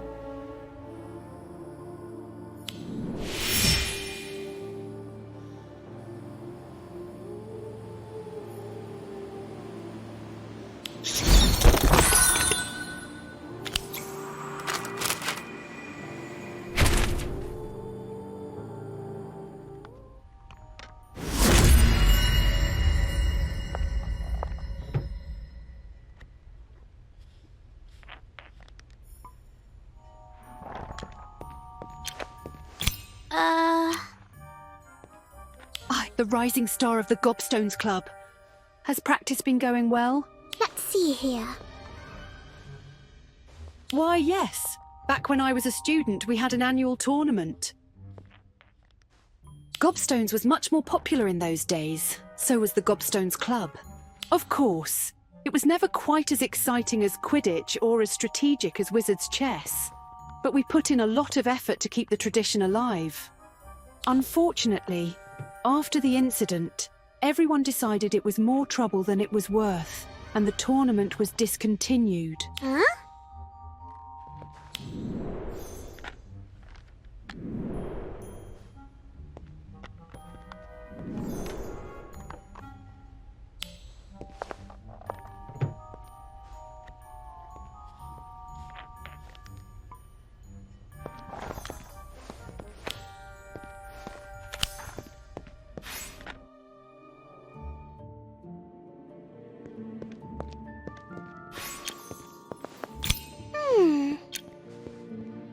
There was a match-fixing scandal, or so people claimed.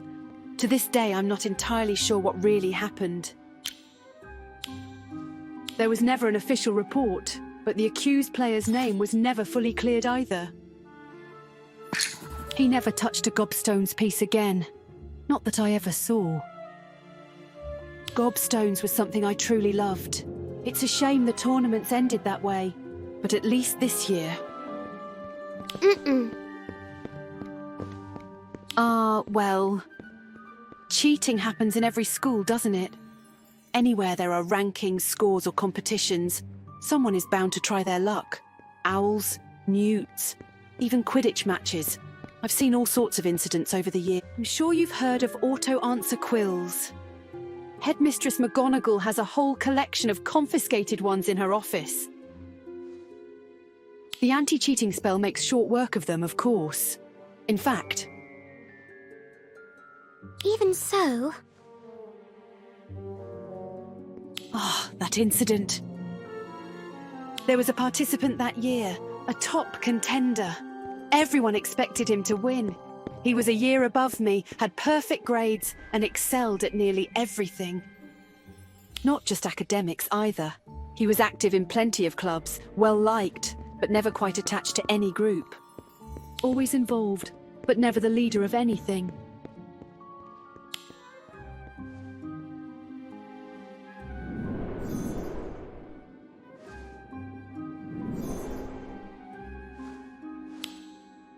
Please, Peeves, will you leave me alone? Ah!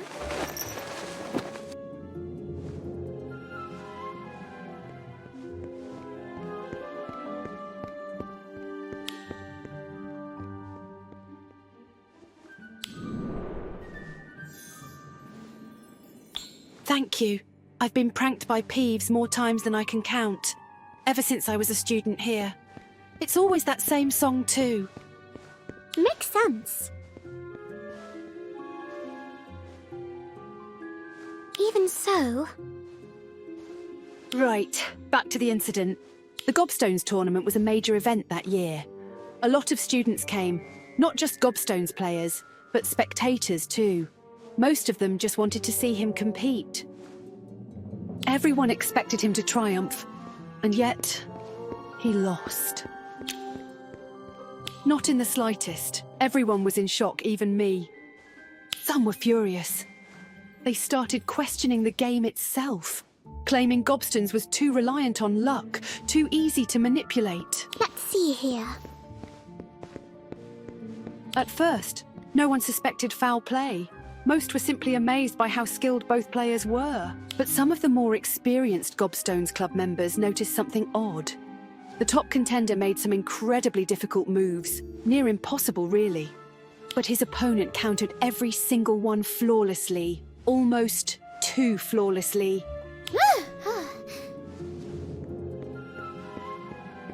Exactly. The idea spread quickly, and then an anonymous letter was sent to the headmaster, accusing someone of cheating in the tournament. The professors investigated. They went straight to the Gobstones Club and inspected the tournament sets for traces of magic, but the sets were gone. Indeed, the tournament pieces, normally stored safely in the Gobstones Club, had vanished. No one could find them that day. This is what I think happened. Exactly. Something was definitely going on.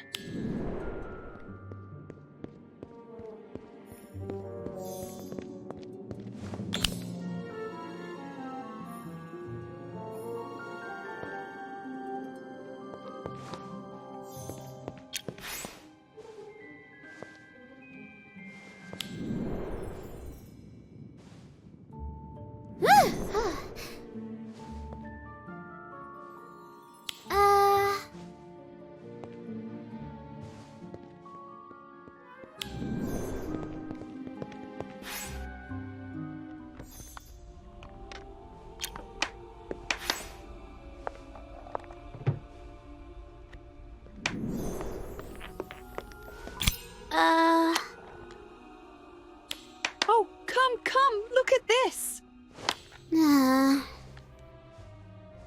Look at all these runic tomes. I thought they were lost to time. But here they are. With these, I could decipher everything. Now, how do I access them? I just need to find out how this mirror works. I'm sorry. No. I knew it was too good to be true. They look so real. Every tome I've searched for, right there beside me. It's not like that.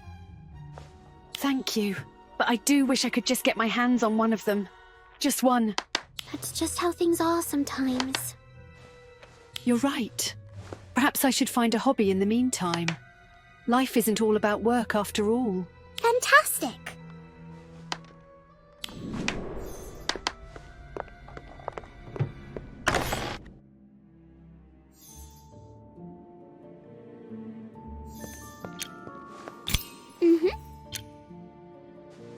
Horace does reminisce about his slug club a lot. I was never invited, though. I believe in you. Oh, hardly. I was an average student, really. Never stood out. Never particularly excelled at anything. It's not like that. Maybe that's because I don't have natural talent. Ancient runes certainly wasn't what I thought I'd end up specializing in.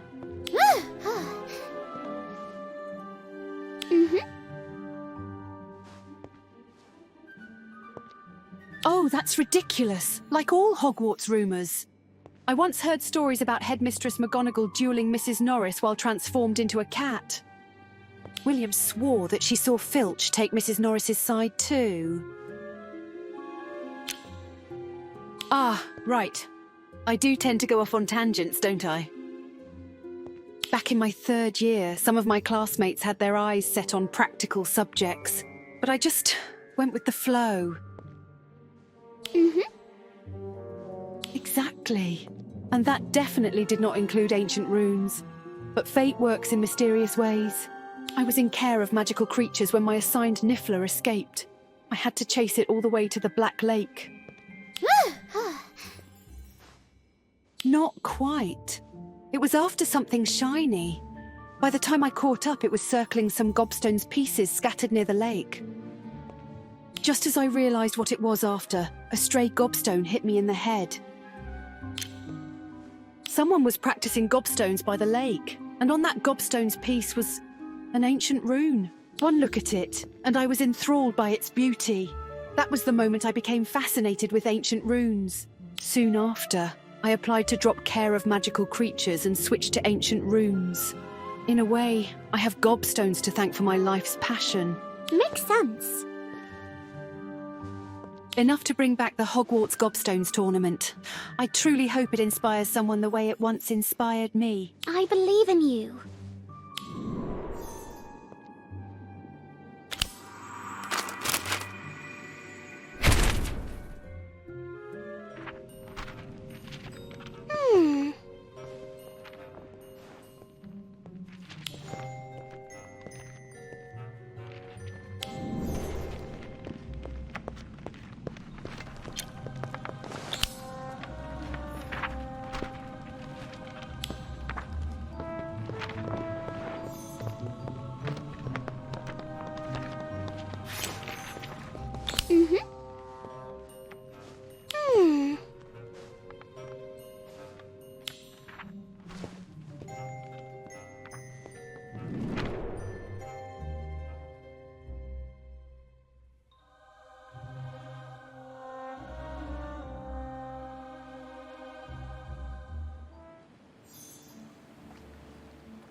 Oh.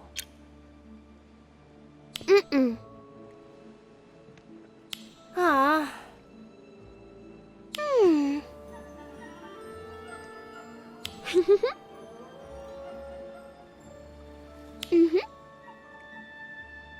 Uh-oh. Huh?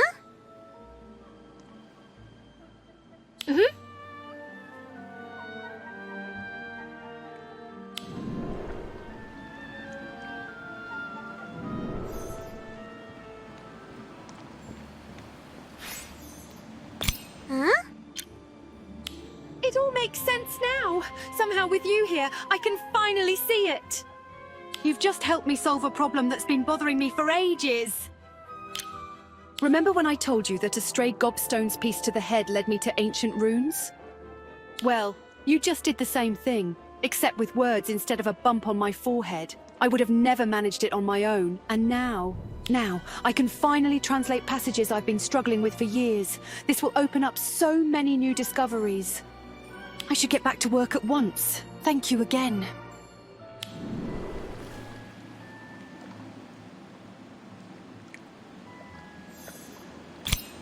Ah.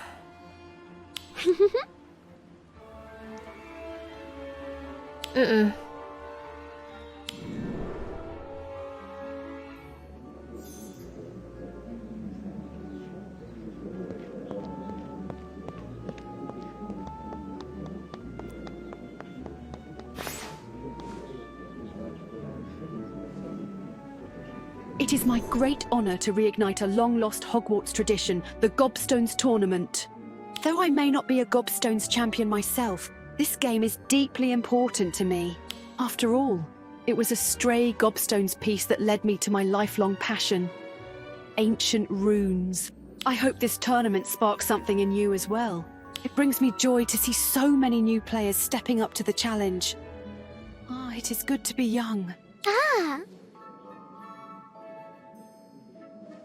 To ensure fair play, Headmistress McGonagall and I have personally inspected every Gobstone set, including both personal and club sets. Now, let us commence the tournament with an exhibition match between two promising contestants.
That was such a fun match. You've really come a long way. Mm-hmm.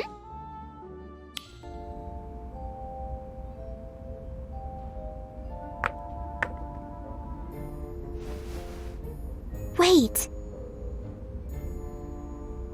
Why is it here? What? What do you mean? How could you do this?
Excuse me, Headmistress? Could I have the piece?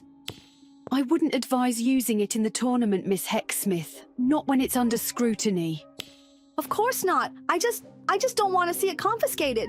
But I know there wouldn't be a cheating charm on this piece. Not from its owner, at least. Let's see here. Because it belongs to my dad. You're Jenna Hogsmeade, right? A Hogsmeade also attended the Gobstones Club when I was... No, it can't be. Is your father Edgar Hogsmeade? Wait, you knew my dad? Know him, of course. Has he ever mentioned a Clodagh Dromgoole? I'm sorry, Professor. Dad doesn't really talk about his classmates much. How did you do this? Well, it looks like a regular old Gobstones piece, but my dad actually carves a pattern onto all of his. I think I've got it. I did when I realized it belonged to Dad. The pattern comes from our family crest. Dad takes pride in being a Hogsmeade. He carves it into everything he uses. There should be a whole set just like it. Huh? They must have been lost over the years. You just happened to borrow a set that had this one in it. I only noticed thanks to you. That was brilliant. You bet. Dad's brilliant at everything. Maybe except Gobstones. He always talks about how much he loved Gobstones, but never any details, almost like he's avoiding it. Dad's never hidden anything from me before. If he won't talk about it, then it must have been something serious. I never thought this this would happen. At first, yeah. I thought I'd find out about Dad's Gobstones days that way. Nothing but old tournament trophies. And thanks to you, I found something of his. That's why I don't want this piece confiscated. I'd like to bring it home. Maybe he'll finally tell me the story behind it. Let's see here. This is what I think happened. Yes, he was. No wonder Dad never talks about it. He was always so proud of his Gobstone skills. Losing a tournament to a cheater must have been... unfortunate. And with no real conclusion from the investigation, there was no closure. I feel awful for him. Me too, child. Me too.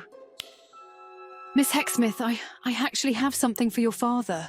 It's a bit heavy for Owl Post. I'd planned to deliver it myself, but it felt too intrusive to just turn up unannounced. Of course, what is it? A book. My latest research on rune deciphering. It's a bit heavy, but nothing a levitation charm can't handle. Oh!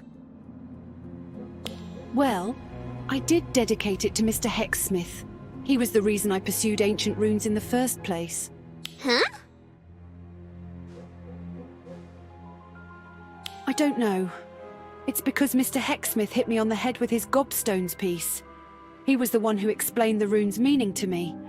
Maybe that's why I became interested in it. I wouldn't be who I am without him. Even so... I mean, Mr. Hogsmeade's probably busy with all his endeavours. He likely doesn't even remember my name. Chin up, Professor. Dad's got loads of friends. He probably just hasn't mentioned you yet. I suppose. He was always at the centre of things when we were students. I know we weren't really friends. He was always moving, always achieving, always being praised. He was inspiring. Anyone who talked to him felt inspired, including me. Ah! Oh! Such kind words. Thank you, Headmistress, for being nice to me. That's just not right. Thank you. I feel much better. Let's head to my office for that book, shall we? Of course, Professor Drumgoole.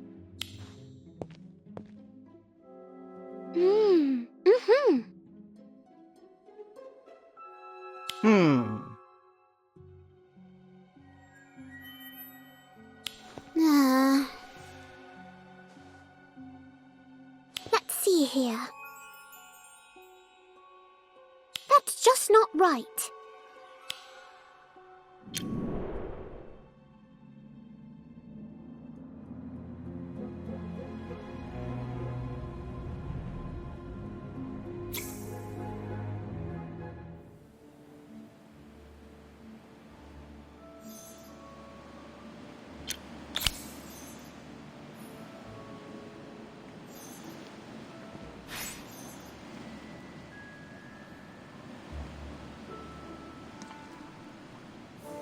Your dedication to mastering Gobstones is remarkable.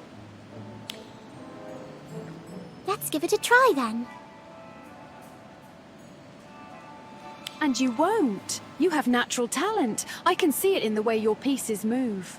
Mr. Hogsmeade never practiced much either, yet his Gobstone skill was unmatched. His pieces moved with such grace and precision. Merlin's beard! There's no time. Headmistress McGonagall? What a coincidence. I'm heading to her office as well. Shall I accompany you? Splendid. That means more time to tell you about Mr. Hogsmeade. You might find it useful in the tournament.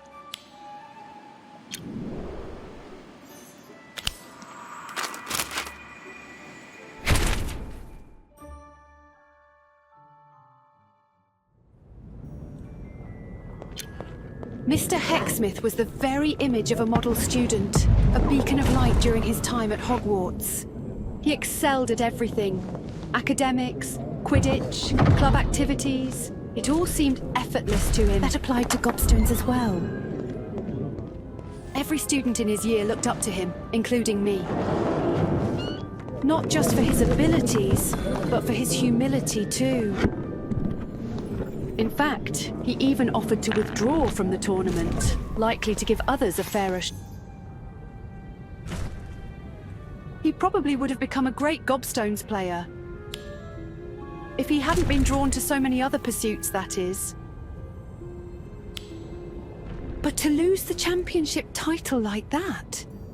Whoever cheated deserved to be held accountable. Yes. What else would you like to know about Mr. Hogsmeade?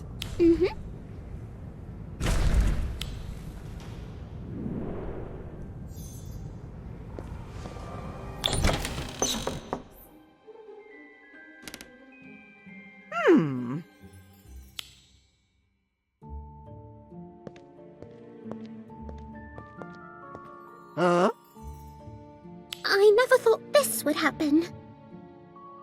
I'm sorry. Ah.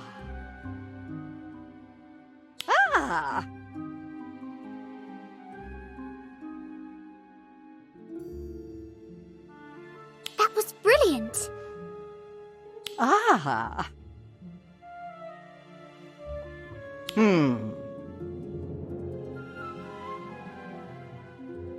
Thanks.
I knew you'd make it. I saw your talent from our very first game. This is it. I can feel it. Time to claim the championship that should have been Dad's. Even so... Finally, my turn.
victory!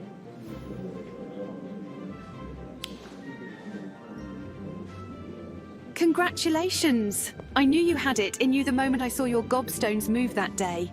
This is just inconceivable. Well played, and congratulations. It was an honor to play against you. Thanks. I should be the one thanking you for finding my dad's Gobstones piece. Not yet. I want to hand it to him personally when I'm home next time. I just hope he'll be proud of me. I'm following in his footsteps after all, and next time, I'm aiming for that champion title. So you'd better be here next year. Let's see here. What do you mean? You won't have much luck with that. Dad was a model student. He never skipped class. But he was fascinated by the Black Lake, just like me. He told me loads of stories about his adventures down there. Go on, Gobstones champion. Your fans are waiting.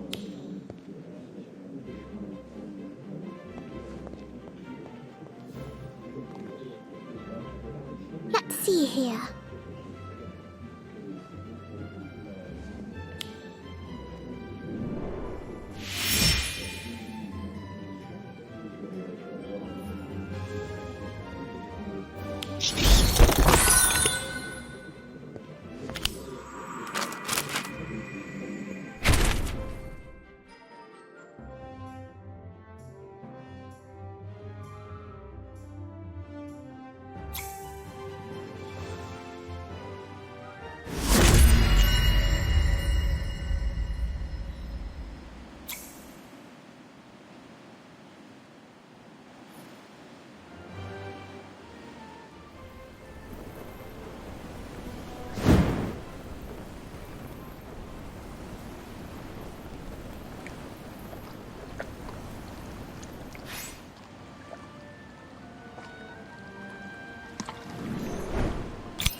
I gave the Gobstones piece to my dad, and he was furious.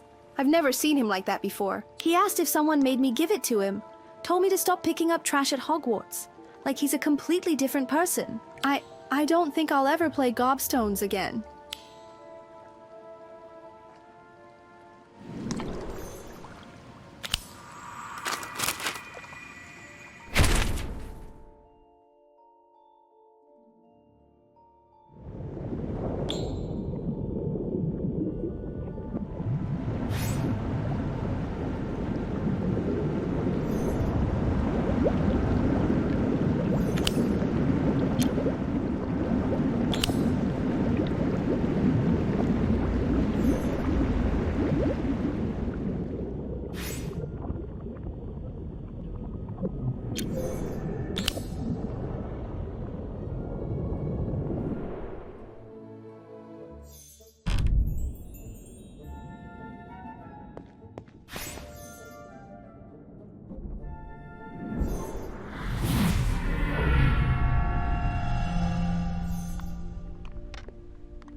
That's why I trained alone.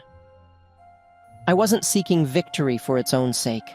I just wanted you to see me for who I am, not as someone standing in your shadow.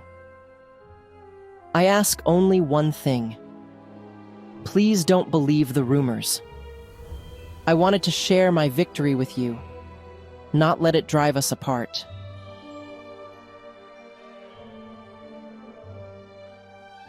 Can we meet and talk? Play a game of Gobstones even. Just like old times, I'm not asking for a rematch. I just want to prove to you that I am, and always will be, a friend. That I was always honest.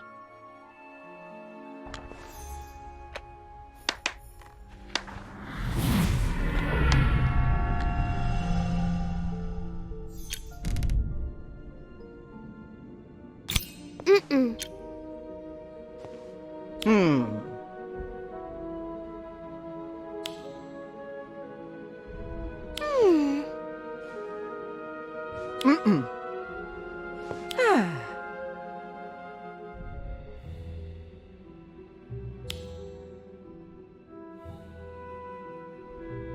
Let's see here.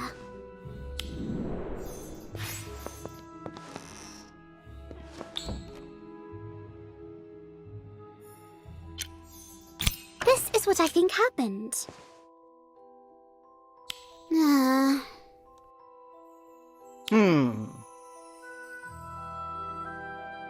Makes sense.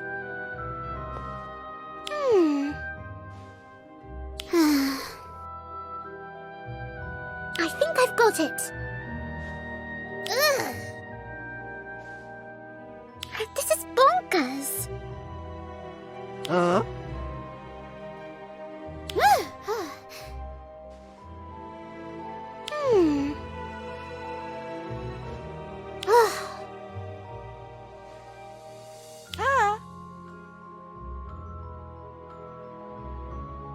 That wasn't very nice.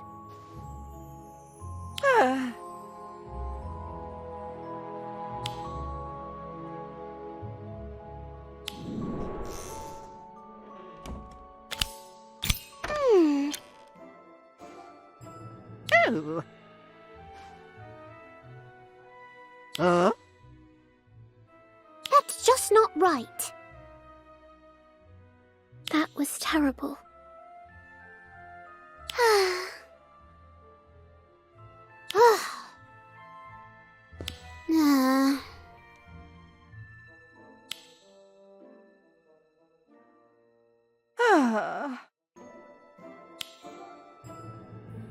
Mm-mm. Mm-mm. That's just how things are sometimes.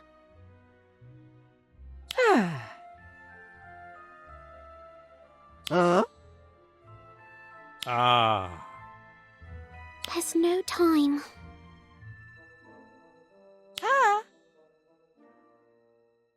That was brilliant.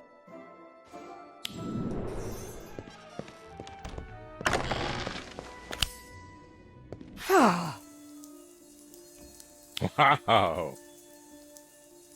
Mm-mm.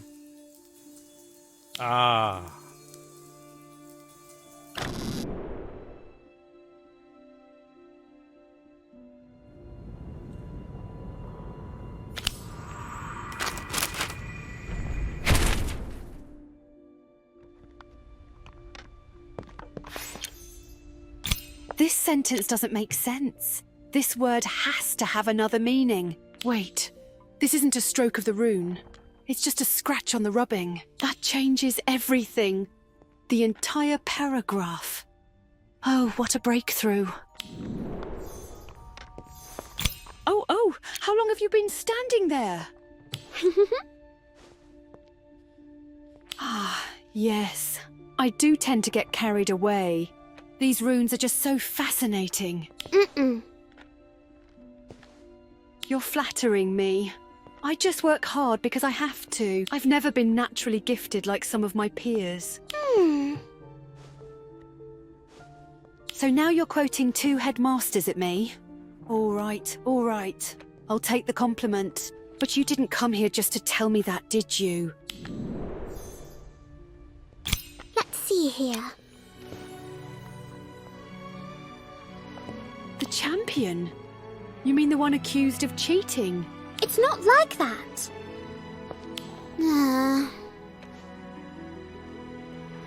The actual champion. I'm sorry, I really can't remember. Mr. Hogsmeade had many friends like that.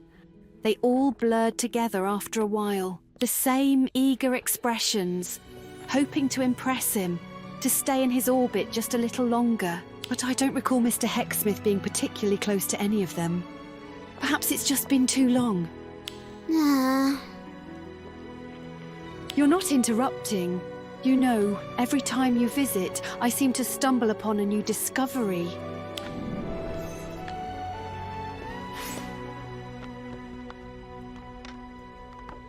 It's not like that. just not right.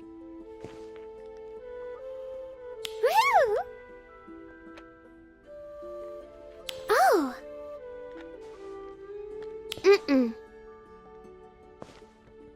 Please. Am I? I'm sorry. I never thought this would happen. Perhaps you do. If Filch or Mrs. Norris caught you, feel free to tell them I sent you on an errand. The moon is bright outside. What a beautiful night.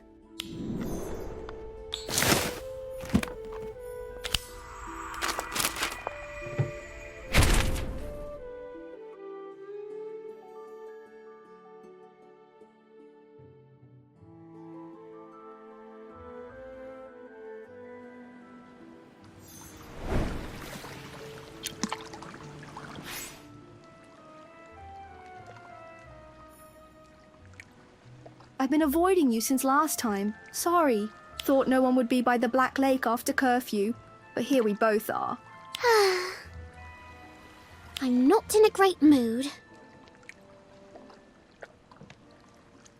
Well, this is the perfect spot for it. I've done it plenty of times.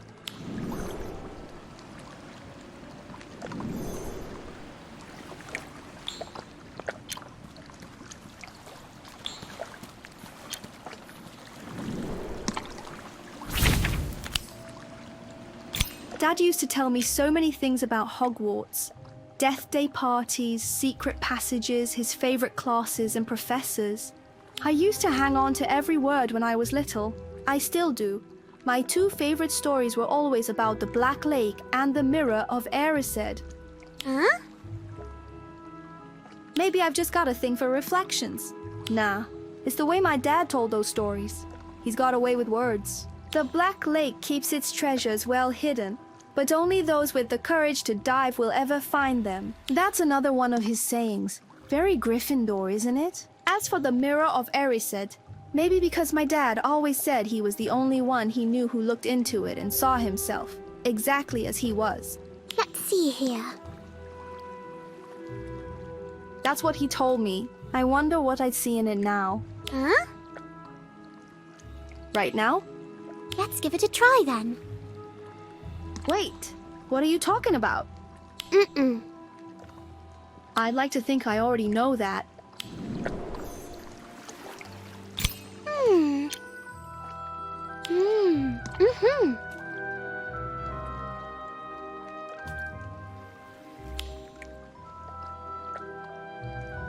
What exactly are you getting at? That's just how things are sometimes.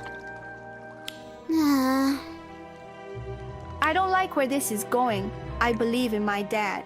I love his stories, his sayings, everything about him.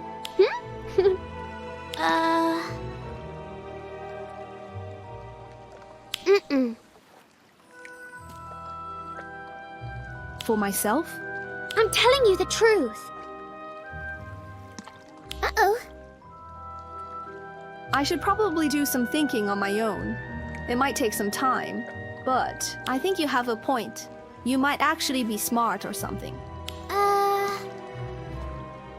Oh, and what did you see? An adventure well worth it.